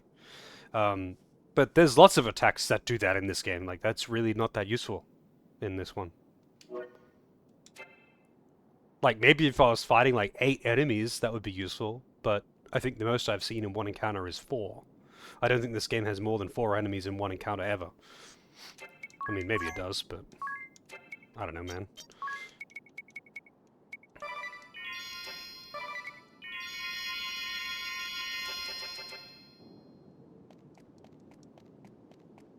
Also, I'm pretty sure this is where I fought the, Bloody Roses, or whatever the fuck they were called. In the first game. In that room.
Oh, damn it.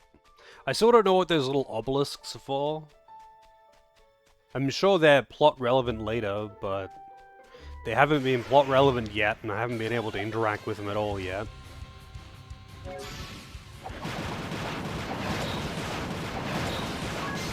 Also, we got Rosalias, which are reskins of mummies, which are extremely thick mummies. Not extremely thick, actually. That's probably the wrong way to put it. They have extremely wide hips with a non-existent waist and bazongas.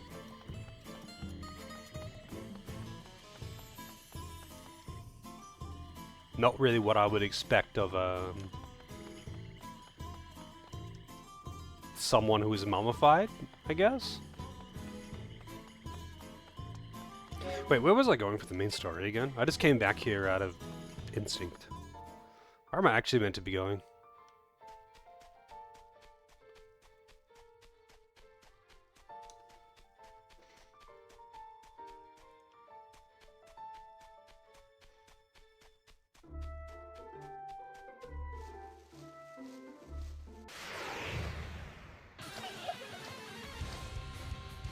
We got another apple! Granny Appling.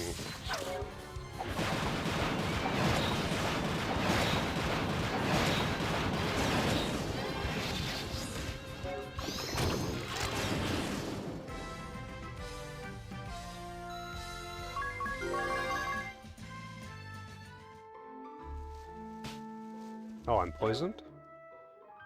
You got poisoned.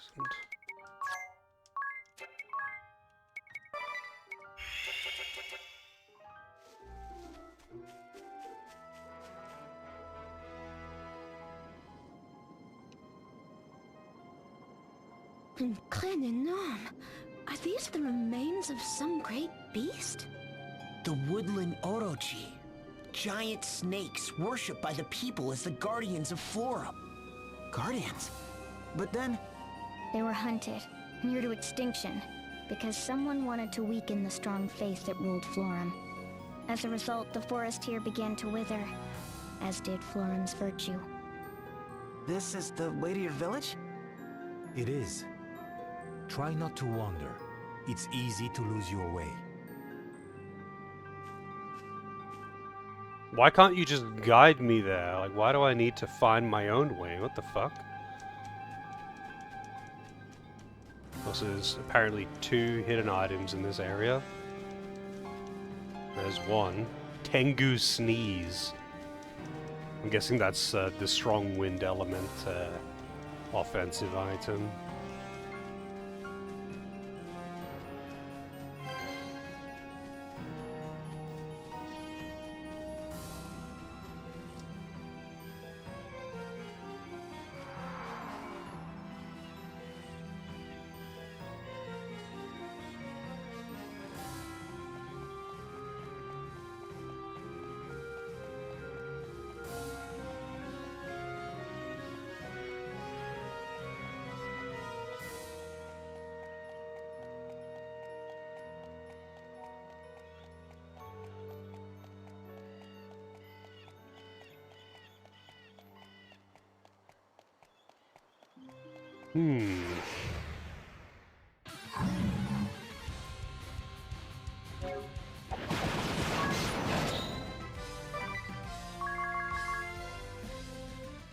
That attack is actually so fucking stupid. It's so hard. It's actually ridiculous how strong that move is. I was going throwing. Yes, missed opportunity. But I feel like no matter how well named this game may have been, or could have been, in an alternate universe, it wouldn't really make up for the writing in this game. It's something else.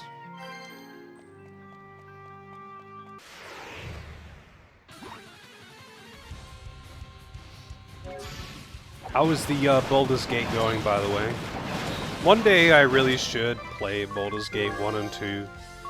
And, like, actually finish them, I mean. I tried Baldur's Gate 2. I'm pretty sure I have both of them. I'm pretty sure I have both of them. But I just couldn't get into it because D&D. And I was, like, really enjoying the characters as well. But I was like, I don't want to deal with this level of accuracy memes for good writing.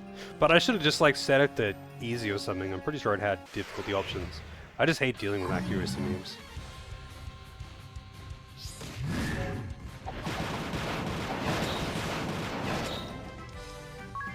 Yeah, like, I know how popular the games are, but and you know what's funny? I'm pretty sure it was you might not have heard this, but I've mentioned it a bunch of times on stream. So when I was a kid, like really young, like probably like 6 years old or something,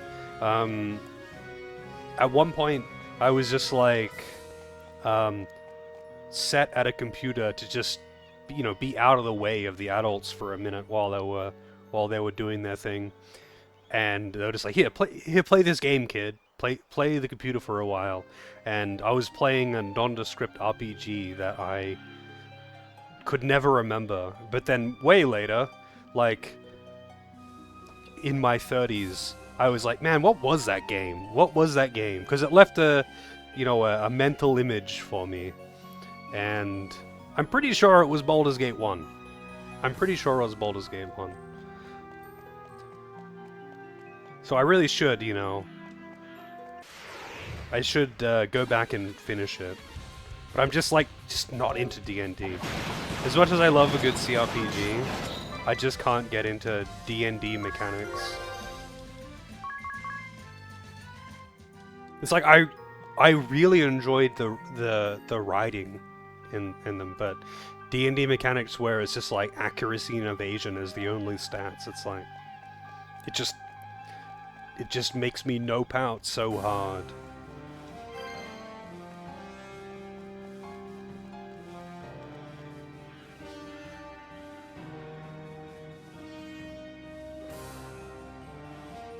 Yeah, like it's funny that as much as I love CRPGs, like all of my favorite ones are specifically not D&D, and it's like, man, yeah, like just swinging at air and because everyone's like, not everyone's a glass cannon, but it's like everyone's fairly squishy, you know. It takes a couple of hits to kill someone, but everyone's got low accuracy. So you can just like win or lose a fight just just like that, just because an enemy got 3 hits in a row, or you could win a fight because you just got 3 hits in a row, and that drives me fucking insane. Like, I can't do that in video games. It kills it for me, just instantly. And it's, like, I feel like I'm missing out because, like, I know the writing in those games is great. And even in the short amount of time, like, I played Baldur's Gate 2 for a couple of hours. Even in that short amount of time, I was like, man, I wanna see more of these characters doing their stupid shit.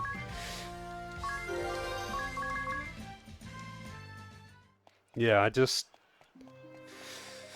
I can't do accuracy memes to that extent. I could do accuracy memes to a certain point. But, like, for what it's worth, like, I really could. I could just play the game on, like, on a lower difficulty so it doesn't have the accuracy memes. Or I could just, like, cheat and just, like, put my accuracy stat to, like, 1,000,000 and just enjoy the game for its writing. And I would probably have a blast. But I just haven't. Yeah, that kind of shit night, like, that just drives me insane. I don't know how people can like that kind of thing. Like, exactly that kind of thing. Dragon Quest is notorious for it. How, like, it's a staple for mimics in Dragon Quest to have really high speed and thwack. So they can, if you're unlucky, get the first turn and just use AoE instant death and kill your entire party, and there's literally nothing you can do about it. Because none of those games actually give you an accessory that has death immunity. And even if they did, like, it would be late game, and you wouldn't be using it all the time. So, like, just pointless. It's like, dude, why? Like, you could have done there's so many things you could have done to make it difficult and actually challenging, but no. You just use accuracy memes and instant death. I just don't get it. Maybe I'll never get it.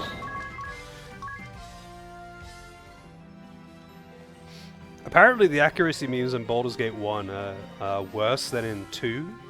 And I haven't played Baldur's Gate 1, I've only played 2. I played it for a couple of hours. Like, basically I played it for, like, I beat the tutorial dungeon, like the first dungeon that you start in, because you, like, start in a prison. And you break out of there, and then you go to the city and fuck around there, and then go elsewhere. Like, basically, that's all I really did. I broke out of the dungeon. I went around the city in those different districts and picked up some quests, and left the city, and I think that's about all I really did. It was a while back, so I don't really remember. And I was just like, man, there's just way too much accuracy memes. I can't do this. And I was, like, a little disappointed because I was finding the dialogue to be pretty entertaining, you know? Because it's not like I was already familiar with the characters or something, and the dude with the hamster was just funny to me. How's it going, Santo? Maybe you're right, Santo. Maybe you're right. But I do feel like I'm kind of missing out. It's like with Baldur's Gate 3. People absolutely fucking love Baldur's Gate 3. And it's been offered as a request to me, like, multiple times, and I kind of want to play it, but at the same time, like, I know that it's D&D, so I know that I'm just going to get really annoyed with, like, RNG in dialogue and other shit like that, and I'm like, I'm certain that I wouldn't enjoy the writing because of who the developers are.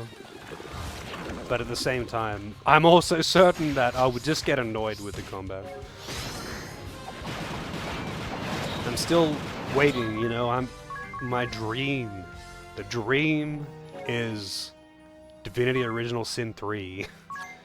If that ever happens.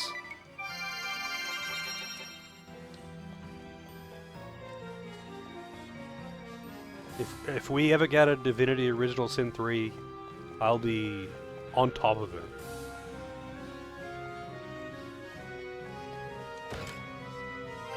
Or like a Pillars of Eternity 3. I really enjoyed Pillars of Eternity as well.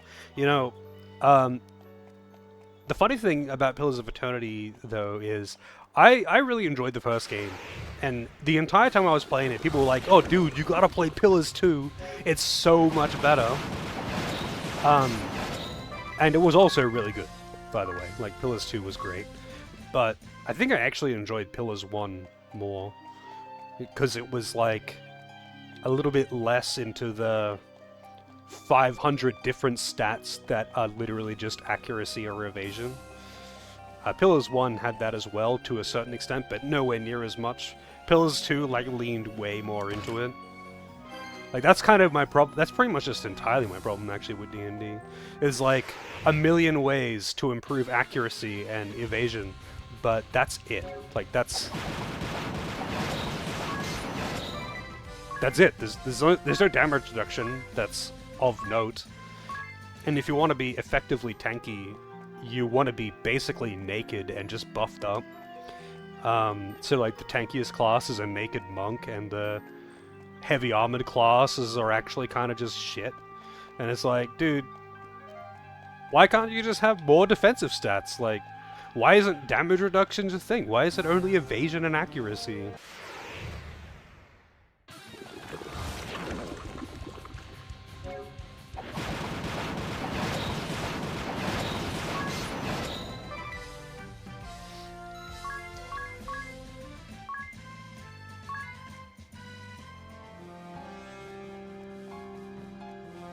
That being said, though, I really did have a great time with Pillars of Eternity 2. 1 and 2. They're both really good games. 1 had some unforgettable characters there, and it didn't lean quite so hard into the accuracy memes, but the accuracy memes are also pretty inconsequential in 2, so it was still just really good. Oh, here we go, 5 enemies. I think that's the first time that I've noticed 5 enemies in a random battle.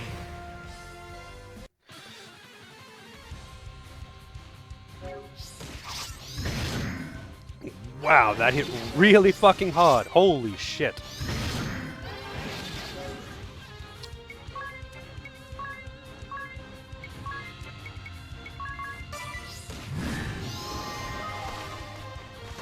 Wow, they actually blocked my escape too. Alright, buddy, you really want to die?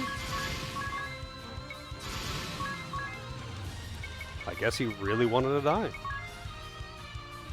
Oh, he has no MP.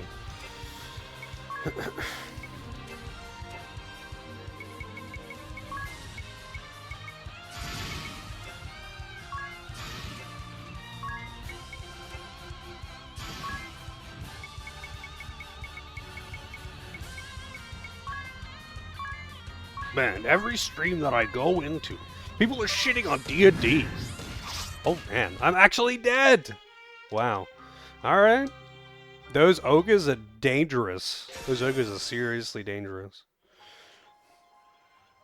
I should make some... Oh, it put me at the side of the dungeon too. I should make some kind of channel point redemption or something, I don't know, about that meme. It's become so prolific now. Every channel I go into...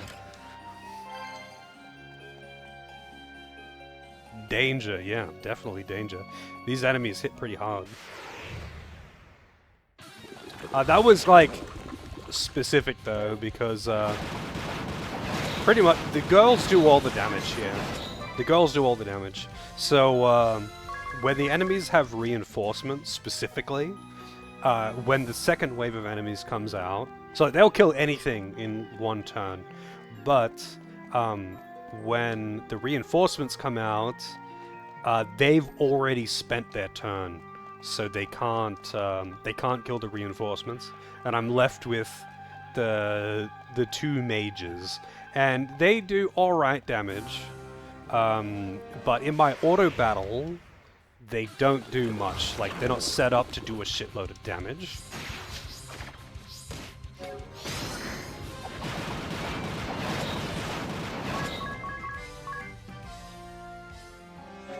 Gonna play a backlog one after this one? Probably. I haven't, like... Honestly, I'll be real, Lozo. I don't think that far ahead. Like the last... Okay, you know how I've done a bunch of, like, alternating backlog games in recent history, right? Only one of those was actually predetermined. The other ones were all picked the day before.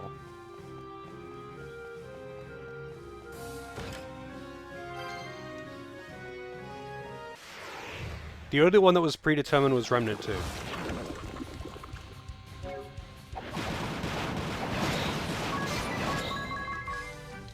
The other ones I was just like, what do I feel like playing? Like, literally the night before, and I just downloaded it the night before.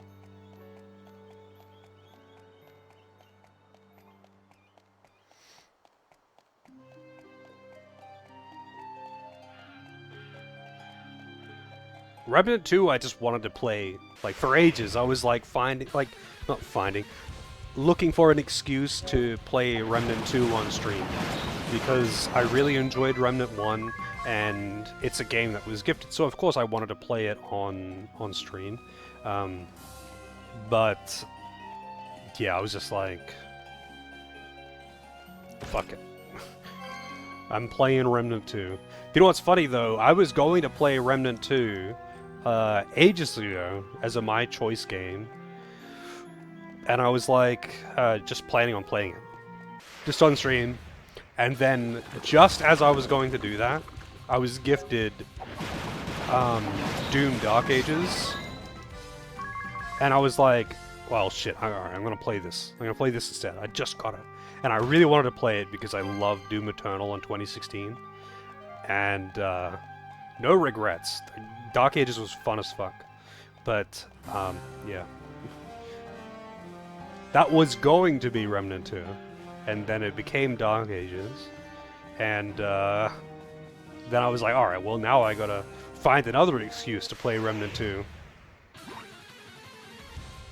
The backlog did get shorter. Oh shit. I better turn off Auto Battle, just in case. So many Star Wars games.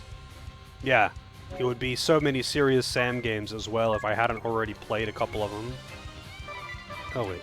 Ooh, that was close. Like, I've already played a couple of the Serious Sam games, and I didn't put all of them on there because, like, I got gifted HD versions of the games that I was currently and already playing. When we get another community choice again? That's a good point, Santa. I might actually do a poll next week. If you send me a message in Discord and remind me, I actually might do exactly that.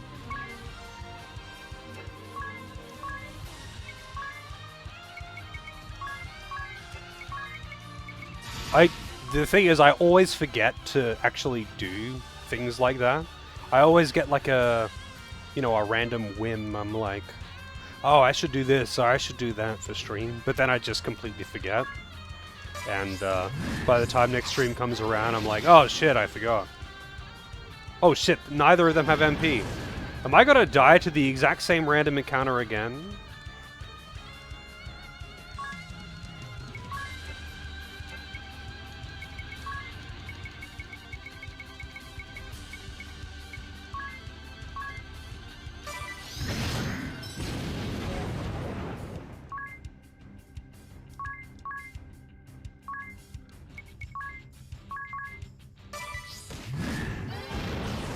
No, I'm not.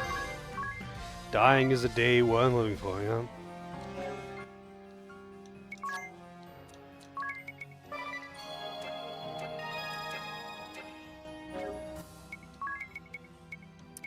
That is correct. You know what, I'm just gonna turn off encounters in here until I heal out. Yeah, I should do another community choice game though, because those were pretty fun when I had the like channel point votes for the community choice games. I think I did 2 of them like that, and like it was, people were like really engaged in that. Like it was, you know, provoking a lot of conversation, People were talking about the games that were on offer, that kind of thing. The only thing with the community choice kind of thing, though, is that I have to, you know, be kind of careful with which games I pick. Because if I put up a game, like an unknown game, versus a very well-known and very well-liked game, it's not going to be a competition, and that kind of spoils the fun. And obviously I would like it to be interesting, because if it's completely one-sided, people just lose interest.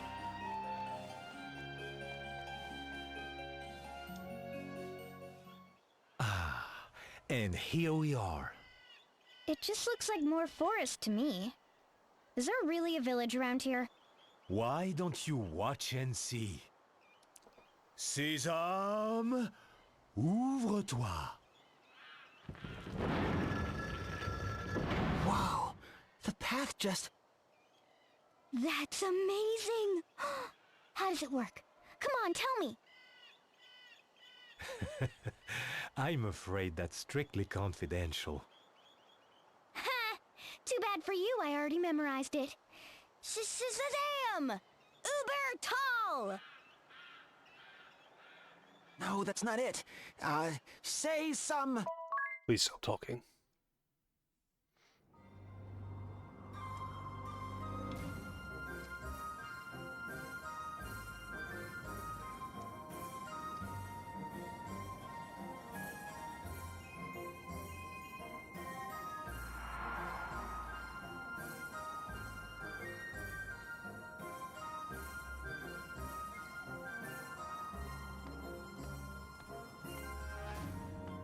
The village. The whole village is floating. Get a load of that cannon! What's the matter, you? You look positively green. Don't look down. Don't look down. What was that? I couldn't hear you. You got me, okay? I'm afraid of heights. Good thing it's your only fear, huh?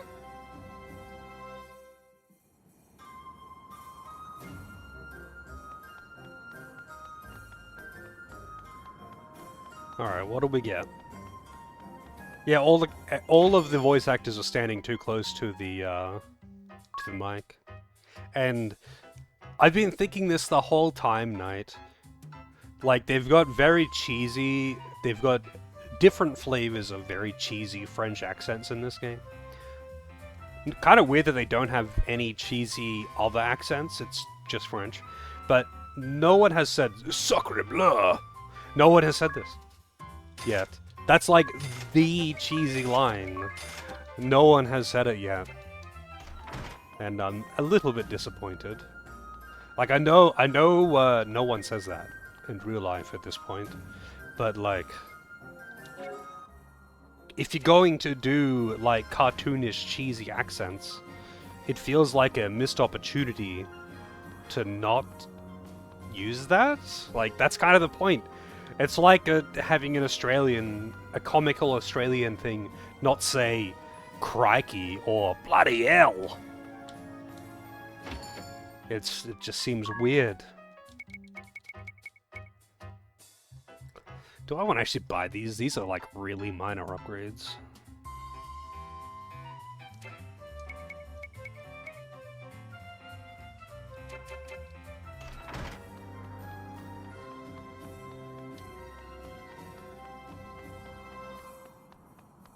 Put another shrimp on the barbie, exactly.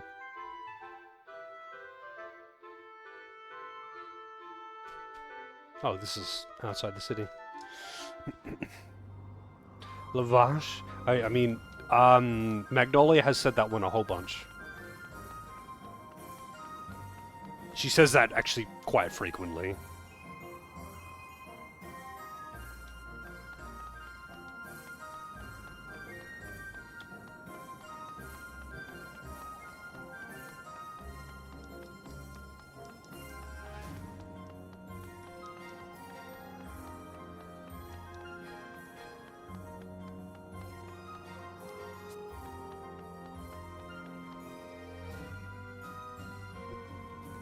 I have returned, Elder. And I've brought some fascinating guests. Lotus has told me your tale. I thank you for coming, Moonfarer. And your companions as well, of course. I am Sirius, Elder and Chief of the Sagitta. I must say, I never truly believed there might be people on the moon. Our people have been raised to believe that we once came from the moon, though most thought it mere legend. And our duty, to defeat Baal. The technology and weaponry to do so passed down by our ancestors. No Baal appeared in my father's time, nor in his father's before him. To think it would come in mine. As soon as that fiend came within range, we unleashed the fury of our arms. But the beast survived our attack and fled. That's what brought me to Florum. I thought I could track the Baal's movements. Yes. When next we find the beast, our aim will be true. We will blow that Baal and the castle that holds it clear out of the sky. Just a moment. Someone very important to us is inside that castle. What's this you say? That is unfortunate indeed, and yet it does not change what we must do. What? This is our sworn mission, passed down among my people for generations untold. Duty calls, and we cannot turn our backs on it. But... It's Agnes!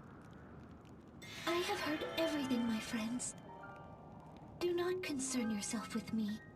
If you have the power to fell the beast, then let it be done. If giving my life will save our world, I'd gladly give it. What are you saying? That's unacceptable and you know it. We're not just going to stand by and let you sacrifice yourself. We're Agnes's Avengers, remember? That's right. We already made up our minds. We're saving you and defeating the Baal. Please, Elder, can't you give us just a little more time? We only need enough time to rescue Agnes. No, I fear the risk is too great. The next time the Baal comes within range, we will fire. If you would save your friend in the castle, I suggest you save her. Quickly. I am sorry, my friends. This is what we were put here to do. We can't blame you for doing your duty, but we have a duty of our own to perform. That's right! We'll storm the Skyhold and save Agnes! But now, how will we get there in time? We're going to need to find a way to get airborne. Okay. I will help as best I can. Together, we will find a way. Surely we have something useful here. Just let me know. Hey, you. Let's check out the cannon first. You think? Well, I suppose we've got to start somewhere. Are they gonna sabotage it?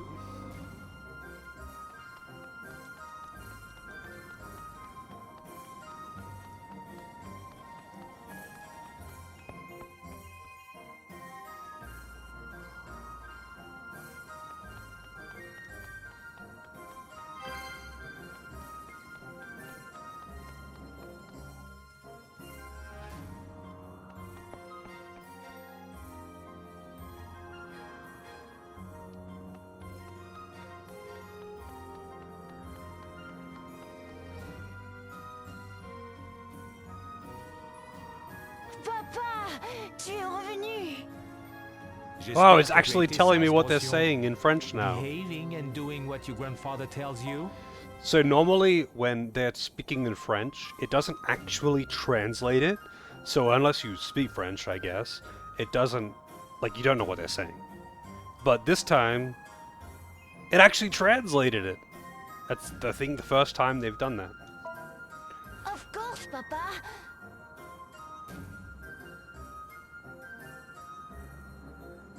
C'est qui ces gens? Ils ont des habits rigolos. These are our guests, Portion. Don't be rude. Your son?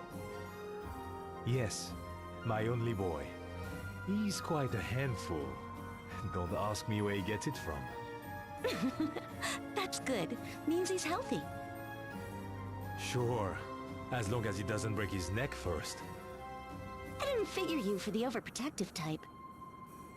My wife, may she rest in peace, was the elder's only child. The future of our people depends on him. I'm sorry. I didn't mean to... No, it's fine. Times heal the wounds. Papa, pourquoi il a une coiffure bizarre, le monsieur? Je t'ai dit de ne pas être si grossier. Ça doit être à la mode chez eux. Oh, ce n'est pas du tout le cas, vous savez. They just talking shit about the party. She speaks our language. I most certainly do, despite my strange looks. Sorry about that. Now you see why I told you to be polite, huh? It's alright. Even I think my hair looks funny. But I can't... Wait, how to did do he anything know what they said? You could understand us? I could kind of guess somehow. What a riot you bunch are. So, Mr. Lotus, about this cannon.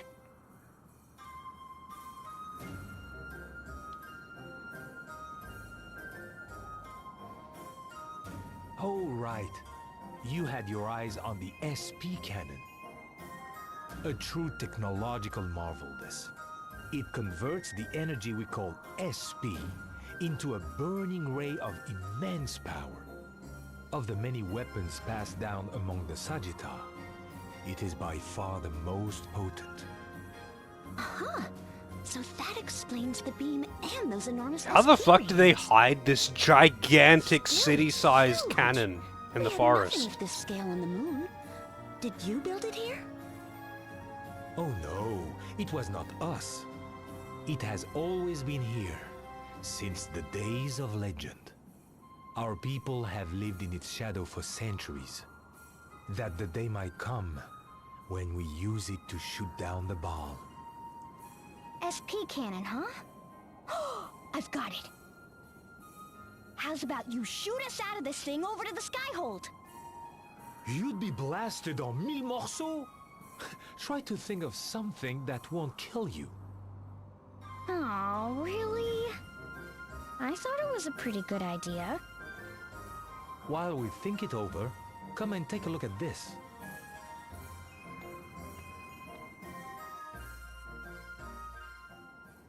What's that? That there is our SP storage tank. See those beds down below? We collect SP for storage from the folks who sleep down there. You gather and store SP... Oh, because... Just a moment. Oh my god. What exactly is SP anyway? SP is the resource that you get by leaving the game on for 8 hours. You're supposed to just leave your Nintendo DS on overnight to get SP, and it's the cheat stat, so like it gives you free turns.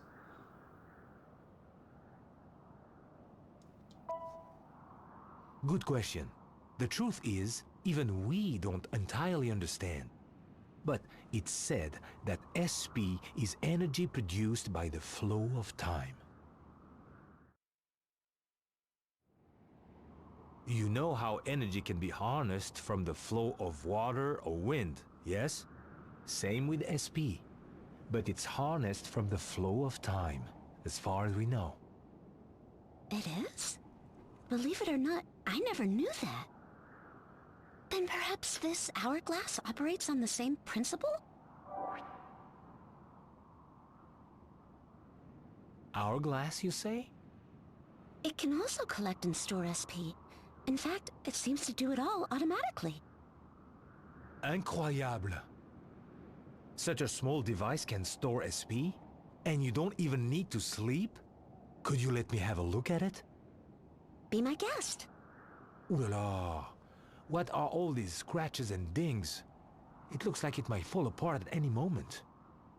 I guess we have been a bit rough with it. We, huh? Murder. I might be able to fix it up for you. What do you say? Spoken like a true engineer. It'll be just a quick welding job, and it would be my pleasure.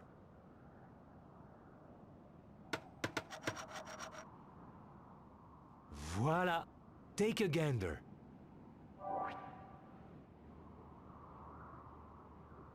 Oh, it's gold now! What else did you upgrade? Sorry, all I did was fix up the casing. It may not be exciting, but it's the best I can do with the knowledge we have. It's more than enough. Thank you, Lotus. I've got it. What if it were possible to use SP to fly?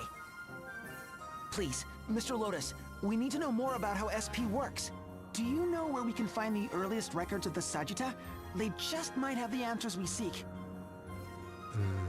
If there's any such thing, it would be in the ruins of Old Sagitta. It's a bit of a hike, but I can guide you. Let me mark your map. Thank you very much. Procyon, you should come as well. You should get to know our past, that you may guide the Sagitta wisely into the future. Yeah, just send your child into the dangerous ruins, why not?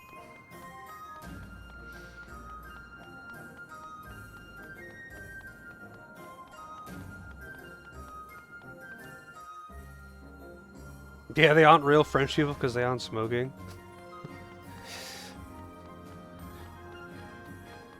Actually, I'm curious, like how... I know that's the stereotype that French people smoke. But I wonder, you know, how common it is for people in France to smoke. Like, obviously it varies dramatically from country to country. I know in Japan a lot of people smoke. And, they're surprisingly accommodating for smokers. But then in other countries, they are very not accommodating for smokers. Apparently in Korea, it is pretty shit if you're a smoker, because you're not even allowed to smoke in most public spaces. So, I mean, not that I'm complaining, I don't smoke, but my brother was talking about it because he's been to Korea a bunch of times, because his wife is Korean. But, like, he finds it difficult to find places where he is allowed to smoke. And it's just funny to me. I mean, no, I totally get why places wouldn't be accommodating to smokers. I get that. It's just like, you know, different countries are drastically different in their accommodation for smokers, I guess.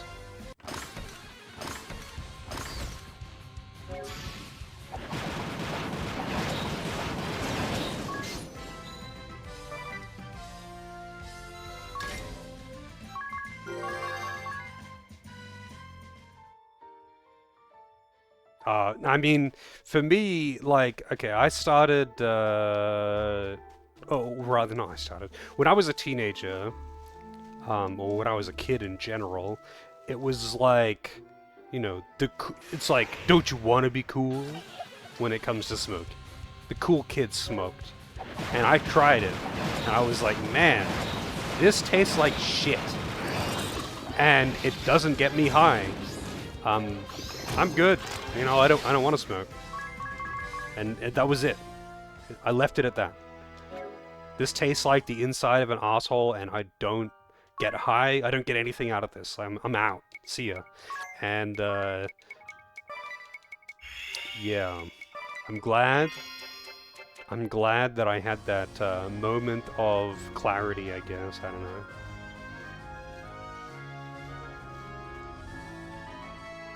Wait, how did I actually get through? Yeah.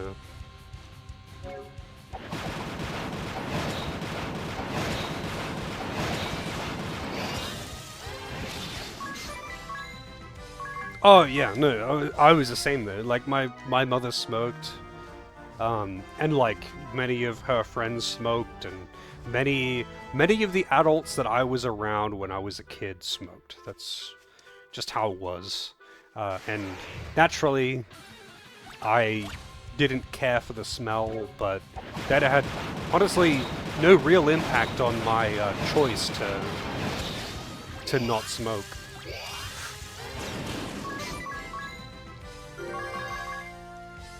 It was just the fact that I tried smoking, and I was like, Jesus, this tastes terrible. But then after that, I dated a girl that smoked, and like this was still in high school.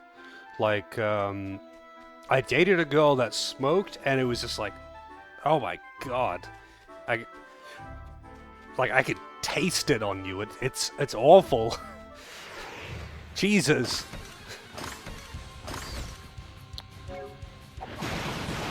How's the charm? It's like I can literally taste. I can taste that she had smoked in that day when kissing her, and it's like, ugh, it's just fucking gross. Tobacco is awful, man. I could understand if it gets you high. Like, I get that. If it gets you high, sure. But it doesn't. It doesn't get you high, it just tastes like shit.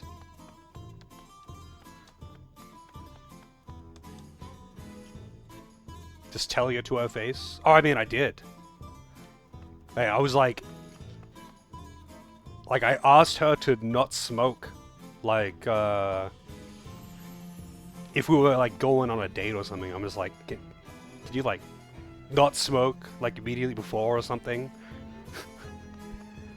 I didn't care. I was just like, and, you know, she was fine with that, though. She's like, she didn't mind, like, she got that. Oh, exactly how long do you plan As on a following non-smoker. us? Huh? Considering how extravagant this city's architecture is, it actually provides quite clear lines of sight. What are you... Making it pretty hard to follow someone undetected. Oh! Ow! Rockapella? I have no idea what you mean. Do you need something, stranger? Do I need... I don't care. Smoked a joint a couple months ago and it stunk so bad the next morning. I mean, any smoke stinks. But I suppose it also very heavily matters where you smoke.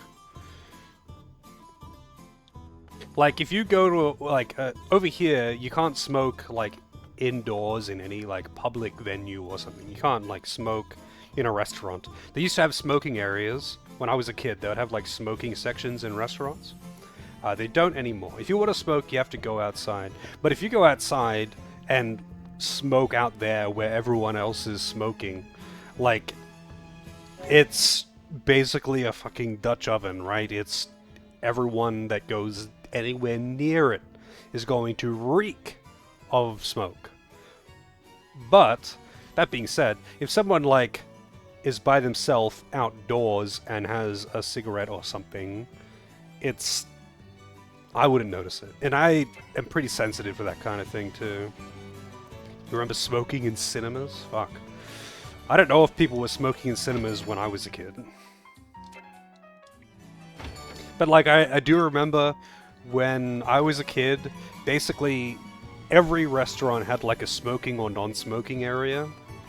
And, you know, you go to McDonald's and they had ashtrays on the tables. Yeah.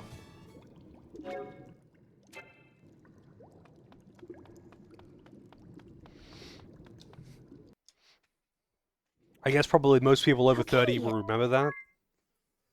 But that is not a thing anymore. And over here, at the very least, most people under 30 probably don't have any memories of that. Also, I don't know where I need to go for this quest.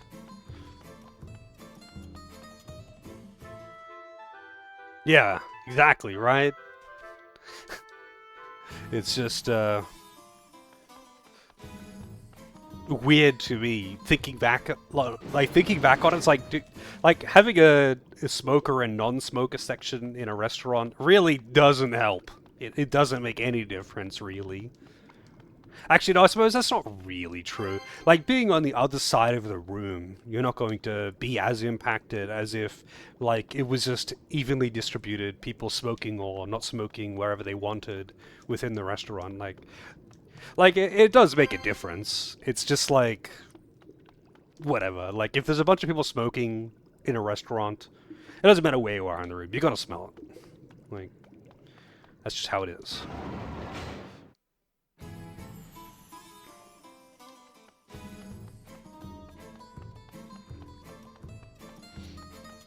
Yeah, well, I mean, it was pretty common, not for my parent. I mean, for my parents' generation, it was still, you know, the same old, don't you want to be cool?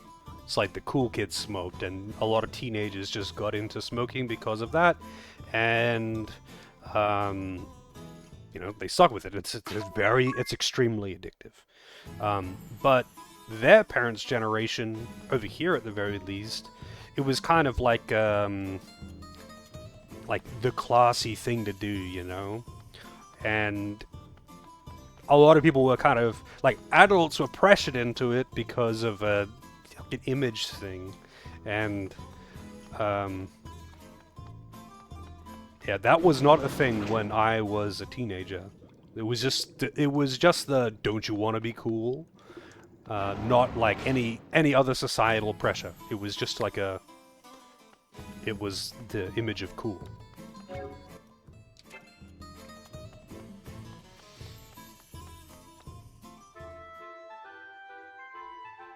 Yeah, well, I remember when I was a kid on planes, they would have the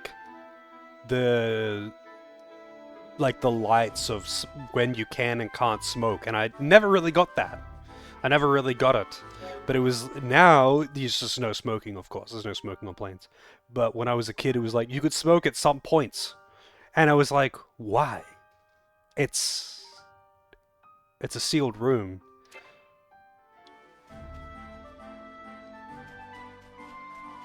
Even as a kid, I was kind of curious about that one. Like, it's a sealed room. It's not gonna make any difference.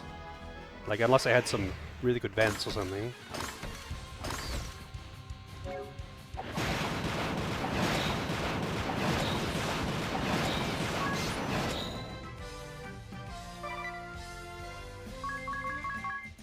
Yeah, I don't know what how kids have it now. Like, if it's still the don't you want to be cool? Now I know it's more popular to vape for kids or whatever. I don't know, man. Like, I really have very little contact with people that are not not within my own age group.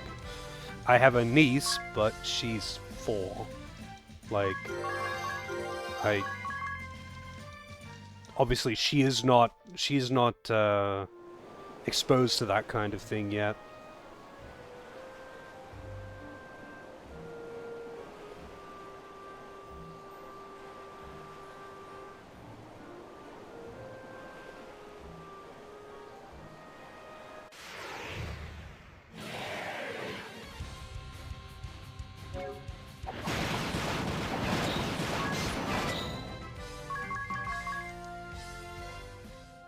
I don't know. When I was like less than 10, I thought smoking was cool.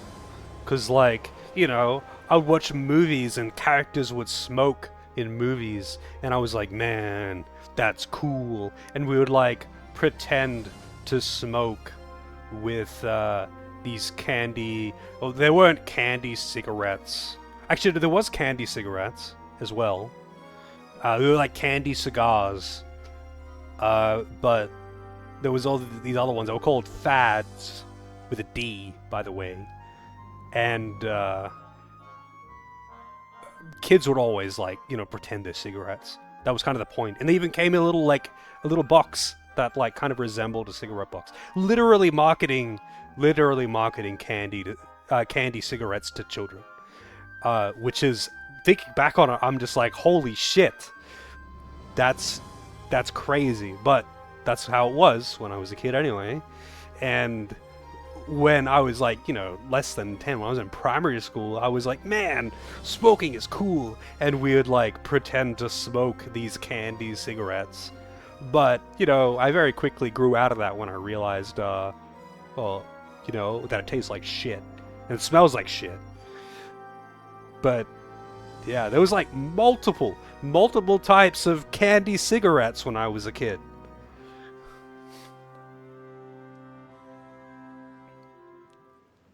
The carrot method? I've not encountered any of that.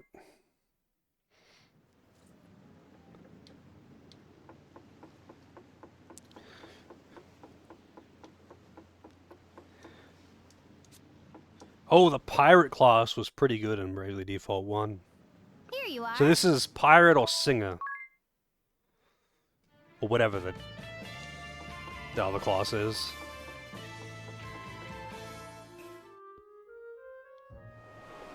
Come on, man. You're really making me go all the way back there?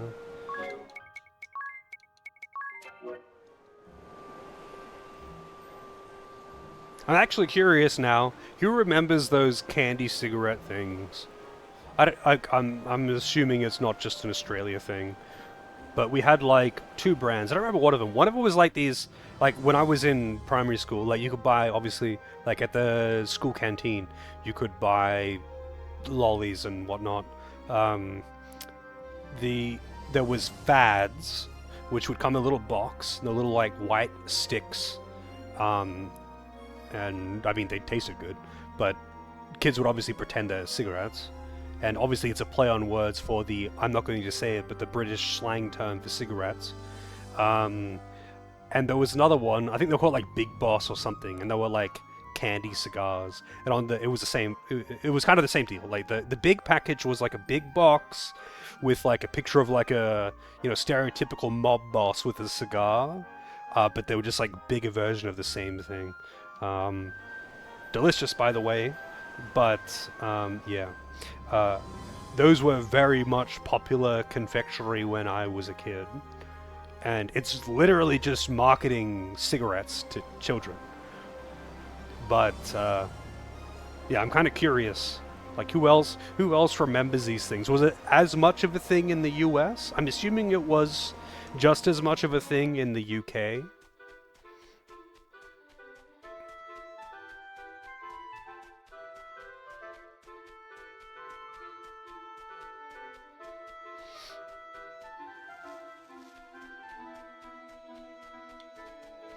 Wait, it'd probably be faster to actually go to a different city and then warp.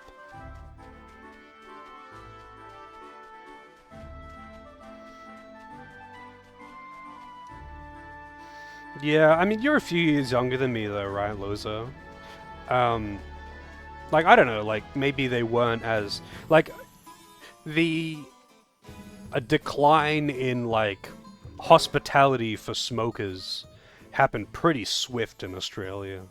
Like, I remember, like, in my high school years, it very rapidly declined in, like, how accommodating for smokers places were. Like, by my early 20s, like, between me being in high school, late teens, and early 20s, in that short period, it pretty much entirely flipped.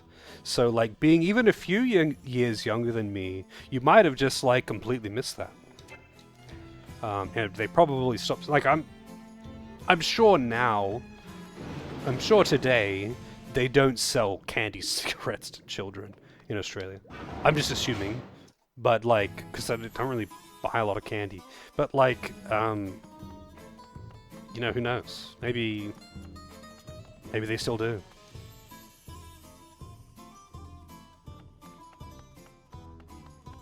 I don't know where I'm supposed to go for this quest.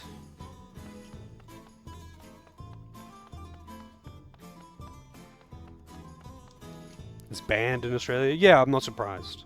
I mean, rightfully so, to be honest. It's rare that I agree with shit that's being banned in Australia. But like, I don't know, I feel like selling candy cigarettes to children in an attempt to get them to smoke and think smoking is cool is probably a bad idea. Like, you know, I may be morally corrupt or void, but I don't really want to sell cigarettes to children.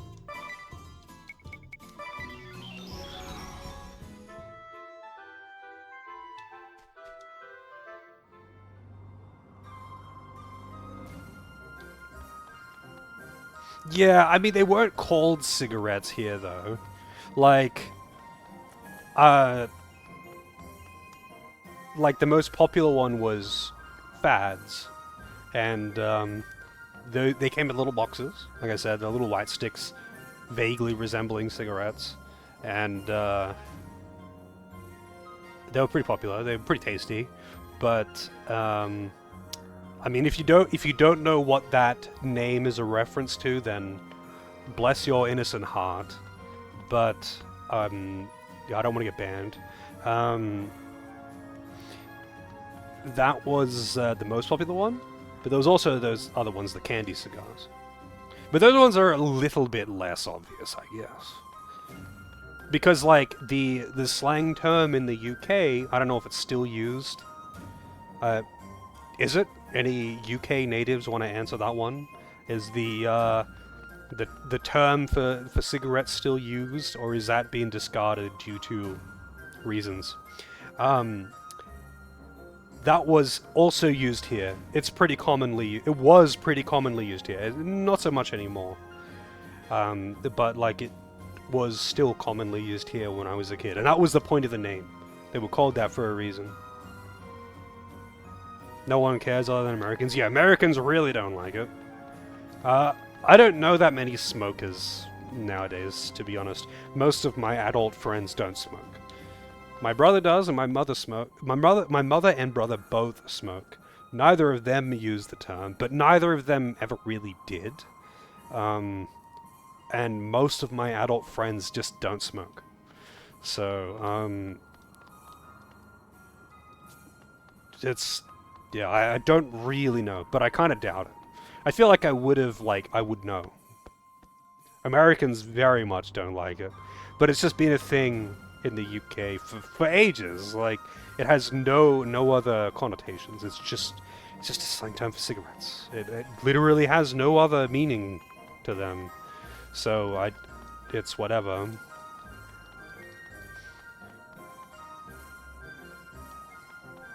Oh, really? Man, where is this quest? Where do I need to go for this quest?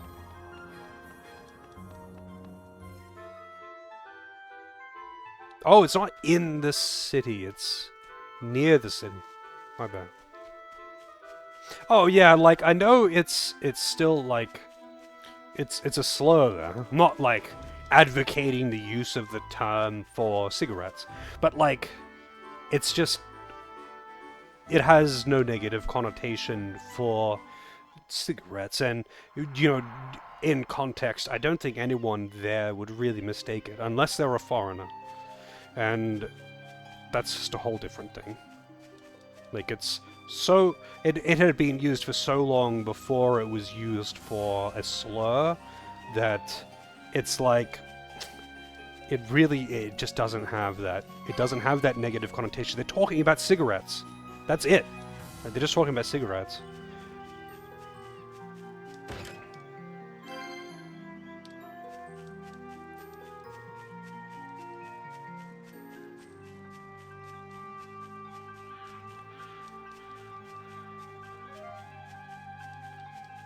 But, yeah, I can't say I've heard anyone say it here in a long time.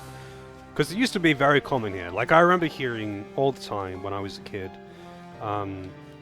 the adults commonly using it, because, you know, lots of my mother's friends and my father's friends smoked. It was very common when I was a kid. And that... it was just common lingo, I guess. But... Man, I don't know. I don't know now. Maybe I should ask my brother. He's exposed to more people than I am, like more strangers than I am.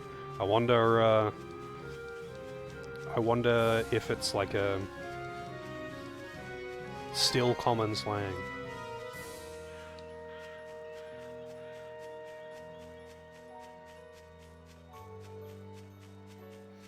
Yeah, I mean, I'm not really that big on, like, using slang terms for things in general, though. So, like, I just don't use a lot of slang for anything. Like, I'm just gonna call something whatever it's actually called, usually. So... yeah, I don't know. Like, I never really would have been the type to use the phrase anyway. It's just, I don't know, interesting, I guess, how language evolves.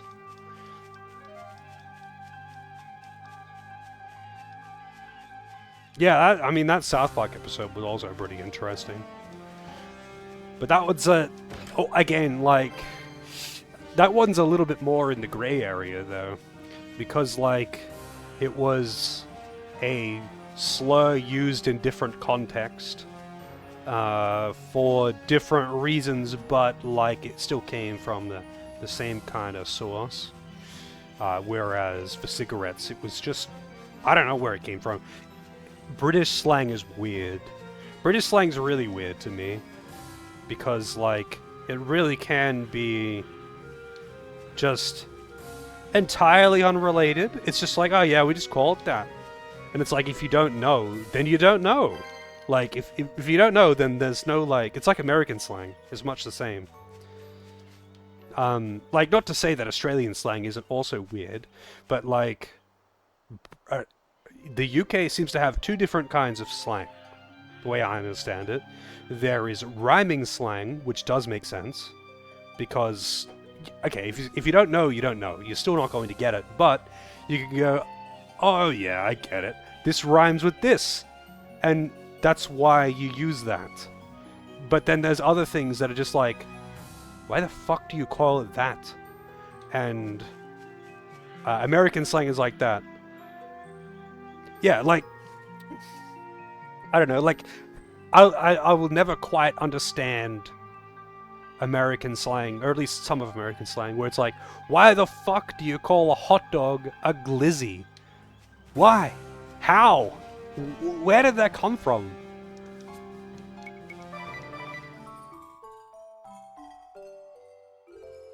Yeah. Actually, you know what's funny, Knight? There's a video that I found a while back talking about the different tiers and levels of British slang, and it was pretty good. Because it goes into, like, there's, like, general slang, you know, like, things that are nonsensical, but, like, you know, like, calling calling a woman a bird, which was also used here. I haven't heard that in a long time. It's like, there's that, and then there's, like, rhyming slang. And then there's, like, disconnected rhyming slang, where you've taken rhyming slang, and then you've taken part of that, and you are now only using that, which doesn't rhyme anymore. So it's just a random word that's completely disconnected. And it was a funny watch. It was a funny watch. Amount of names you have for bread rolls impressive? List off a couple of them.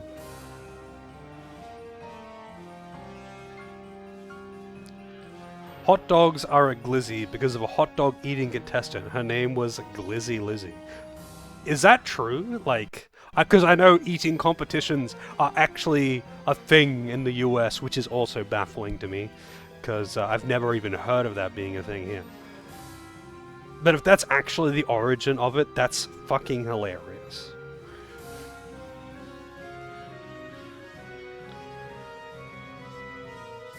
I don't know how many, like, slang terms we've got for bread rolls over here.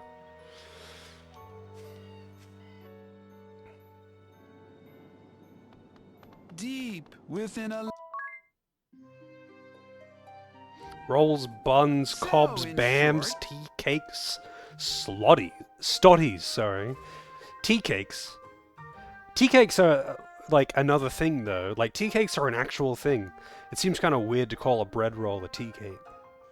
Because, like, just because tea cakes are actually a thing. And I imagine more than most places in the UK, you still would be able to buy tea cakes at the average bakery, right? Bams, though. I've heard bams. We call them... No, calling them rolls or buns. Pretty common here. Like bread rolls. Calling them rolls. Just rolls. Or buns. Pretty common. Bams, cobs, stotties. Not a thing here. Stotties are Scottish? Yeah, makes sense. Manchester, I think, for the tea cake. Because, like, I guess for those who don't know, tea cakes are actually a thing, though. They're like small, like, cakes and cupcakes and stuff like that that you would have during high tea with your tea. And actually, they're great. Little cakes and biscuits and stuff like that while you're drinking tea is very good pairing. Would recommend. But, like, using that for something else seems weird in the same country of origin. Oh, I don't know what these two classes are. Yeah, let me see what classes they are. Baps? Listen, Raka. You can't let... I know... Performer or pirate? I really don't want to side with her, but I would rather pirate. But fortunately, I can skip the cutscene and not have to deal with it.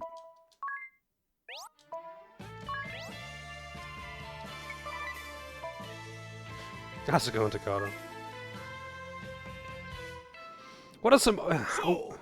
what are some odd slang, like Australian slang words for, like, random shit? We've got, like, odd expressions more than, like, odd slang terms for miscellaneous things, I feel. But I'm not really the one to ask, because I just don't really use slang. And I also just don't really deal with random people that much. I ran away from home at 15 and took to the seas with a stolen galley. I've heard Flicker for... Dude, shut up. I've heard Flicker for a TV remote before.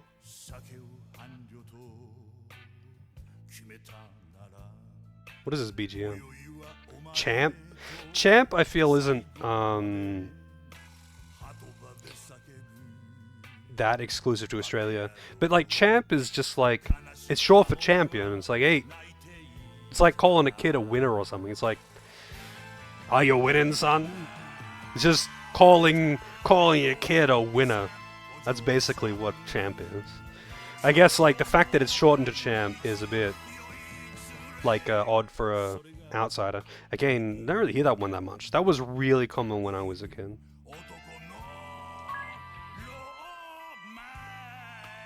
Yeah, like, a lot of Australian slang is a shortening of the word. And sometimes that kind of makes it not sound like what it actually is, though. Like Arvo for afternoon.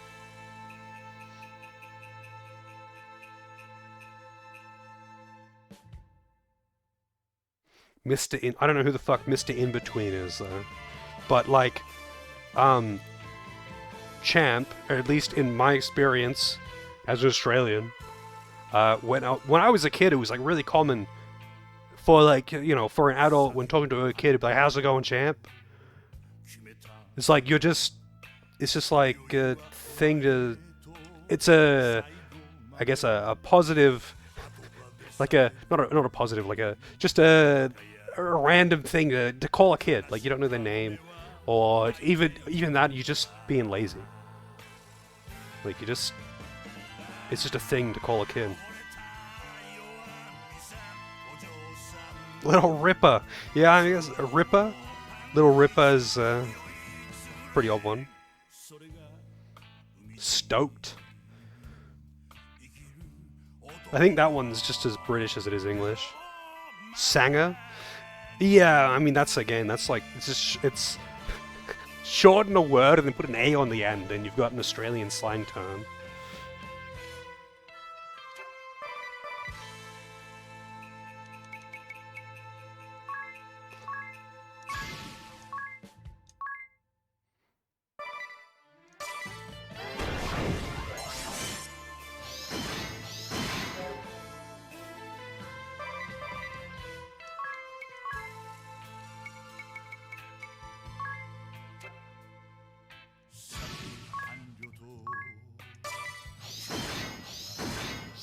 Dude, this guy's really fast.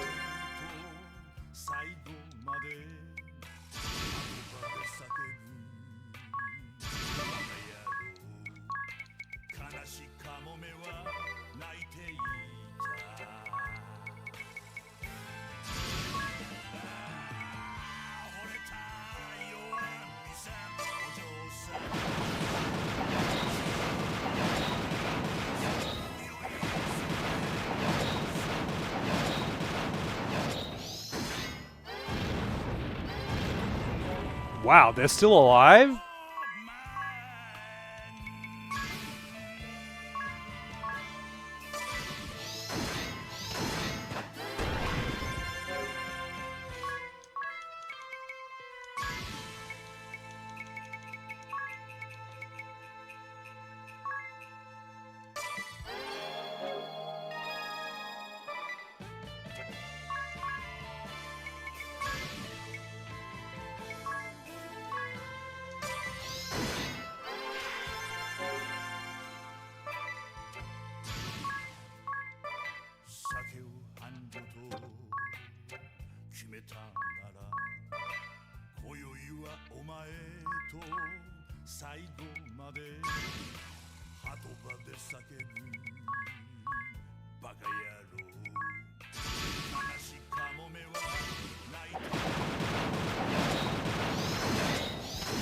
God damn it.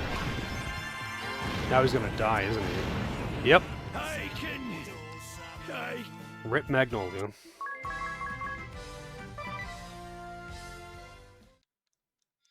I heard stoked a lot when I was younger.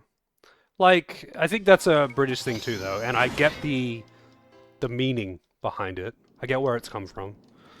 It's not just like entirely random. That makes sense if you understand the context. It's not just totally random.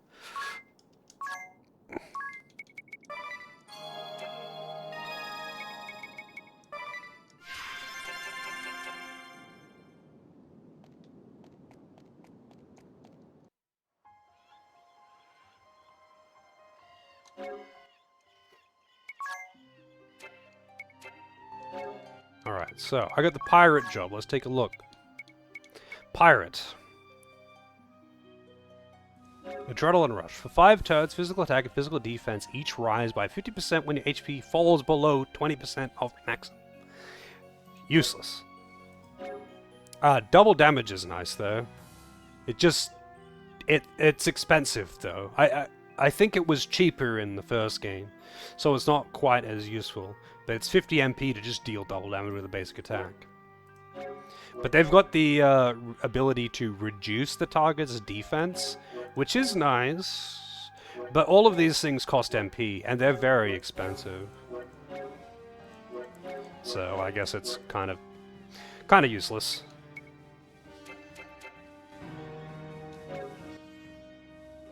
I've never actually heard Americans use the word stoked, like outside of the literal context of stoking a fire. But yeah, it used to be pretty common here, at least. Skucks? Never heard of it.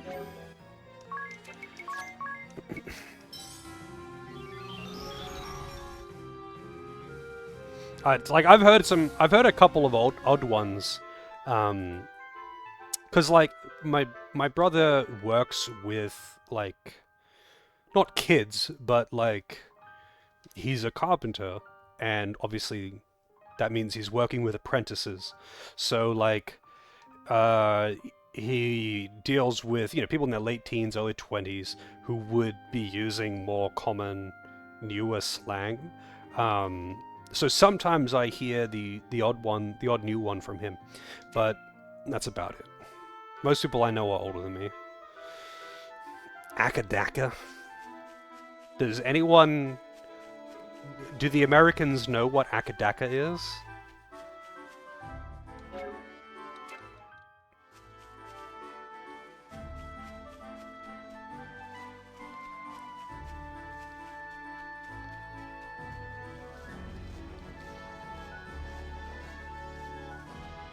I can't say I ever heard it back in 2011, Lozo. What the fuck is Skux?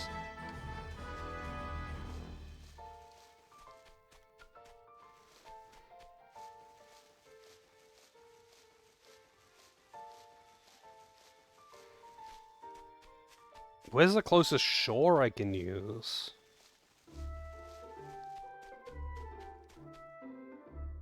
Skux is a New Zealand slang term primarily used to describe someone who is stylish, cool, or has a lot of steez. What? Steez is another one that I don't know, apparently. Fuck, I'm out of touch. How do you do, fellow children?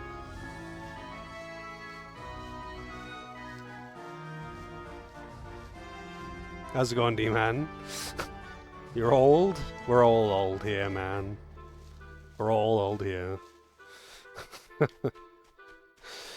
Fucking hell. Steez is an America one. Being stylish around the 90s. Totally unfamiliar with that one.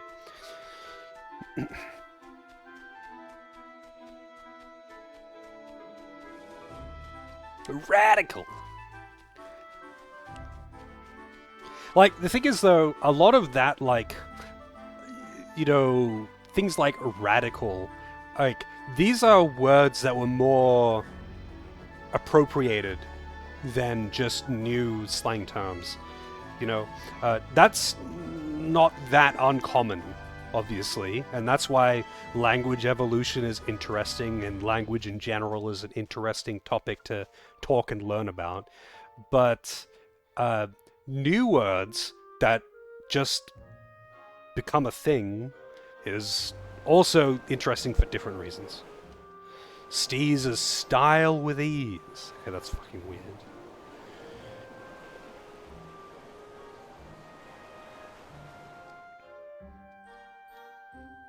Simp? Simp to me is a very recent thing. What was simp in the 80s? I find that one a little bit hard to believe. Simp to me is a pretty recent one. Yeah, like in the grand scheme of things, that one's pretty recent to me. It definitely was not a thing when I was a kid. And I feel like I would have totally heard that one when I was a kid. If it had the same meaning, anyway.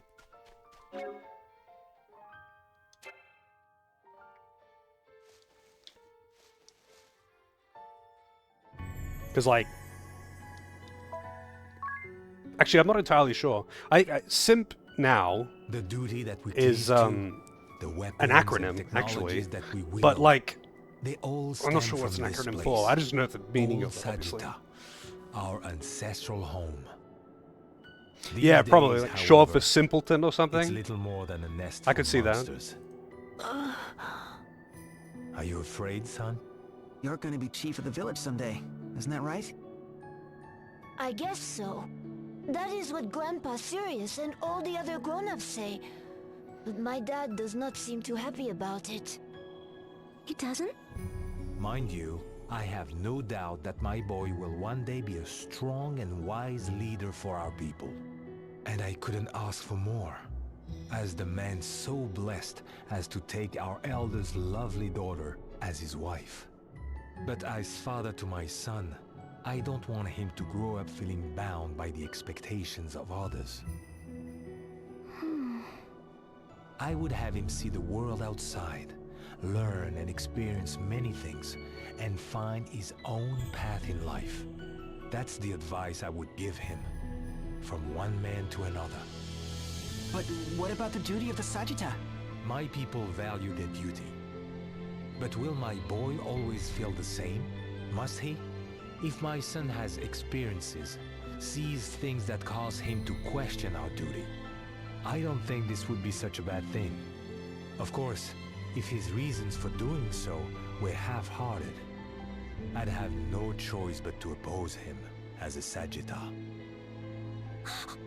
But if he held his beliefs strong and was willing to fight, to sacrifice himself for them, no matter who opposed him, I would want to accept those beliefs. Not as a Sagitta, but as his father. Papa, shouldn't we get back to the village? I was supposed to be on lookout duty. And so you were. I suppose that's the end of my tour then. What? You're not showing us all the way through the ruins?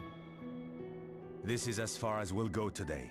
I just wanted Procyon to see this place with his own eyes. At least once. I will do what I can to dissuade the Elder from firing the SP cannon before you return. But you should hurry. Thank you, Mr. Lotus. You've been a great help. I wonder if Father felt the same way. Procyon's lucky to have such an open and understanding father. Yes, very lucky indeed.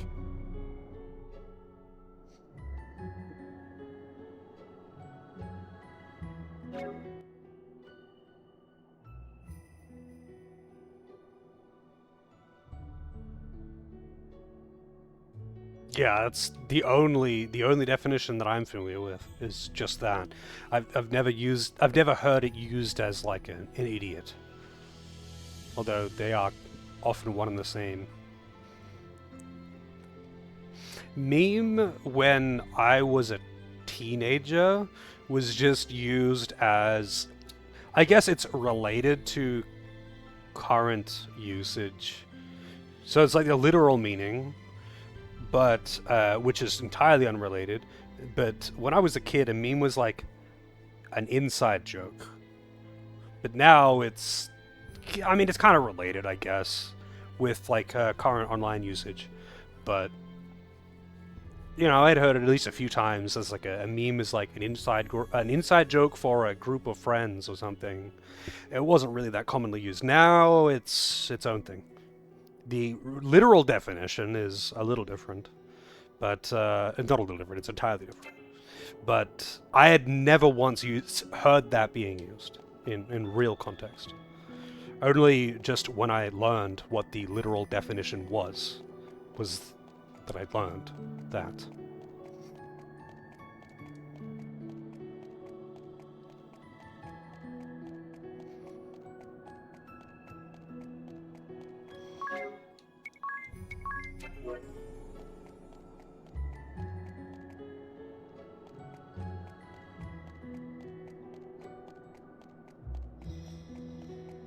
Where is the pathway forward? What the fuck? Oh, I see. These web-looking things are also pathways.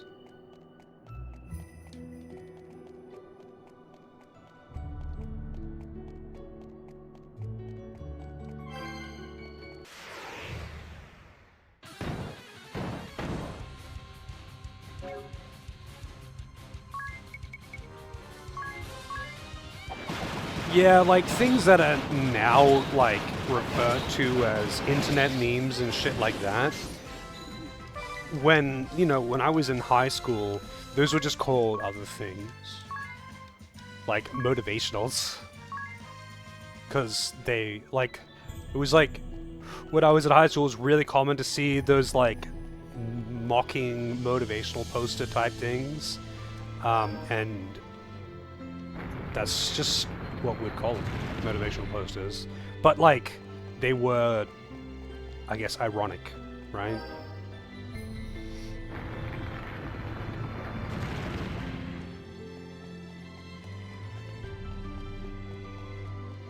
But we just didn't call them memes. Like, this is when I was in high school, though. In, like, the early 4chan years.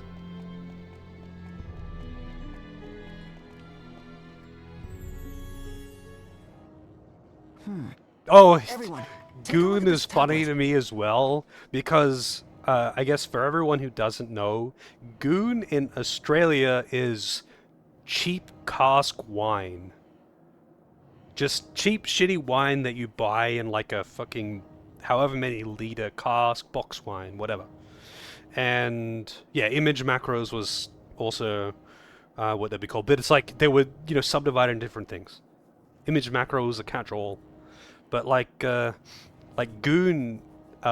For all of my youth, goon meant cheap, shitty wine. And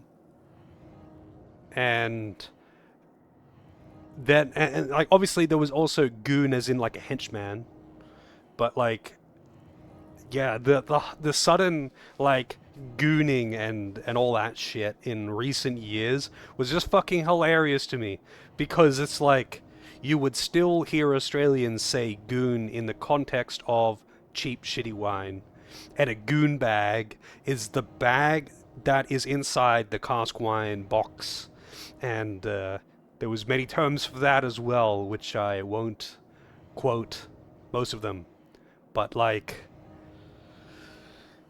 yeah, that's just so funny to me. That was just so funny to me. When I first heard goon in that context, I was like, what the fuck are you talking about? It's like how Australians use thongs as like, what do Americans call them? Like flip-flops or something? Like very simple sandals. Except sandals here are not the same as thongs. They're like basically the same kind of thing. Same concept, but it's not really the same thing. But like if you say thongs to anyone who isn't Australian, obviously they're thinking of revealing underwear. I was going to say women's underpants, but you know what? Men can wear them too if they want to.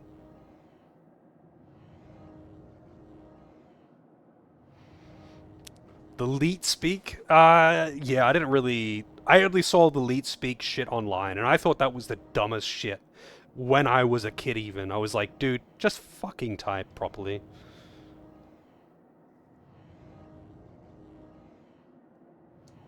There's something inscribed on it in my language. Or rather, the language of the Sajida. It looks really ancient. The words are completely worn away in places. I'll translate the bits that I can read. Let's see now.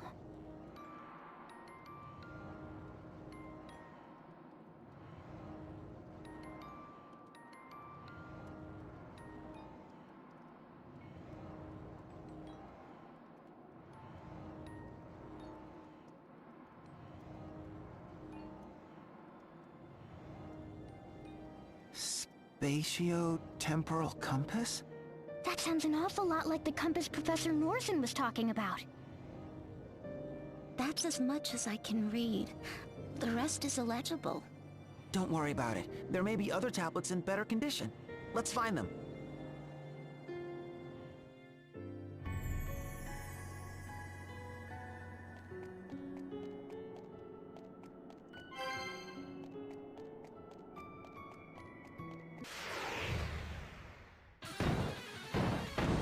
Enemies lurk out of sight. I don't know why they so often deal 0 damage to these things.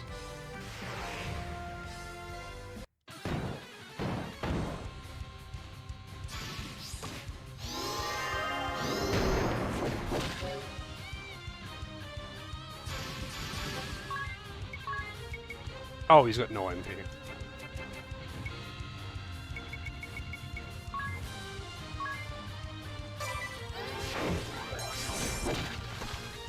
Couldn't get away.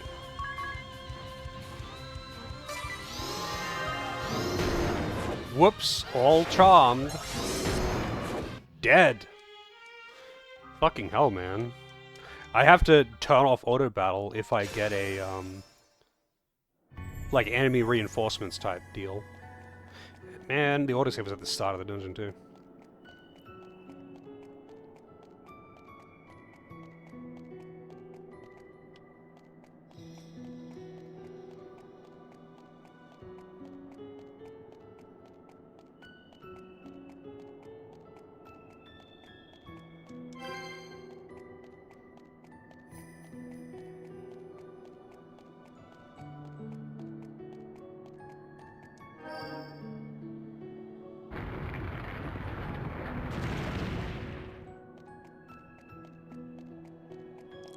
The ones that I like, though, just as far as slang goes, though, is I like specifically like slang phrases and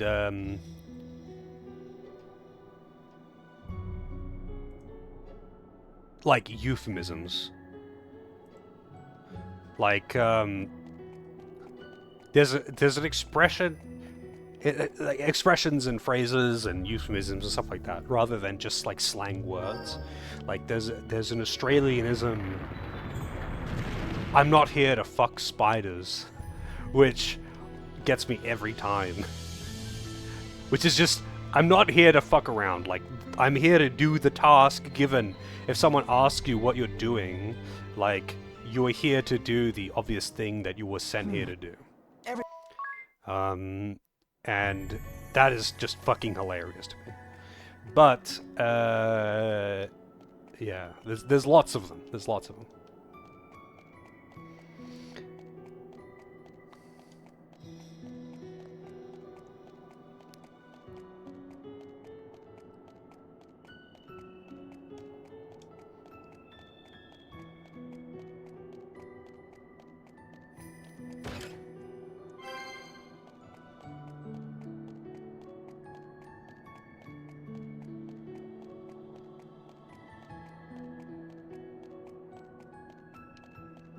But you know, sometimes I wonder, what if you are here to fuck spiders?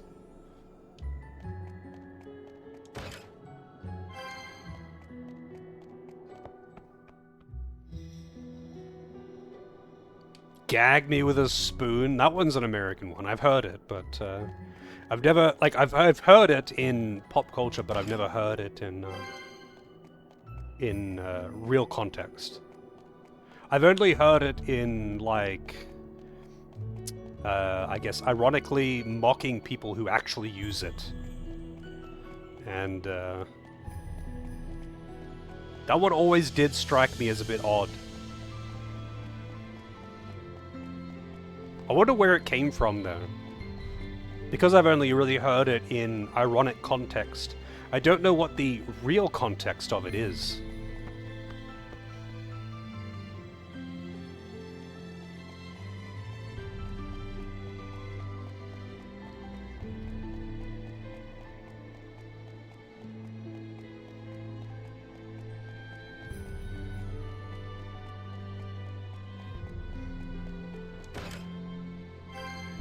Honestly, I don't fucking know. I need all the Americans over 30 to chime in here.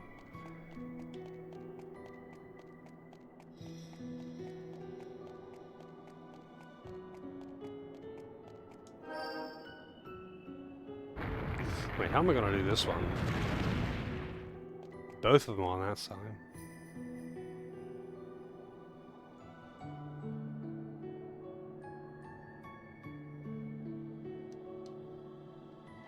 Like I've heard gag me with a spoon a bunch of times, but it's always been in like mocking context.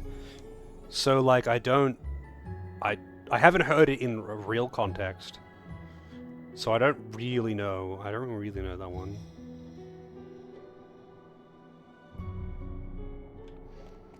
Is there a... Oh, there must be... Yeah, this. Okay, so where does this... No, that isn't a passageway. Okay, what about this other path over here? No pass... Oh! No, okay, there is a passageway here. Just gotta activate both of them and walk around that way. Ralphing? Throwing up?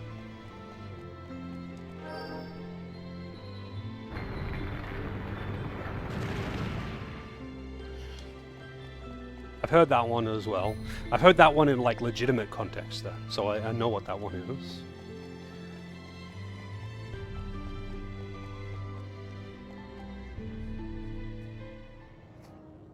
Look, another tablet. Let's see what I can read.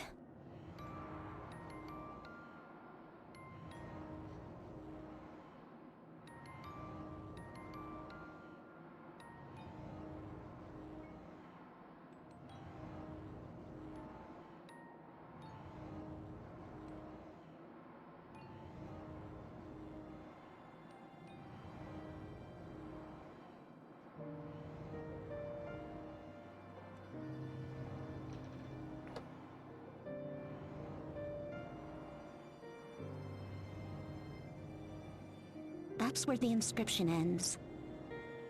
So somehow, the compass eventually found its way to Ansheim. All these years and years later. It's interesting, for sure. But I don't think it's going to help us save Agnes. Right. What we need now is a way to get to the Skyhold.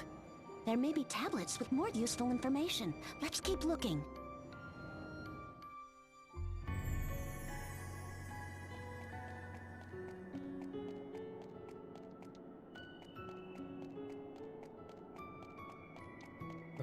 It's weird. Wannabe?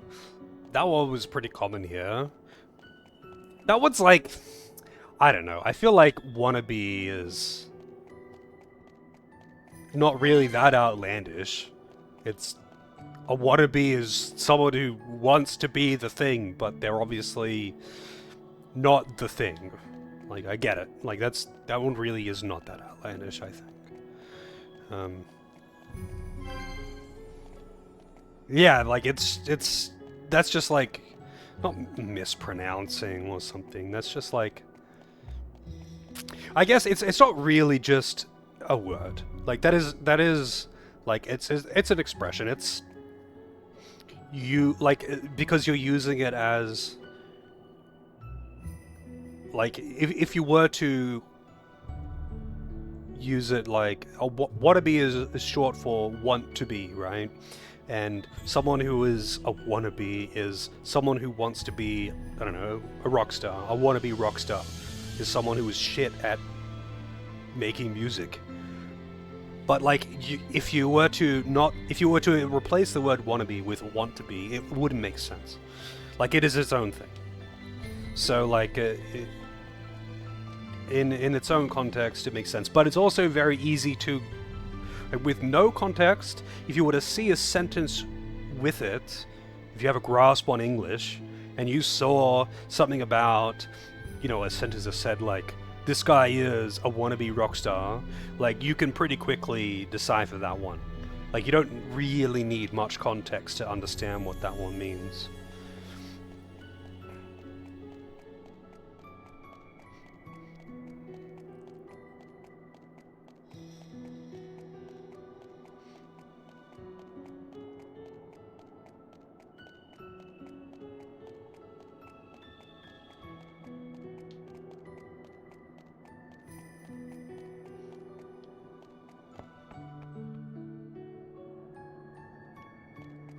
Yeah, I guess so. No, much like a lot of Australian slang, it's like a shorthand version of it that just became common, which is just funny to me. So much of Australian slang is just straight up laziness. Like many of the Australian, like, commonly used Australian slang words, especially ones that are still used now, it's mostly just things. It's like, it's a shortening of a word, and then maybe add an A to the end of it, so it rolls off the tongue easier. You know, like sanger, it's just short for sandwich.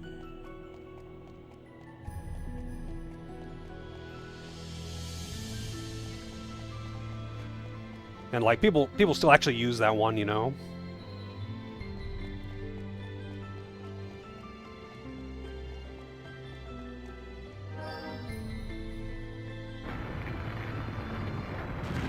Wannabe was added to the dictionary in the mid-70s. Which dictionary?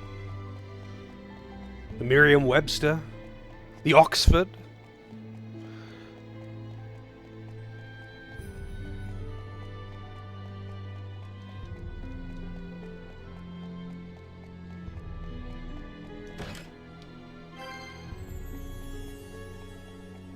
Because there's a few dictionaries.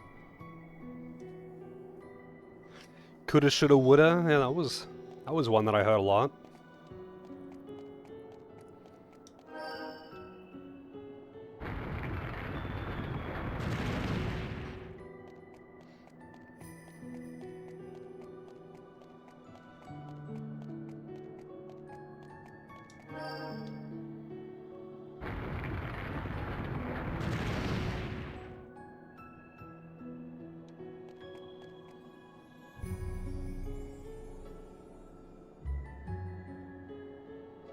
Duggo. Ah, but night. That is incorrect. Do you know what Australians would call someone named Douglas? It's not Duggo.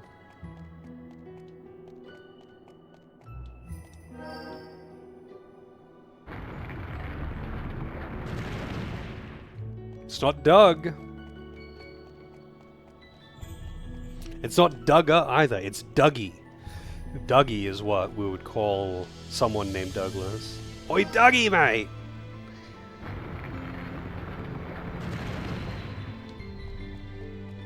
Because it's really common to add the IE. Fucking weirdos. Yeah, that's pretty common to add the IE or to add an A. Like Bazza for Barry. I don't know why, because it's like not even really any shorter. It's just Bazza and Gaza for Barry and Gary. It's just a thing. Yeah, actually, you know what's funny? Any Australians over 30 probably would probably remember the I guess the personality for which one was it? Pizza Hut? Hang on.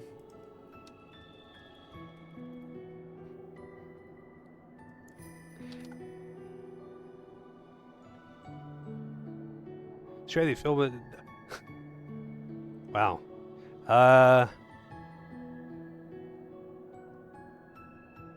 Oh wow, he went to fucking wow. So yeah, it was Pizza Hut. So there was for Pizza Hut in Australia, there was like a personality, a TV personality who went by Dougie, who was like the fucking pizza guy. You know, he was the cool guy that brings the pizza, and he was in all of the commercials, and his name isn't even Douglas, but for whatever reason, yeah, he was Dougie. Any Australian over 30 probably remembers him.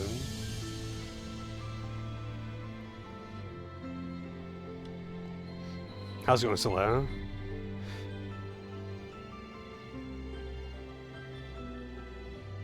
Must ensure that it flows into me. Anything flows into me. But like, people don't even need to know your name. I mean, like, it's like the term old mate. Old mate is just like a general term that you can use to refer to anyone, either because you don't know their name, or just because. Just why not? Fucking hell. Like, people just use that one. It's just weird. Including or excluding the name, doesn't matter.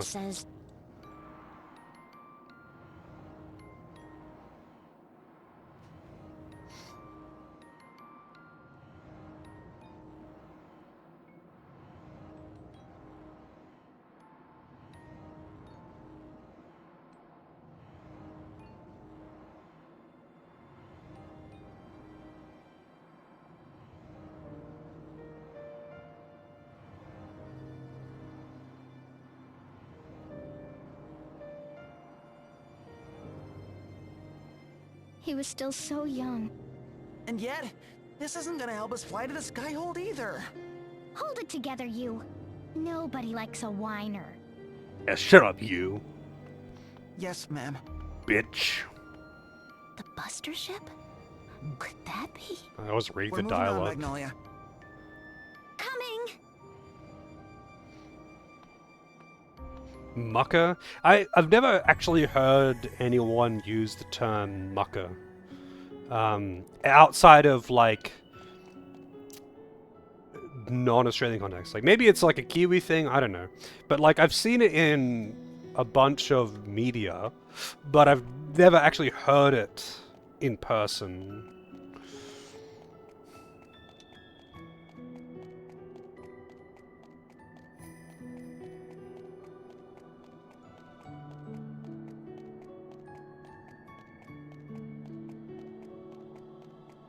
Yuppie? That's an American one. I don't remember what a yuppie is, though.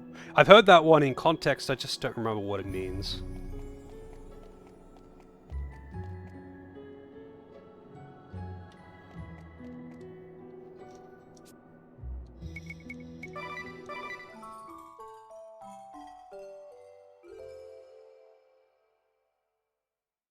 I've heard mucker in like more modern media.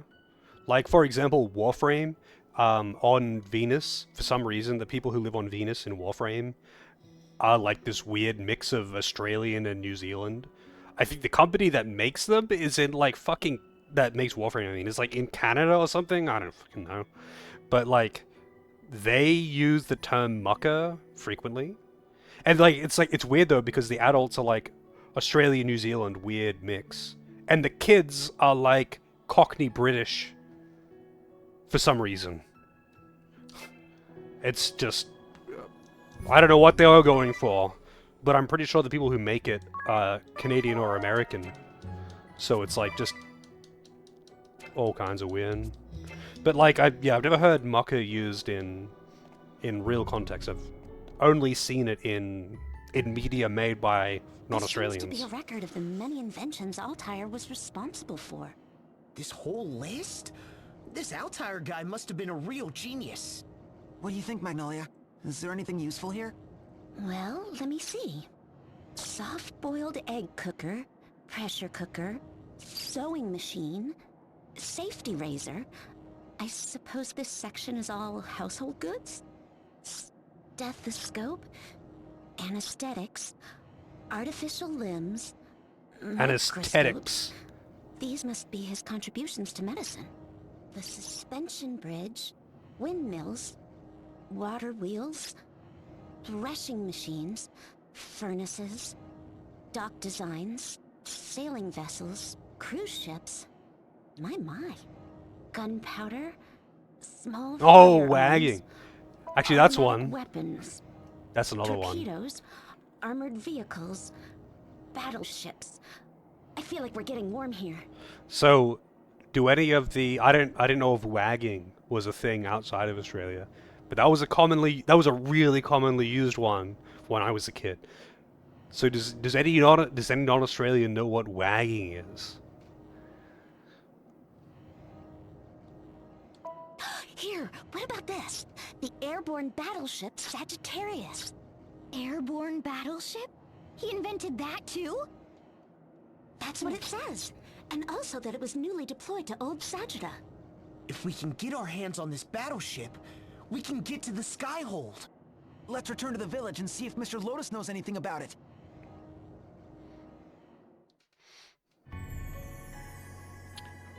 Wag here is a football term for wives and girlfriends. I haven't heard that one. But nope, that's not it. Wagging is something else entirely. I don't know if kids use that now, but it was a very, very commonly used term when I was a kid. When I was in high school, especially. Wags are trash. Wagging is skipping school.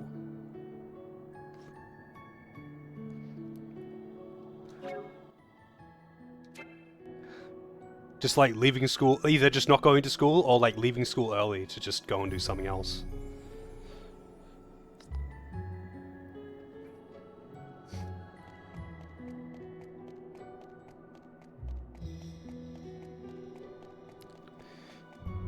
Wagon was used in the 80s for that in the UK.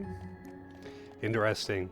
Like there is a lot of especially like in the 70s and 80s. There's a lot of crossover between British and Australian slang, but it like completely fucking diverges after that. It just completely diverges. It's kind of funny. How's it going, Dragoon? Slang is, I mean, language in general is a very interesting thing to talk about, right? But, yeah, slang just is all kinds of weird and interesting.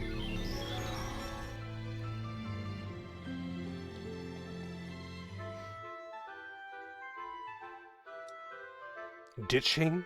I mean, ditching is something else. Like, that's its own thing. Yeah, like, here, I mean, we're in the same state, Loza. You're in Queensland, right? I guess this is a personal question, so feel free to not answer this. Have you always lived in Queensland? Because I grew up mostly in Queensland. I moved between New South Wales and Queensland a bunch, but for most of my schooling, I was in Queensland. And like for me, when I was in school, ditching is like, what's the comparable word? Like ditching someone is like, you know, you're with some other people and then you leave them and go do something else. You're ditching them. Which is, you know, fair enough. I think that one is not that uncommon. I don't think that one's an Australianism. Wagging is very specifically skipping school. Like, you wouldn't say ditching school, you would say wagging.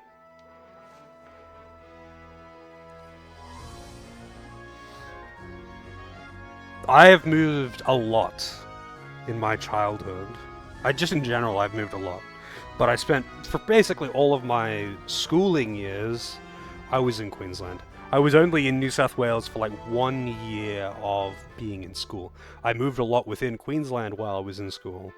But like, I only moved back to New South Wales once when I was in school. But before that, it was like back and forth, just constantly between the two states. Moved a lot, for reasons that I'm not going to go into on stream. Not exactly pleasant conversation, but moved a lot, but mostly within Queensland, and the slang kind of stayed the same.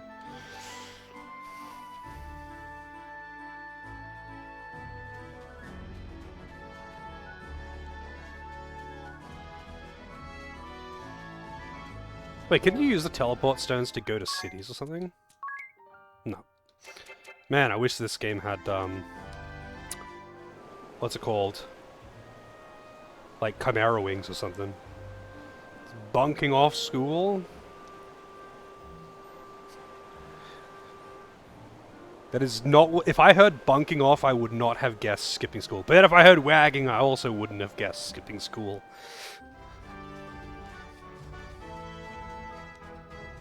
This is great. I want to know all of the random fucking slang terms.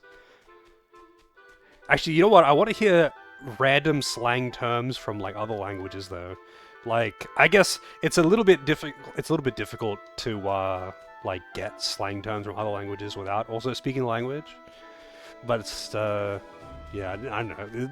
This particular thing is just hilarious to me. You'd never bunk off school.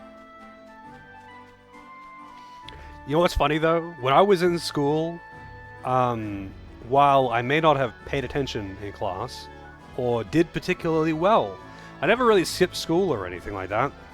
I did... There's only one time that I can think of, that I can remember, that I, like, left school early unlawfully. You know, other than just like, you know, maybe playing up being sick so I can get out of going to school. But like, one time I accidentally left school early in high school, and it stuck with me. Because like, while I wasn't a good student, I wasn't like an active rule breaker, you know? I would just... Well, actually, well, that's not necessarily true, because I used to get into a lot of fights. But, I didn't like, you know, I didn't like fucking skip school to go be a menace or something. But one time, and it stuck with me, I don't know why it stuck with me. I thought it was Tuesday, but it was Monday. And on Tuesday, I had math before... On Tuesday, I had math at the end of the day. But on Monday, I had math before lunch break. And, I just thought it was Tuesday. So I went home. And I got home and Mum was like, what are you doing? Why are you home at, like, midday? And I was just like, what do you mean? It's 3 p.m. And I looked at... Oh, well, it would have been like 3:30. And I looked for my watch, I was like, oh, it's Monday.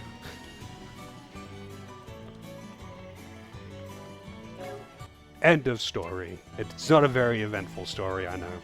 But that's the only time I can remember, like, actually skipping school.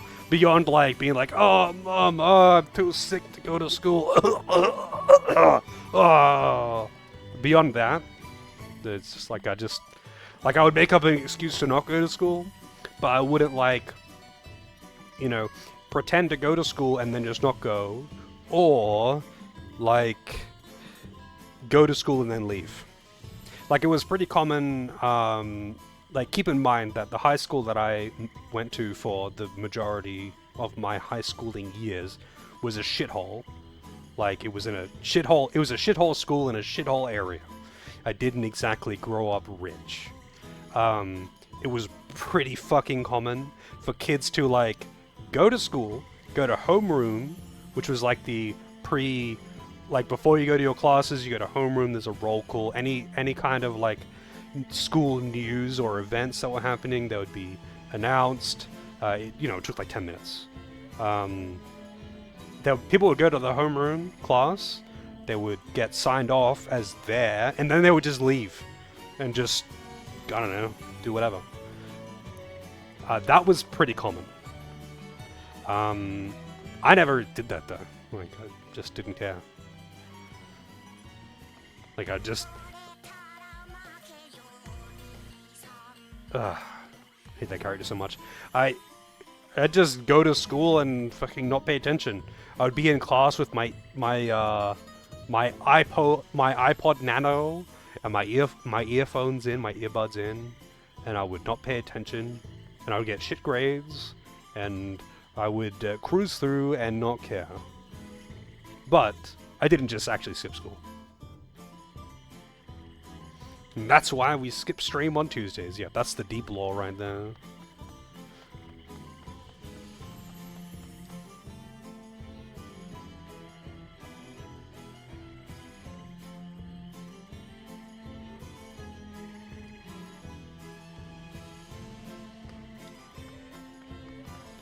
Like, I guess, I don't think there were iPhones when I was in high school. Wait, hang on, actually. There might have been in my late high school years.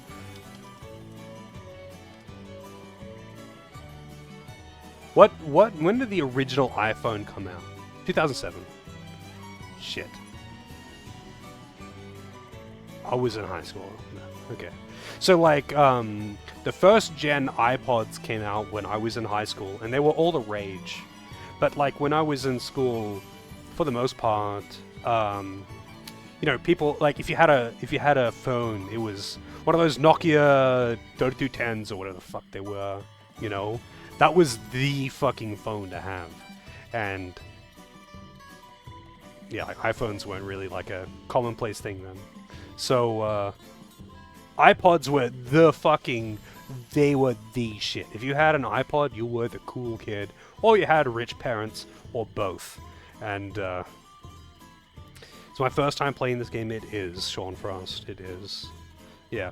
So the iPhones apparently came out around that time, but yeah, definitely not a thing that the kids at my school had. Like, again, shithole area, shithole school. This is like, no way were the rich kids going to that school. The rich kids were going to good schools.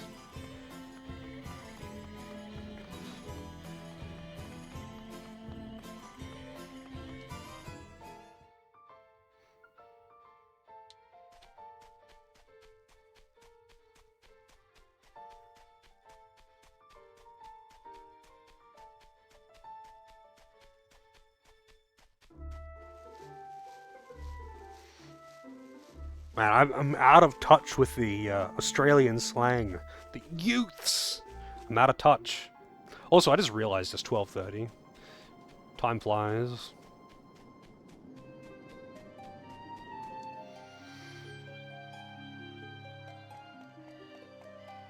Oh, wait.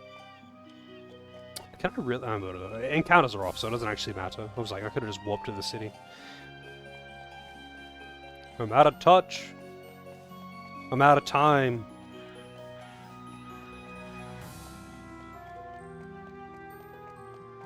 Oh, really? Torres Strait Islanders. I've actually never heard that one. You know what's funny, though? Like, when I was in school, obviously there's, like, heaps of Aboriginal kids around and Torres Strait Islanders, whatever. But, like, I've never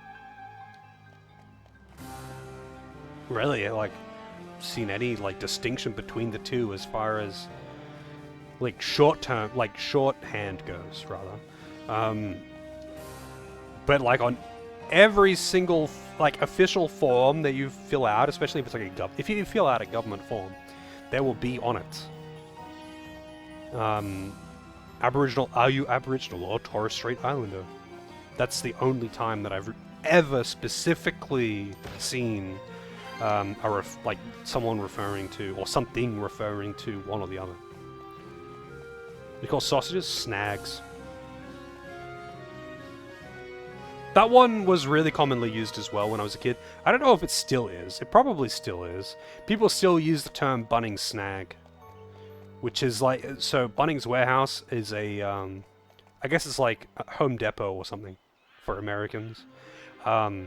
They always have like a thing like out front in a tent, like an open tent thing, which will be just like a couple people with barbecue and like a grill barbecue thing, and they'll be grilling sausages, and you can buy like a sausage sandwich for like, you know, a few dollars or something. It used to be like $2. That was the thing.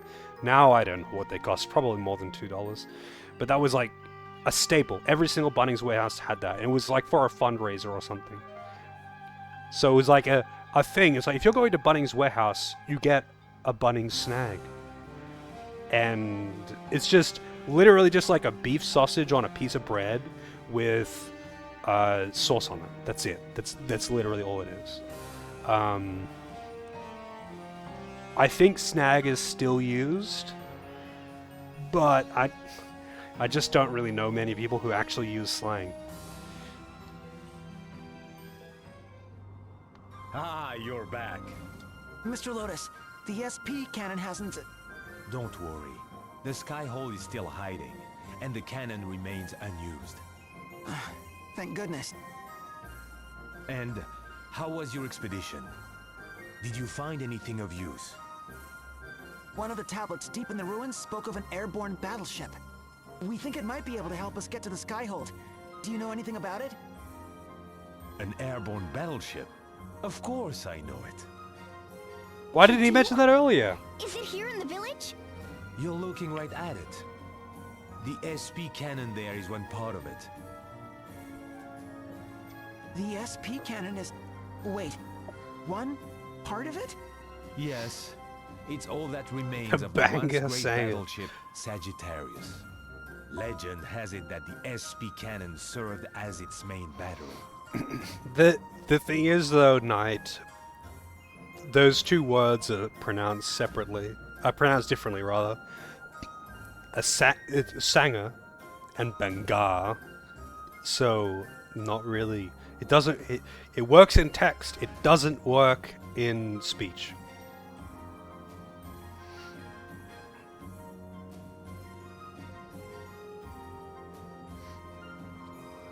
Facebook definitely was D-Man, but like, it was probably like, I don't know what year I don't want to do the math, but like, 07 was, you know, around the later years of my high school. I don't want to do the math because I don't know what year I graduated, and I don't remember, like, I would have to check what year kids actually start school to do the math in Queensland. So that was around the later years of my high school. But, yeah, kids, like, iPods were barely what the cool kids were getting into at that point at my school. But in the richer areas, you know, when, like, when iPhones came out, like, they absolutely would have been getting those iPhones, right? Facebook was very prolific when I was in high school, in the later years. Because there's like, when in early high school it was MySpace, but then it went into Facebook at the end of it. You had a mobile in the 90s? Damn! Now that is a rich kid. Actually, you wouldn't have been a kid in the 90s though. But like, yeah. Like, when I was a teenager, when I was a kid, only adults that needed it for work had a mobile phone.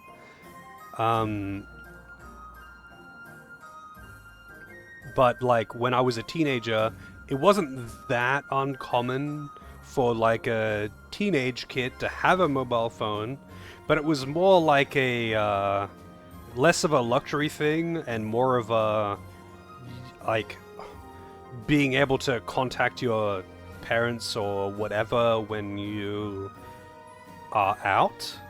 Like, I mean, it was a luxury thing, like being able to text your friends and shit, but like at that point, mobile phones were much more of an actual communications device than a toy, which is more what they are now. Well, I mean, actually, no, that's not really true. Now they are more of a necessity, really. But yeah, when I was a teenager, at least, mobile phones were pretty much strictly a communications device.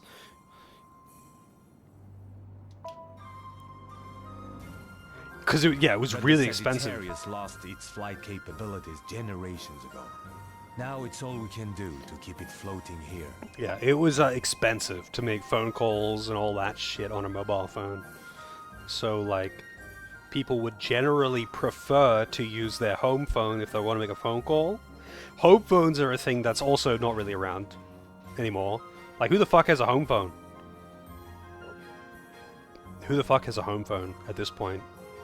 I know one Australian that I know, and I've never actually met Archie in person, but Archie says she has a home phone because it's specifically useful when contacting Centrelink, because you're always on hold for a very long time, and Centrelink, for those who don't know, is like the catch-all government organization that is like anything. If you need to deal with the government for anything, literally anything, you're going through Centrelink, and yeah, you're gonna be on hold. I was going with one, but yeah, like making phone calls and sending messages on a mobile phone when I was a teenager was pretty pricey. So like you'd use your home phone, but now who the fuck has a home phone? Like at this point, you just use a mobile phone. Like everyone has a phone. Don't you have phones? I see. Oh well. You have a landline because the cell service sucks here? Damn, you must be pretty, like, out in the sticks, huh?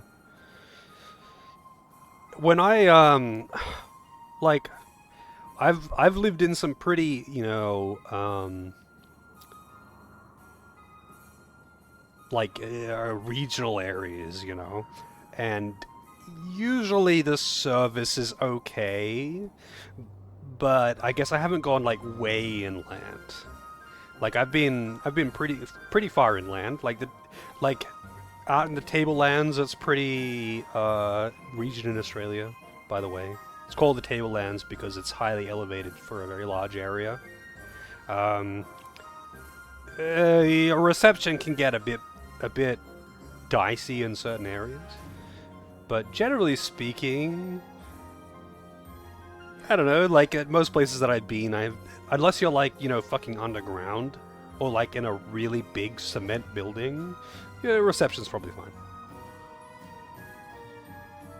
Yeah, at this point, I mean, smartphones are basically just little mini PCs.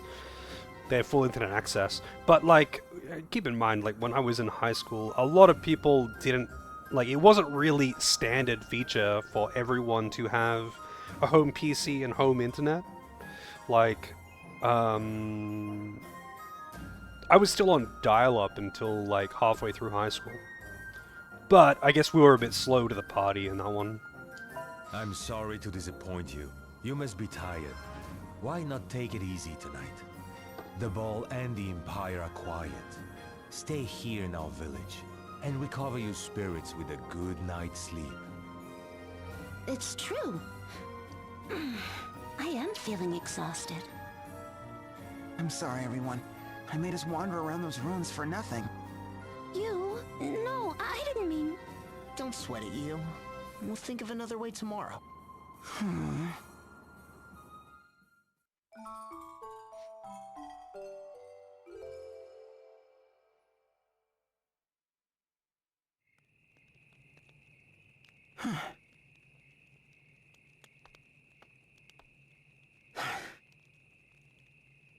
Everyone's finally asleep. Born before the internet? I mean, I'm not sure. Okay, what year was like in Australia? In Australia, when was like standard dial-up internet available to the general public? For well, for the general public. When was that? When was that first available in Australia? Yeah, internet in general has been around much longer than most people think, but um, when was it available to the general public for their home in Australia, I wonder? Because Australia would have been very slow to the party. Like, it definitely would have been, yeah, like after most of Europe and America, for sure. But, so we got dial-up when I was pretty young, but I never really used the internet at all when we first got it. Like, we had a home PC with Windows 95 and dial-up. Um, the when I was a kid, but I only really used the PC like very little. Let's just say very little. If I wanted to play, like, I was only interested in playing games, and if I wanted to play games, I would play on like our home consoles. I'd play on like any of the consoles we had, because until I was a teenager, I didn't really play PC games. It was basically RuneScape that got me into playing games on PC, and then World of Warcraft, which got me to get like an actual gaming PC. Um, the Yeah, but we had dial-up for ages. Um, so I'm not sure what year that was though, because like I just wasn't really like I wasn't interested. It was just out of my entire realm of interest when I was a kid.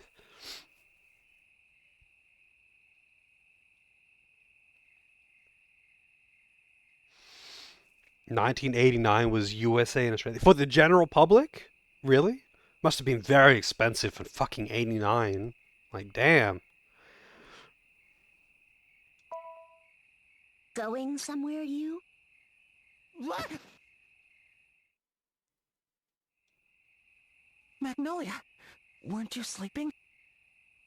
Isn't the better question what you're doing?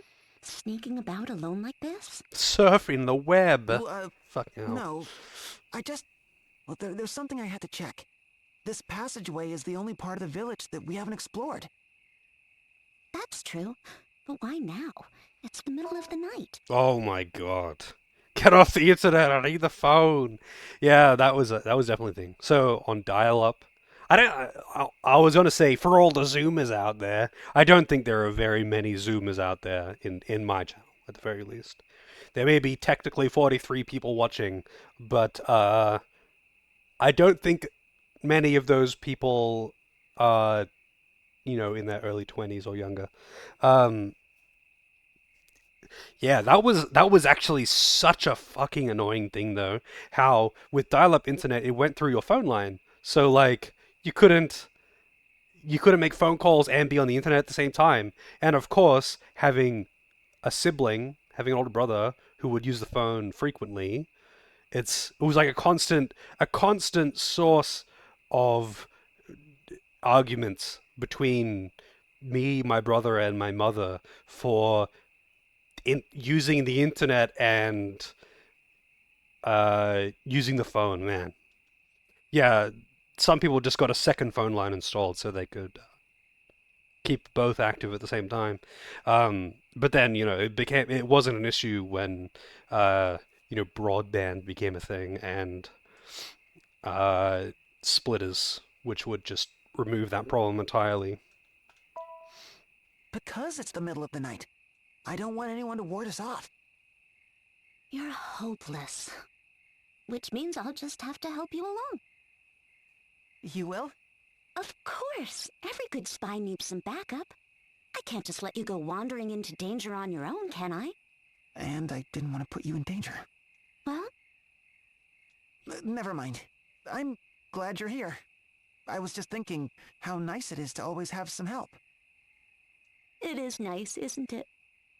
Thanks, Magnolia. Shall we then? After you. I've been thinking. We've been desperate to find a way to fly, yet I can't help but feel like the answer's been staring us in the face all this time. Oh man. LimeWire? Napster? What was it, Kazaa? There was so many of those file sharing programs. All of them absolutely fucking riddled with viruses. That shit is hilarious. I remember particularly using Kazaa and then LimeWire. Kazaa was the first one, but it just got replaced by LimeWire. All viruses. But that was, you know what? That was my introduction to hentai. And after that, my life was never the same. Go on. Remember what Tiz said when we first got here? The village itself. It's floating. Exactly. Something is keeping this village afloat. Yeah, it's like, Lincoln Park in the end .mp3.exe. Why is this only like 1 kilobyte? Like a great sky stone. Or some massive perpetual motion machine.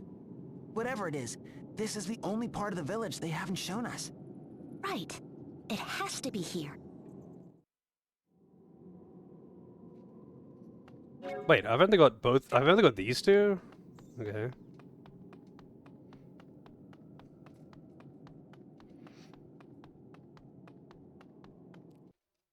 Do you know what's funny though? What is this? Because I remember it's a friend of mine when we learned of hentai. The first introduction to it was specifically Final Fantasy characters. So we always referred to it as Final Fantasy. Like we would it's like in general conversation. It's like we wouldn't say hentai or something. We would be like we'd have a normal conversation speaking normally, then we'd be like Final Fantasy. And that was our way to talk about it around the Tifa GIF. Oh no, I know exactly what GIF you're talking about too. That was the way of being able to talk about it around other people. Like people wouldn't know we're obviously talking about something else. Final Fantasy. A singularly large sky stone? Or something else entirely? Bible Black? Damn, that is an introduction. I'm kind of glad that my introduction wasn't Bible Black.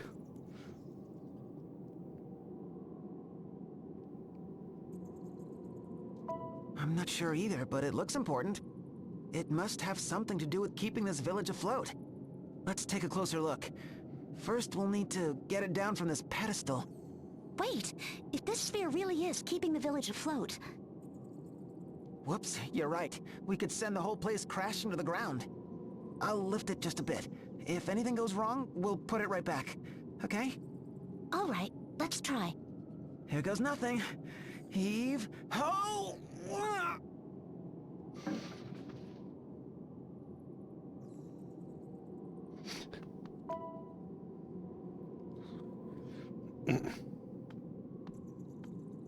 How does it look?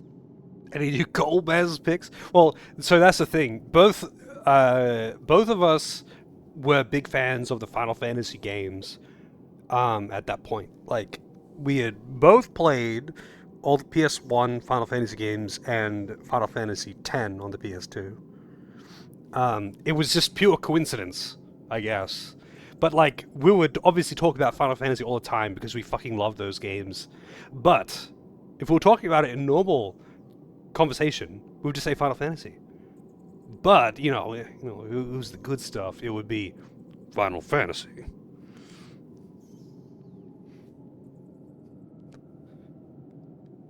It's like, you get any more Final Fantasy? We seem to be safe. Great. And this sphere? Any markings or anything? Nothing. It's smooth as an egg. Another dead end. I'm afraid so. And here I thought we were onto something. Don't sound so down. We just got here. You're right. Let's keep looking.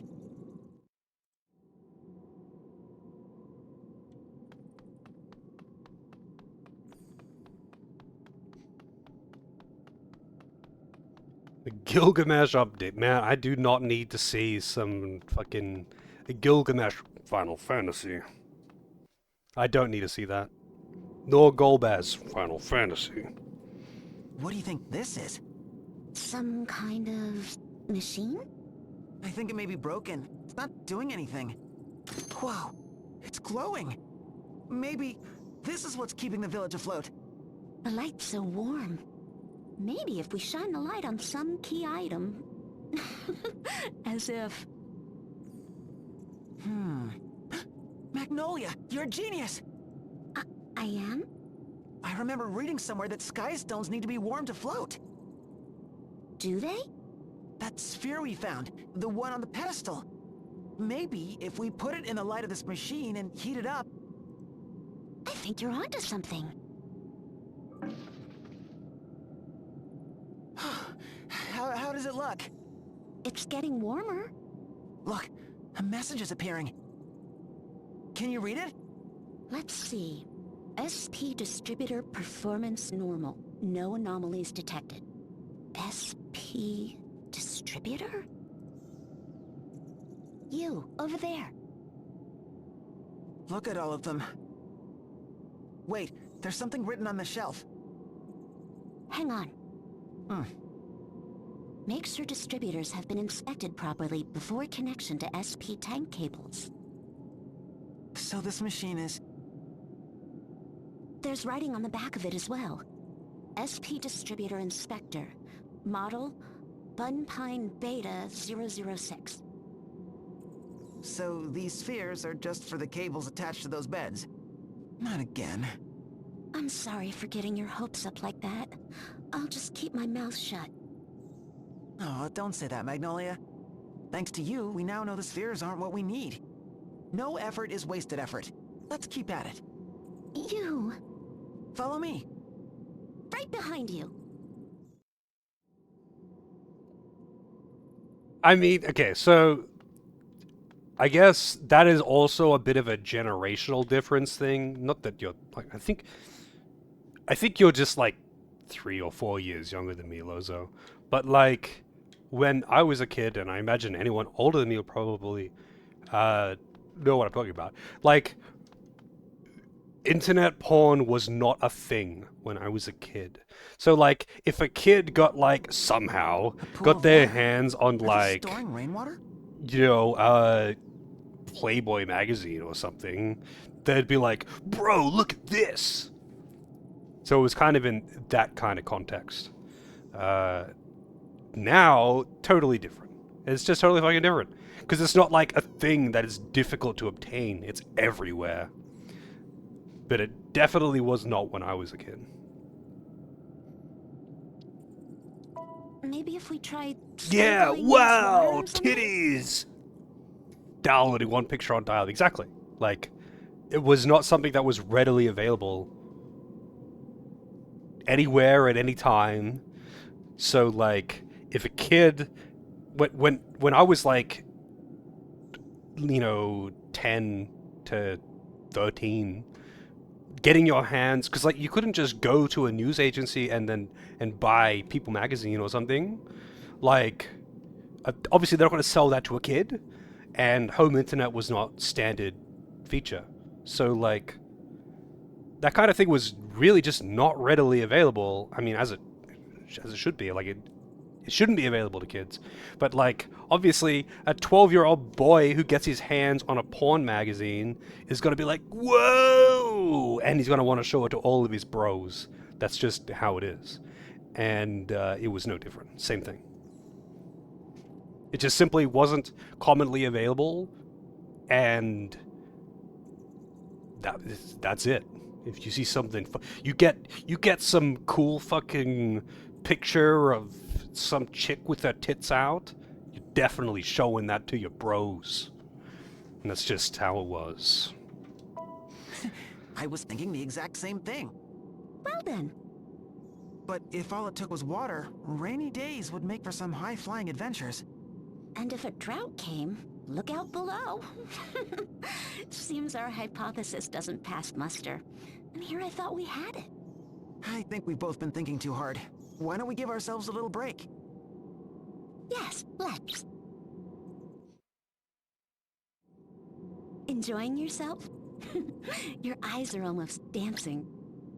You bet. Making hypotheses, gathering data, it reminds me of when I wanted to be a scholar. Though, I gave up on that a long time ago. After what happened to your brother? Yeah. I don't regret becoming a knight, of course. Saving Her Holiness means everything. I truly believe in this mission. I believe in you.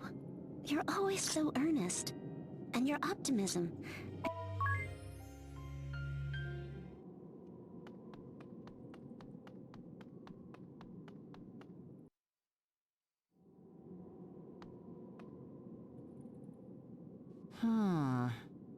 You're looking at the wall.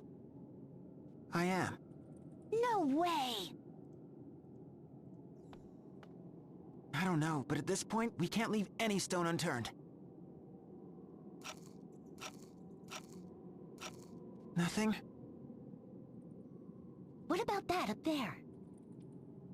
Part of the ceiling is ready to come off? Let's check it out.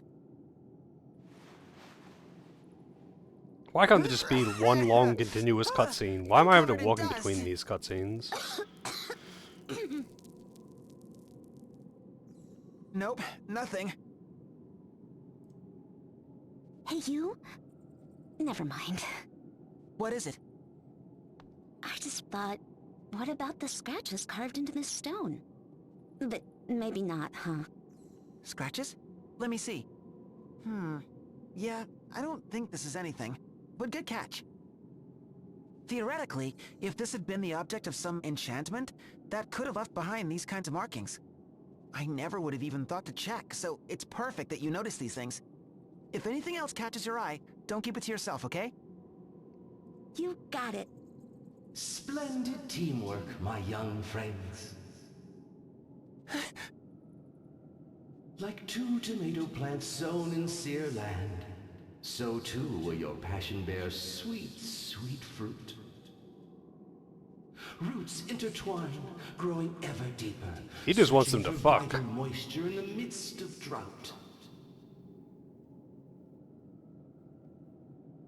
It's the very image of the passion that drives you to uncover buried secrets and the bonds that tie the two of you together. Dig deeper and thrive, my seedlings. The answers you seek are but around the corner. That voice! The man with the purple pen! Hey, it came from that way. Come on, Magnolia!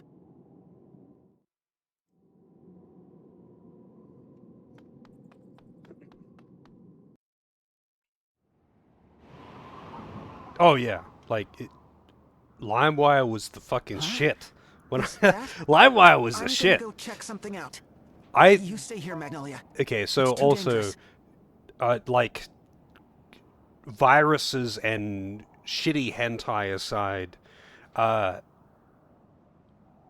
was really into, I still am, really into all kinds of music. So, like, LimeWire was the coolest thing for me because it was how I found and discovered so much music. And without it, I feel like without LimeWire for my music discovery, I would be a pretty different person today, I gotta say.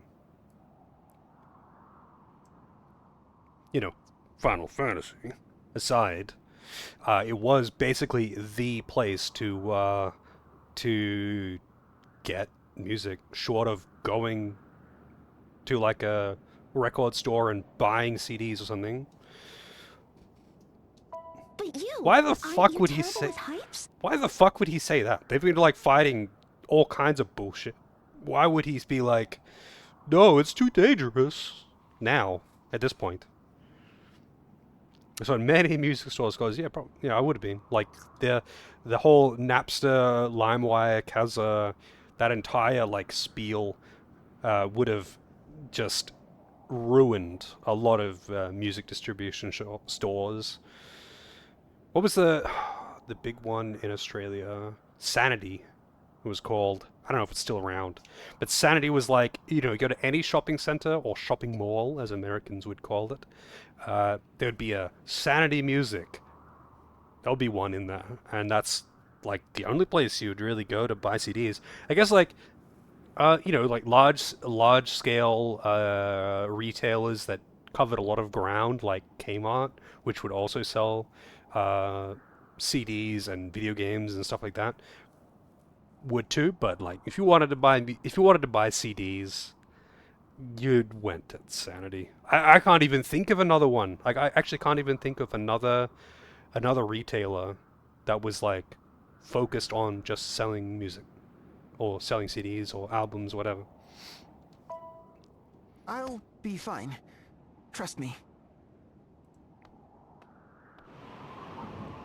See? Good as gravy. Besides, the mission comes first. Oh, just don't look down.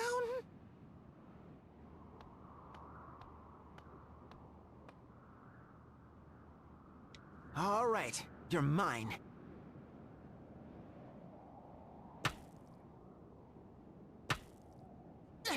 There's a nice crack.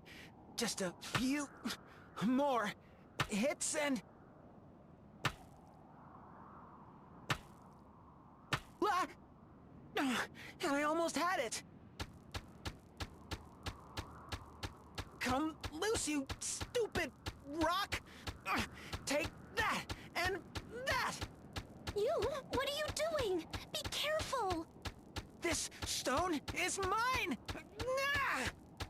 Ah! And he's dead.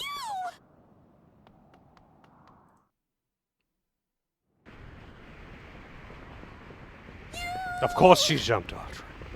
Magnolia! But why? You told me to trust you, right? But still... There! That's it! Magnolia! This way! What?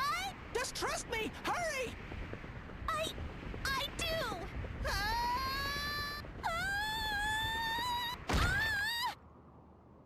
Dead.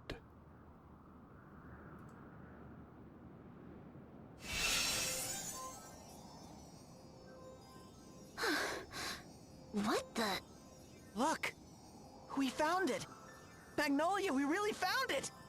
The secret was on the walls outside! Elevas! We really did it, you! There it is again. But what were you thinking, jumping after me like that? I knew I'd be safe. Because I trust you. You? He fell though. He didn't jump, and she didn't trust him. He just fucking fell.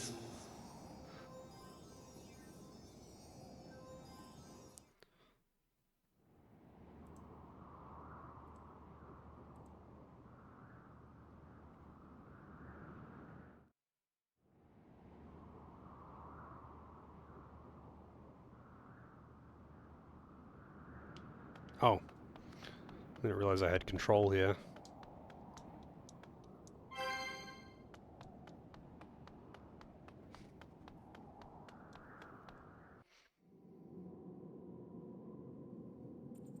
Yeah, I guess so.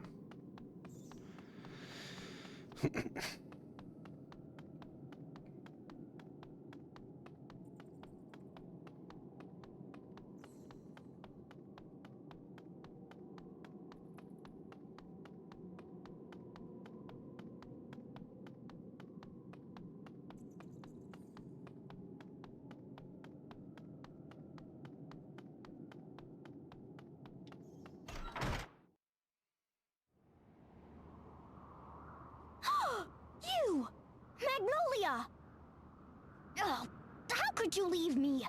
I woke up and everybody was gone. And just what were you two up to in the middle of the night? They were totally bonking. We saw him! The man with the purple pen! Purple pen? We think he went that way. We have to catch him. We do? But what about... Oh, all right. The man with the purple pen island.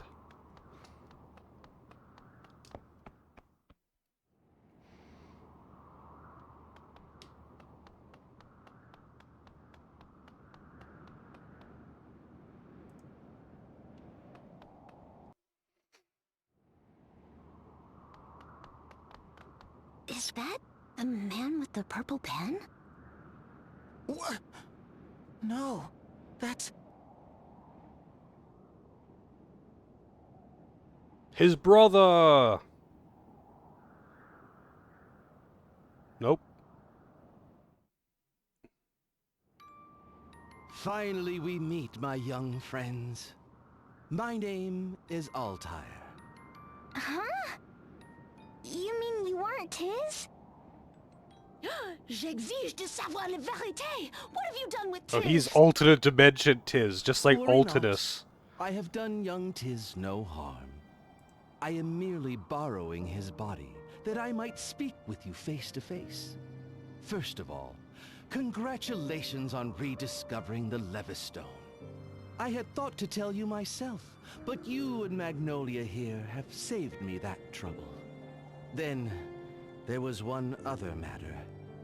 Yes, the true objective of the man you know is... Oh, that's just what Kaiser Tiz's hair looks Lydia. like. The Kaiser's true objective? You mean there's more to his plan than breaking the boundary between worlds? I mean precisely that. All of the information I have gathered has led me to that conclusion. My hypothesis is that the Kaiser is, in fact, attempting to... Who goes there? How did you find this place? An intruder! Seize him at once! A scream? Something is happening down there. Our conversation will have to wait. We must hurry. Of course.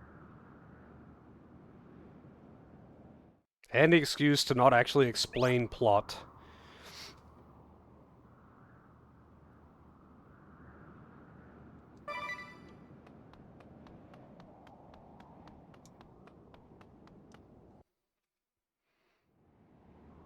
Anime! Identify yourself, scoundrel! So you are the ones who fired upon the Skyhold. Skyhold? I know of no such thing. You are a liar, and a poor one at that. Eugene Olja and his friends led me to this place. I was very right to let them run free. As for your impressive cannon... Impressive cannon. Gotcha, Gazin. That. Stop! The SP tank! SP tank?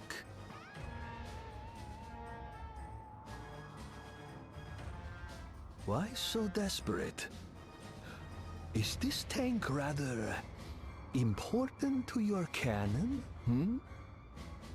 That tank holds the SP of generations and generations of our people. Does it now? All the more reason to destroy it. And each and every one of you! Get out of here, you two. We'll take it from here. Forgive us. So you appear. How very expedient. The tank, the cannon, and you. What a neat quarry.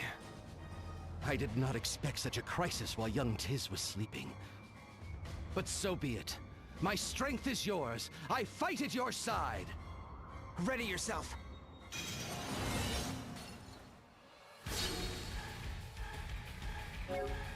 Okay then.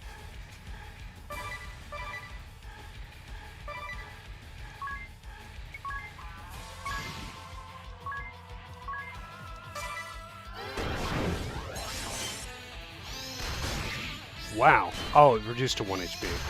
I was like, damn, that hit really hard. It didn't really hit that hard. That was a little bit misleading.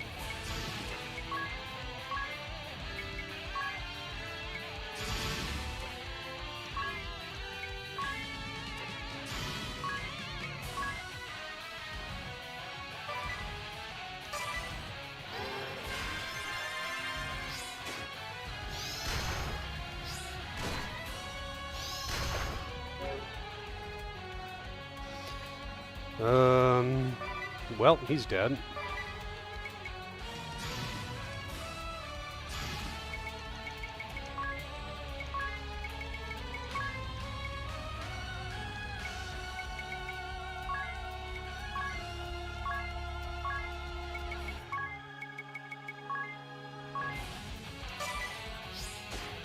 Ah, he's also dead.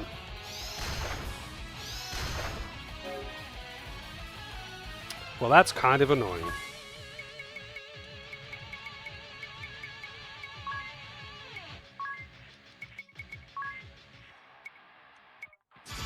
Actually, you know what? You can use the 2 Phoenix Downs. And you can just...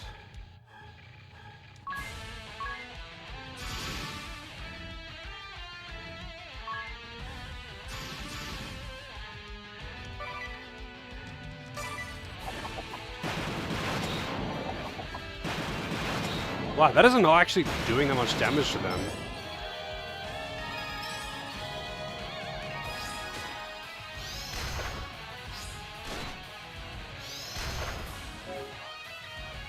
That was surprisingly weak. Yeah.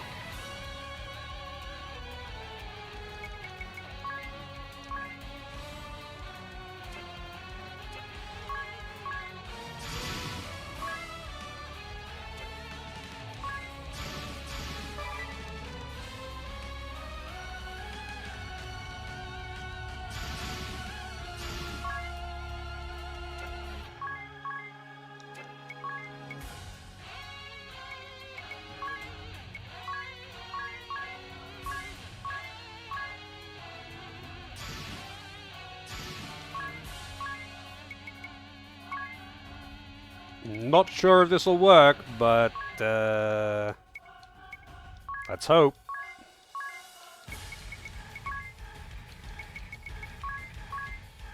The problem is they outspeed me a lot. Okay, they're all dead. That's good. You have skill, but it is pointless. Undo!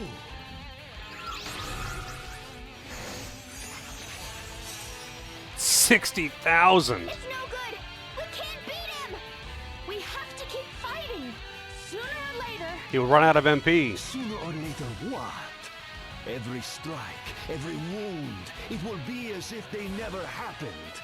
All you can do is pray. Or just kill him in 1 round. Merciful death. Really? At this rate, we will exhaust our stamina. I suppose I must get serious. What? His power of undoing is, in essence, a localized manipulation of time.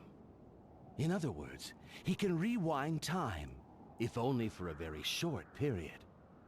But such small tricks cannot withstand the true power of time's flow. The power of time's flow? You mean SP? But do you think the SP in this hourglass will be enough? No. Fortunately, we have a far greater resource at hand. Behold! Out there! The tank! I designed that tank myself, you know. Enter the secret override code and...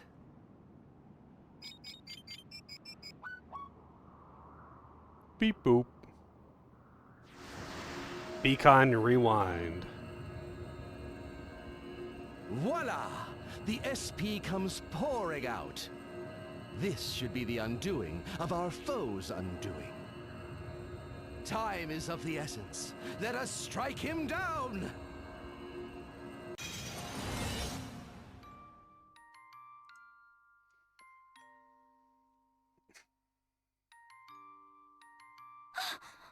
What is this place? What is this I see? This vision. How can it be? I simply intended to store the power of time as SP. But these are memories of my past. Which means... Of course! Thoughts and emotions are inseparable from the flow of time itself! Altair!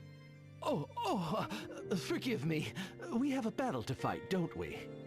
You believe you can prevent me from using my power? Shh. I will not be deceived by your lies! Undo! Undo! Undo!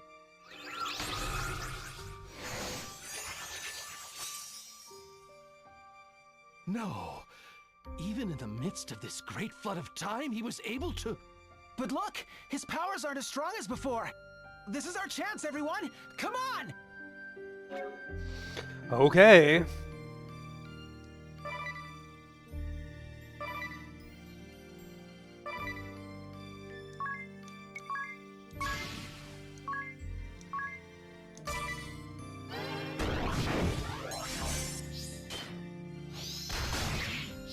Snipe is the annoying one, because it reduces them to 1 HP. But it's got, like, it seemingly has low accuracy.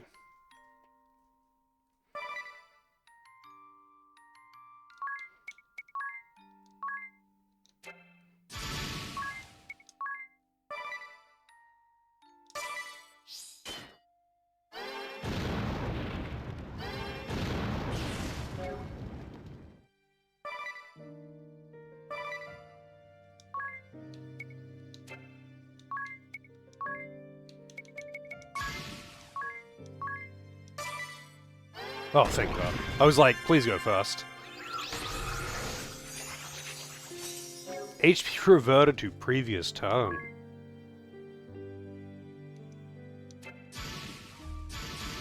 Actually, you know what?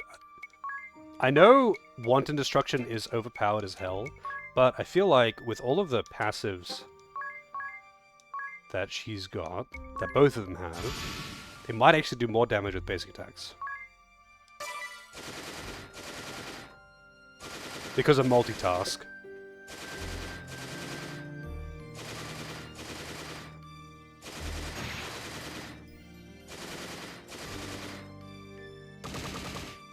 Wait, why doesn't she have any weapons on? What the fuck? Why is her gear gone? No wonder she was doing no damage.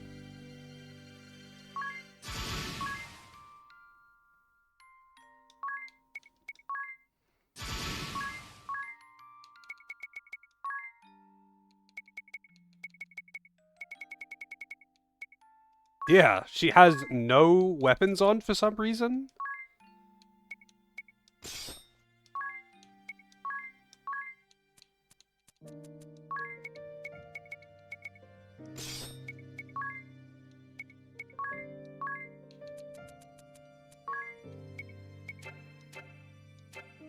She probably has no armor on either. I guess it took it off for some reason. Maybe when the other characters got separated.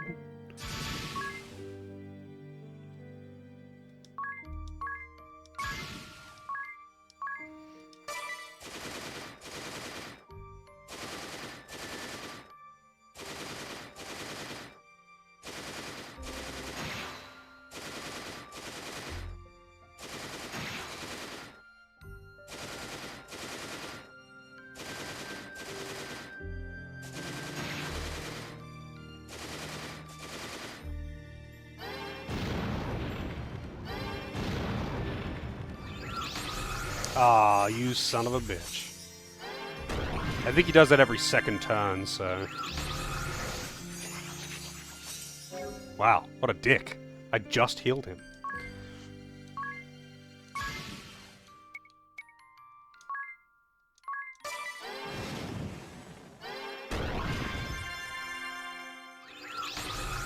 Oh, motherfucker! I just held him. And he's dead.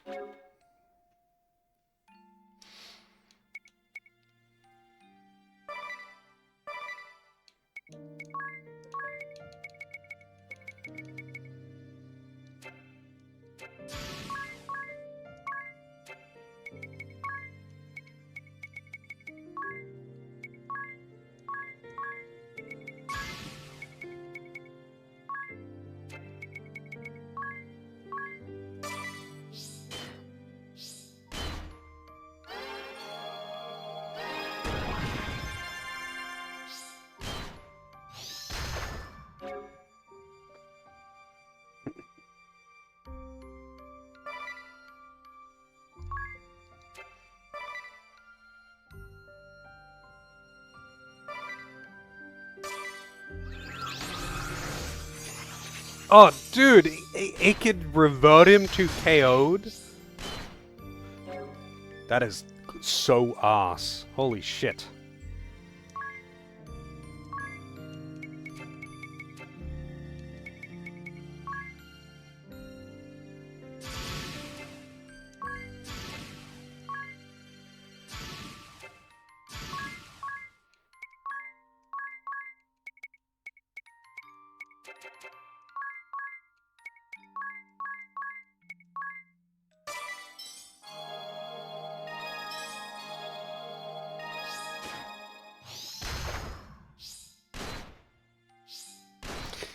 Those things are those ads are a fucking pest is what they are.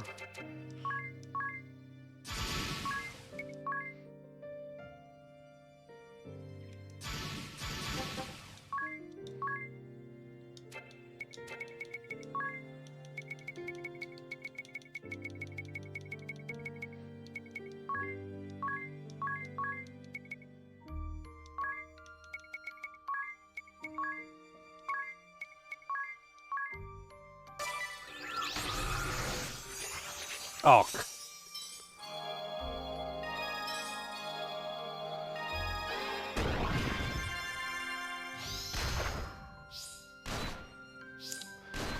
God, what a fucking annoying gimmick that is.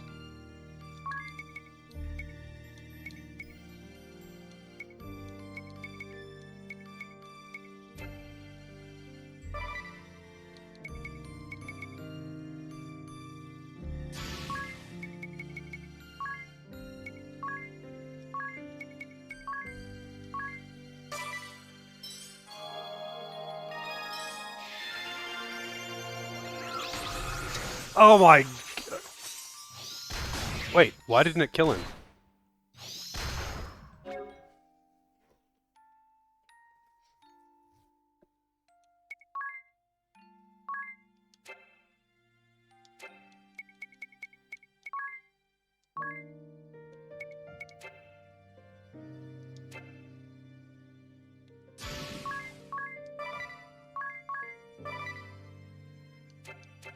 No, actually, you can... I think the likelihood of me losing this fight, kinda high, but still.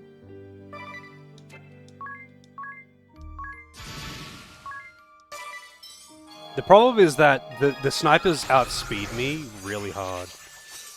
They all do. They all outspeed my mages. Yeah, I'm dead. Fucking hell, man, that's actually so annoying. They all outspeed me really fucking hard.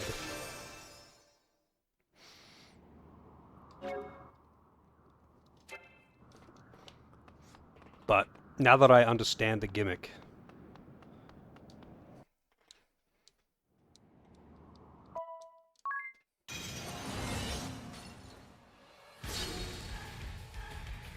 Oh, I didn't equip Adia and Tiz. Doesn't matter.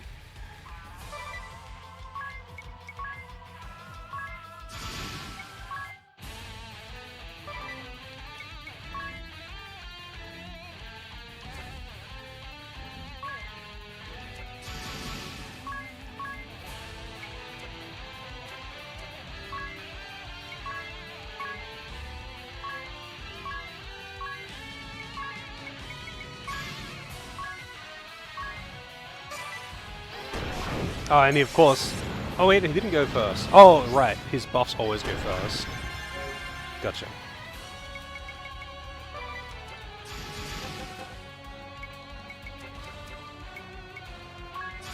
So this is the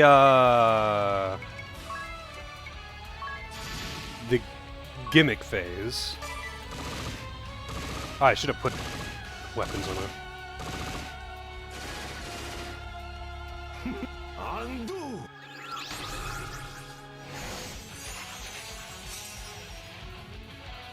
It's no good.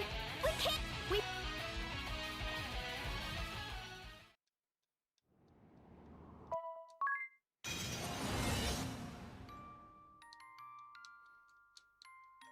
Uh-huh. Cutscene, I get it. I can't skip it, I have to... This is technically in a fight, so I have to button mash to get through this. But look!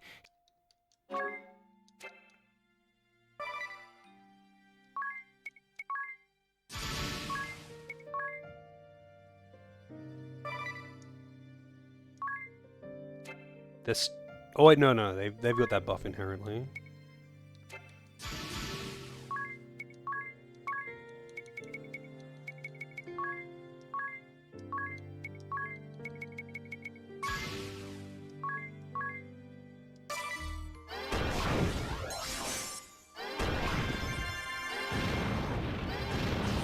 Alright, ads are dead.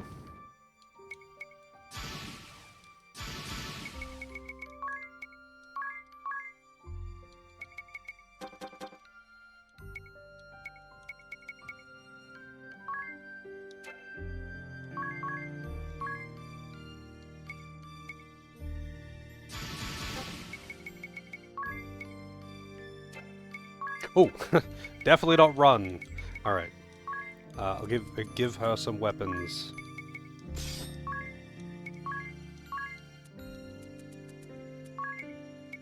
I'm assuming that she has no armor on, so she's probably very, very squishy, but whatever. Wait, why does Eddie have magic attack on? Well, whatever.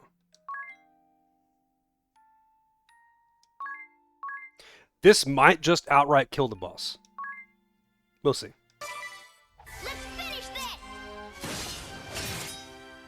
I like that it's actually a kukri. They have different models for the different weapons.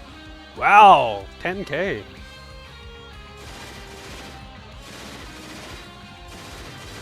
Multitask. No multitask. Hey, it's my time to shine.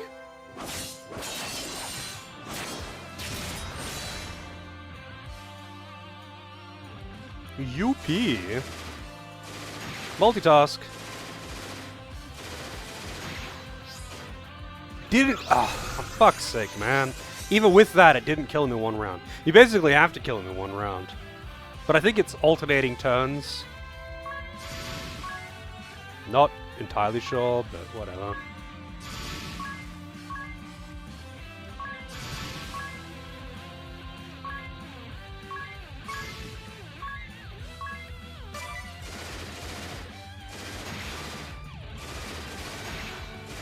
Nice, double multitask.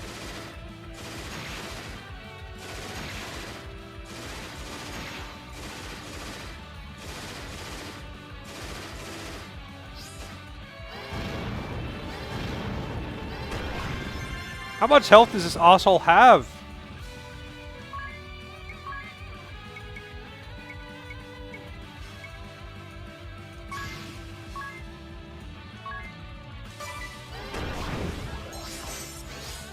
And he's dead.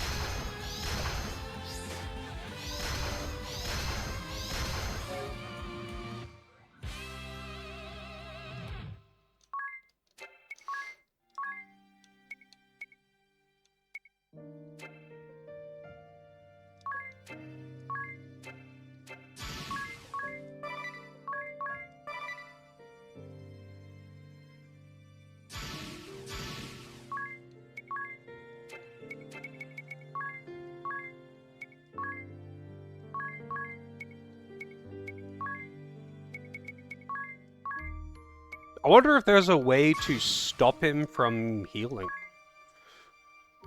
Because he can just...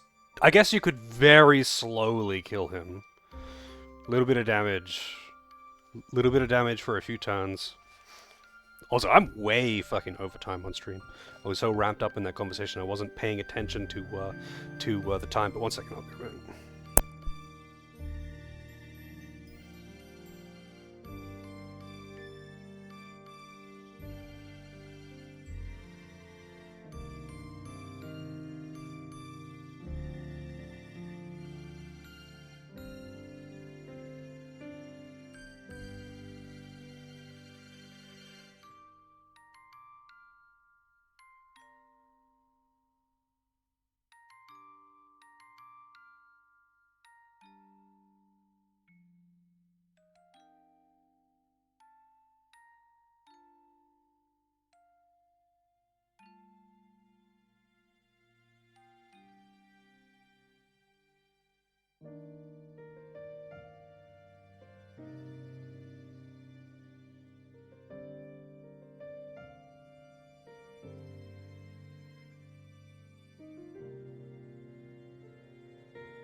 Alright. Overtime stream, yeah. That's nothing new.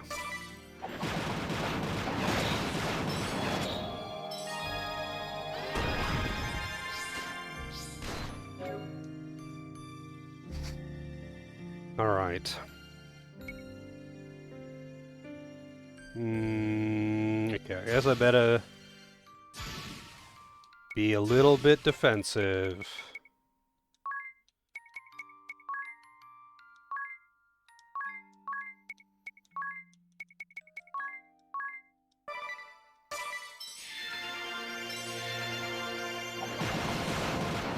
Oh! Okay. I didn't realize he didn't heal.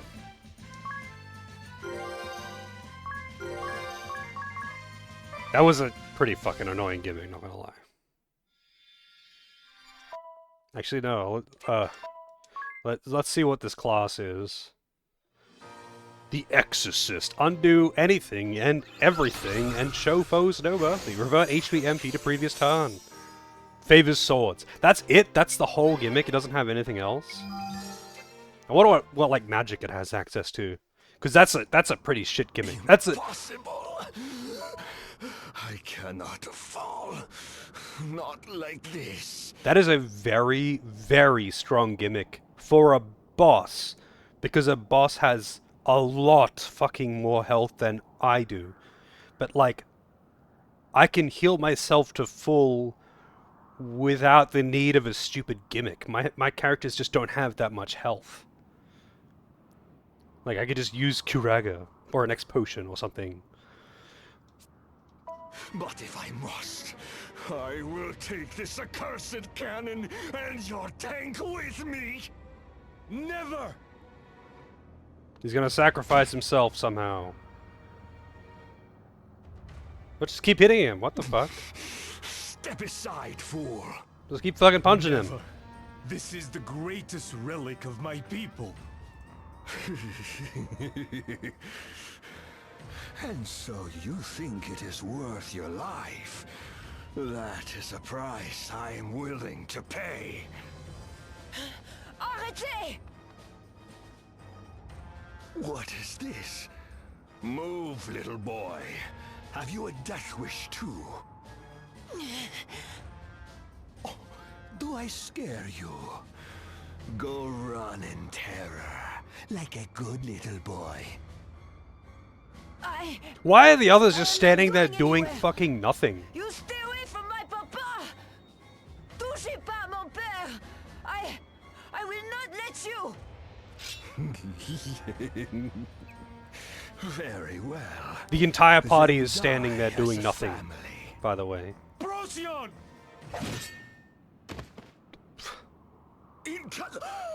Okay, finally. In the nick of time.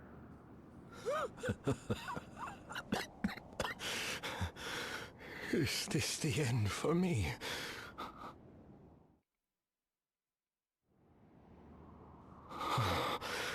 Rev, my son, may your soul at long last be free. Free from your father's delusions. And from the hatred and grief that has bound us both. And...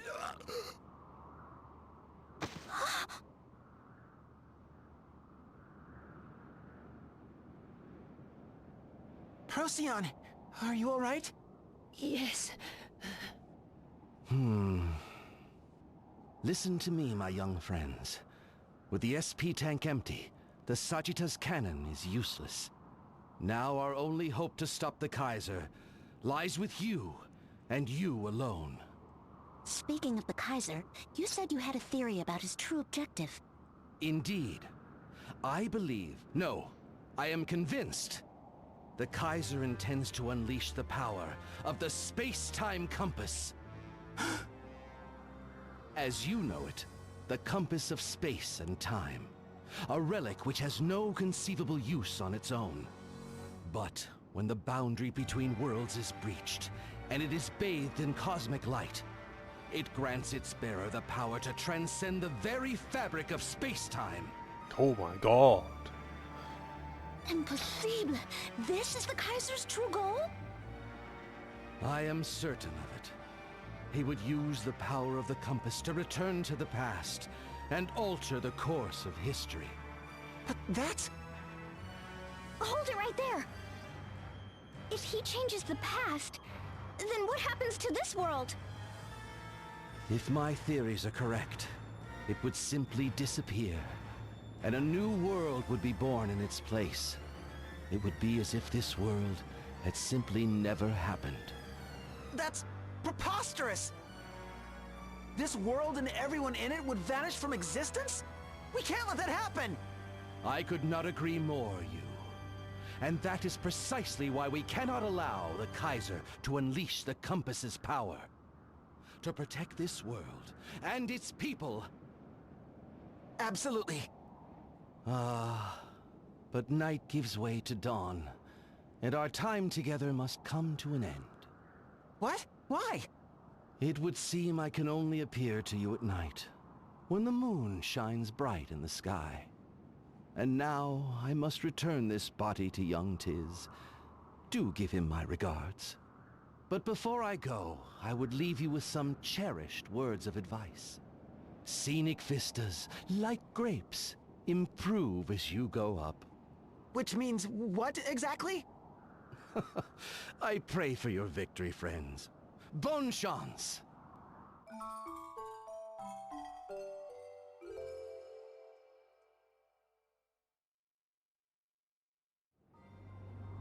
So that's what happened. I did have some idea, but still. You mean you could feel his presence? I knew that something was odd. Like there was someone other than myself inside me. Oh, and there was a letter in my pocket when I woke up. Sounds kind of gay. Take a look. Just saying. My dear friend Tiz, please forgive me for borrowing your body for the evening. My name is Altair. Once I lived as a man like you do, in a time long forgotten to humanity. Now, only my soul remains. Until recently, this soul of mine slumbered in a certain stone, that I might attend to some unfinished business in this world. At first, I feared that if I made my presence known, you would try to expunge me from your body. And so I remained silent. But as I traveled with you and your friends, I came to change my mind. It started with a few entries in your diary. Then I began to advise you from out of sight. Young souls struggling bravely against a formidable foe. I just couldn't leave well enough alone. After all, Luxemdark was once my home as well. Though I parted from it in life with some regrets, I do not want to lose this world I once shared with my one true love. Tiz, I am counting on you and your friends. Stop the Kaiser and save our world. P.S.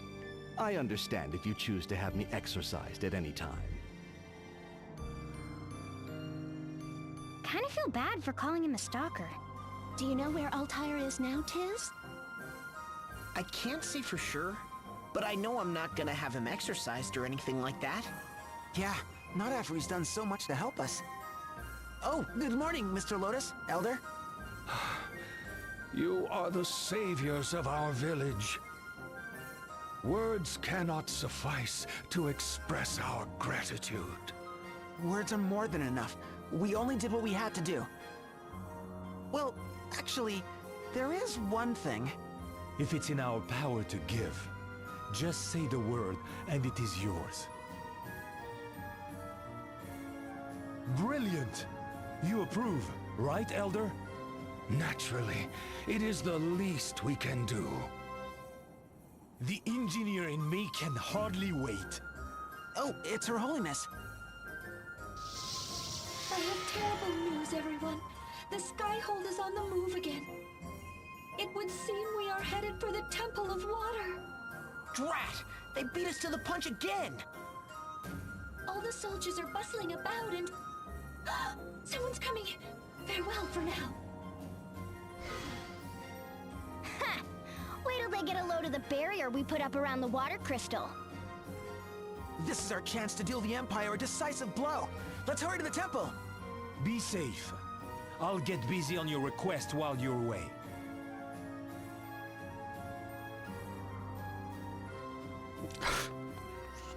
Alright. Yep. Alright, I already bought those. Why is a child tending to that store?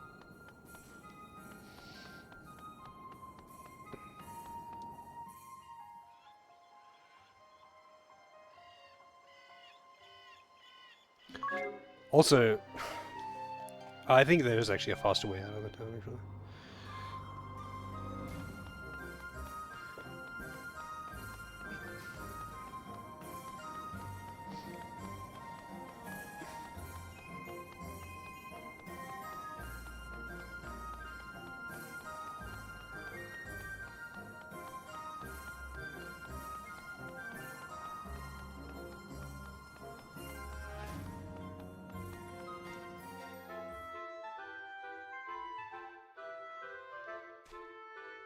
Is there a shore over this side? There is, right? Surely. No pun intended. I'm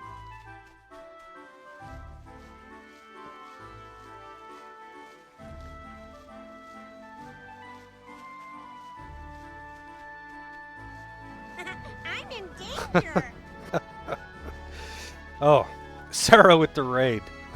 How's it going? How's it going, Sarah? Thank you for the raid. Welcome in, everyone. I was actually just about to end stream. It's way overtime for me. It's way, way, way overtime for me. And I am not even a little bit sober. But welcome in. How was the stream? What were you playing today, actually?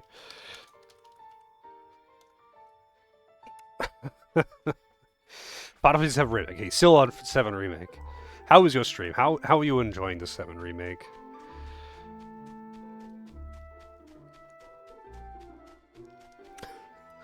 I hope you're all doing well. Making big progress in this one, but, like, I was meant to end stream like an hour and a half ago. I just kept, kept going because I didn't realize what time it was, and, we were having a very interesting conversation about language and slang. Truly, truly entertaining.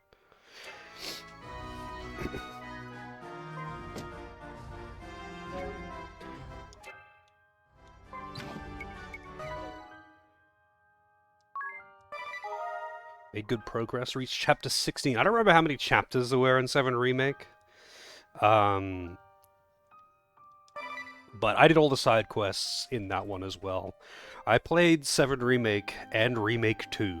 And, you know, my my opinions are pretty mixed. While there are ups and downs, I overall had fun with the combat at the very least. But I hope hope you're enjoying it at the very least. I know most people that I know actually really liked it. I'm just not a fan of retconning.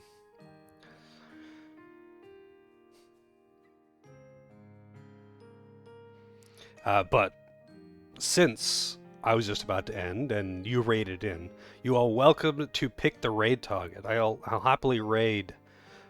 You really enjoy it? Oh, that's good to hear. I'm glad. You're welcome to pick another raid target. Because I don't have anyone in mind. It's way late for me. It's only 2 a.m. and I need to eat. I'm actually so hungry. Normally I would have ended nearly 2 hours ago, so you know, the hunger is definitely setting in. I'm also usually more sober by the end of stream, but you know, today's an exception. Tundra Shore. Let me just open the. I don't know if that's actually how to pronounce the name, but I do know who that is. But yes, we shall go. Thank you very much for the raid, though. I appreciate it. I just normally am not streaming this late at all. But thank you very much. I appreciate the raid. I'm glad to know that you are enjoying 7 Remake. And all that good stuff. I don't know what to say, man. It's nearly 2 a.m. I'm actually tired as fuck and hungry and all of that good stuff. But I'm out. Have a good day, night, morning, all that good stuff. I hope to see you all next time. Here's the Discord for anyone who isn't at the Discord. I need to go and eat. But say hi to Rich. All that good stuff. And yeah, I won't be streaming tomorrow because tomorrow is Tuesday. You know how it is. I'll be around though. I don't have anything planned for tomorrow, but Tuesdays are always a wild card for me. I might do family stuff. I might stay home and play video games all day. Who knows? But either way, hopefully see you all next time.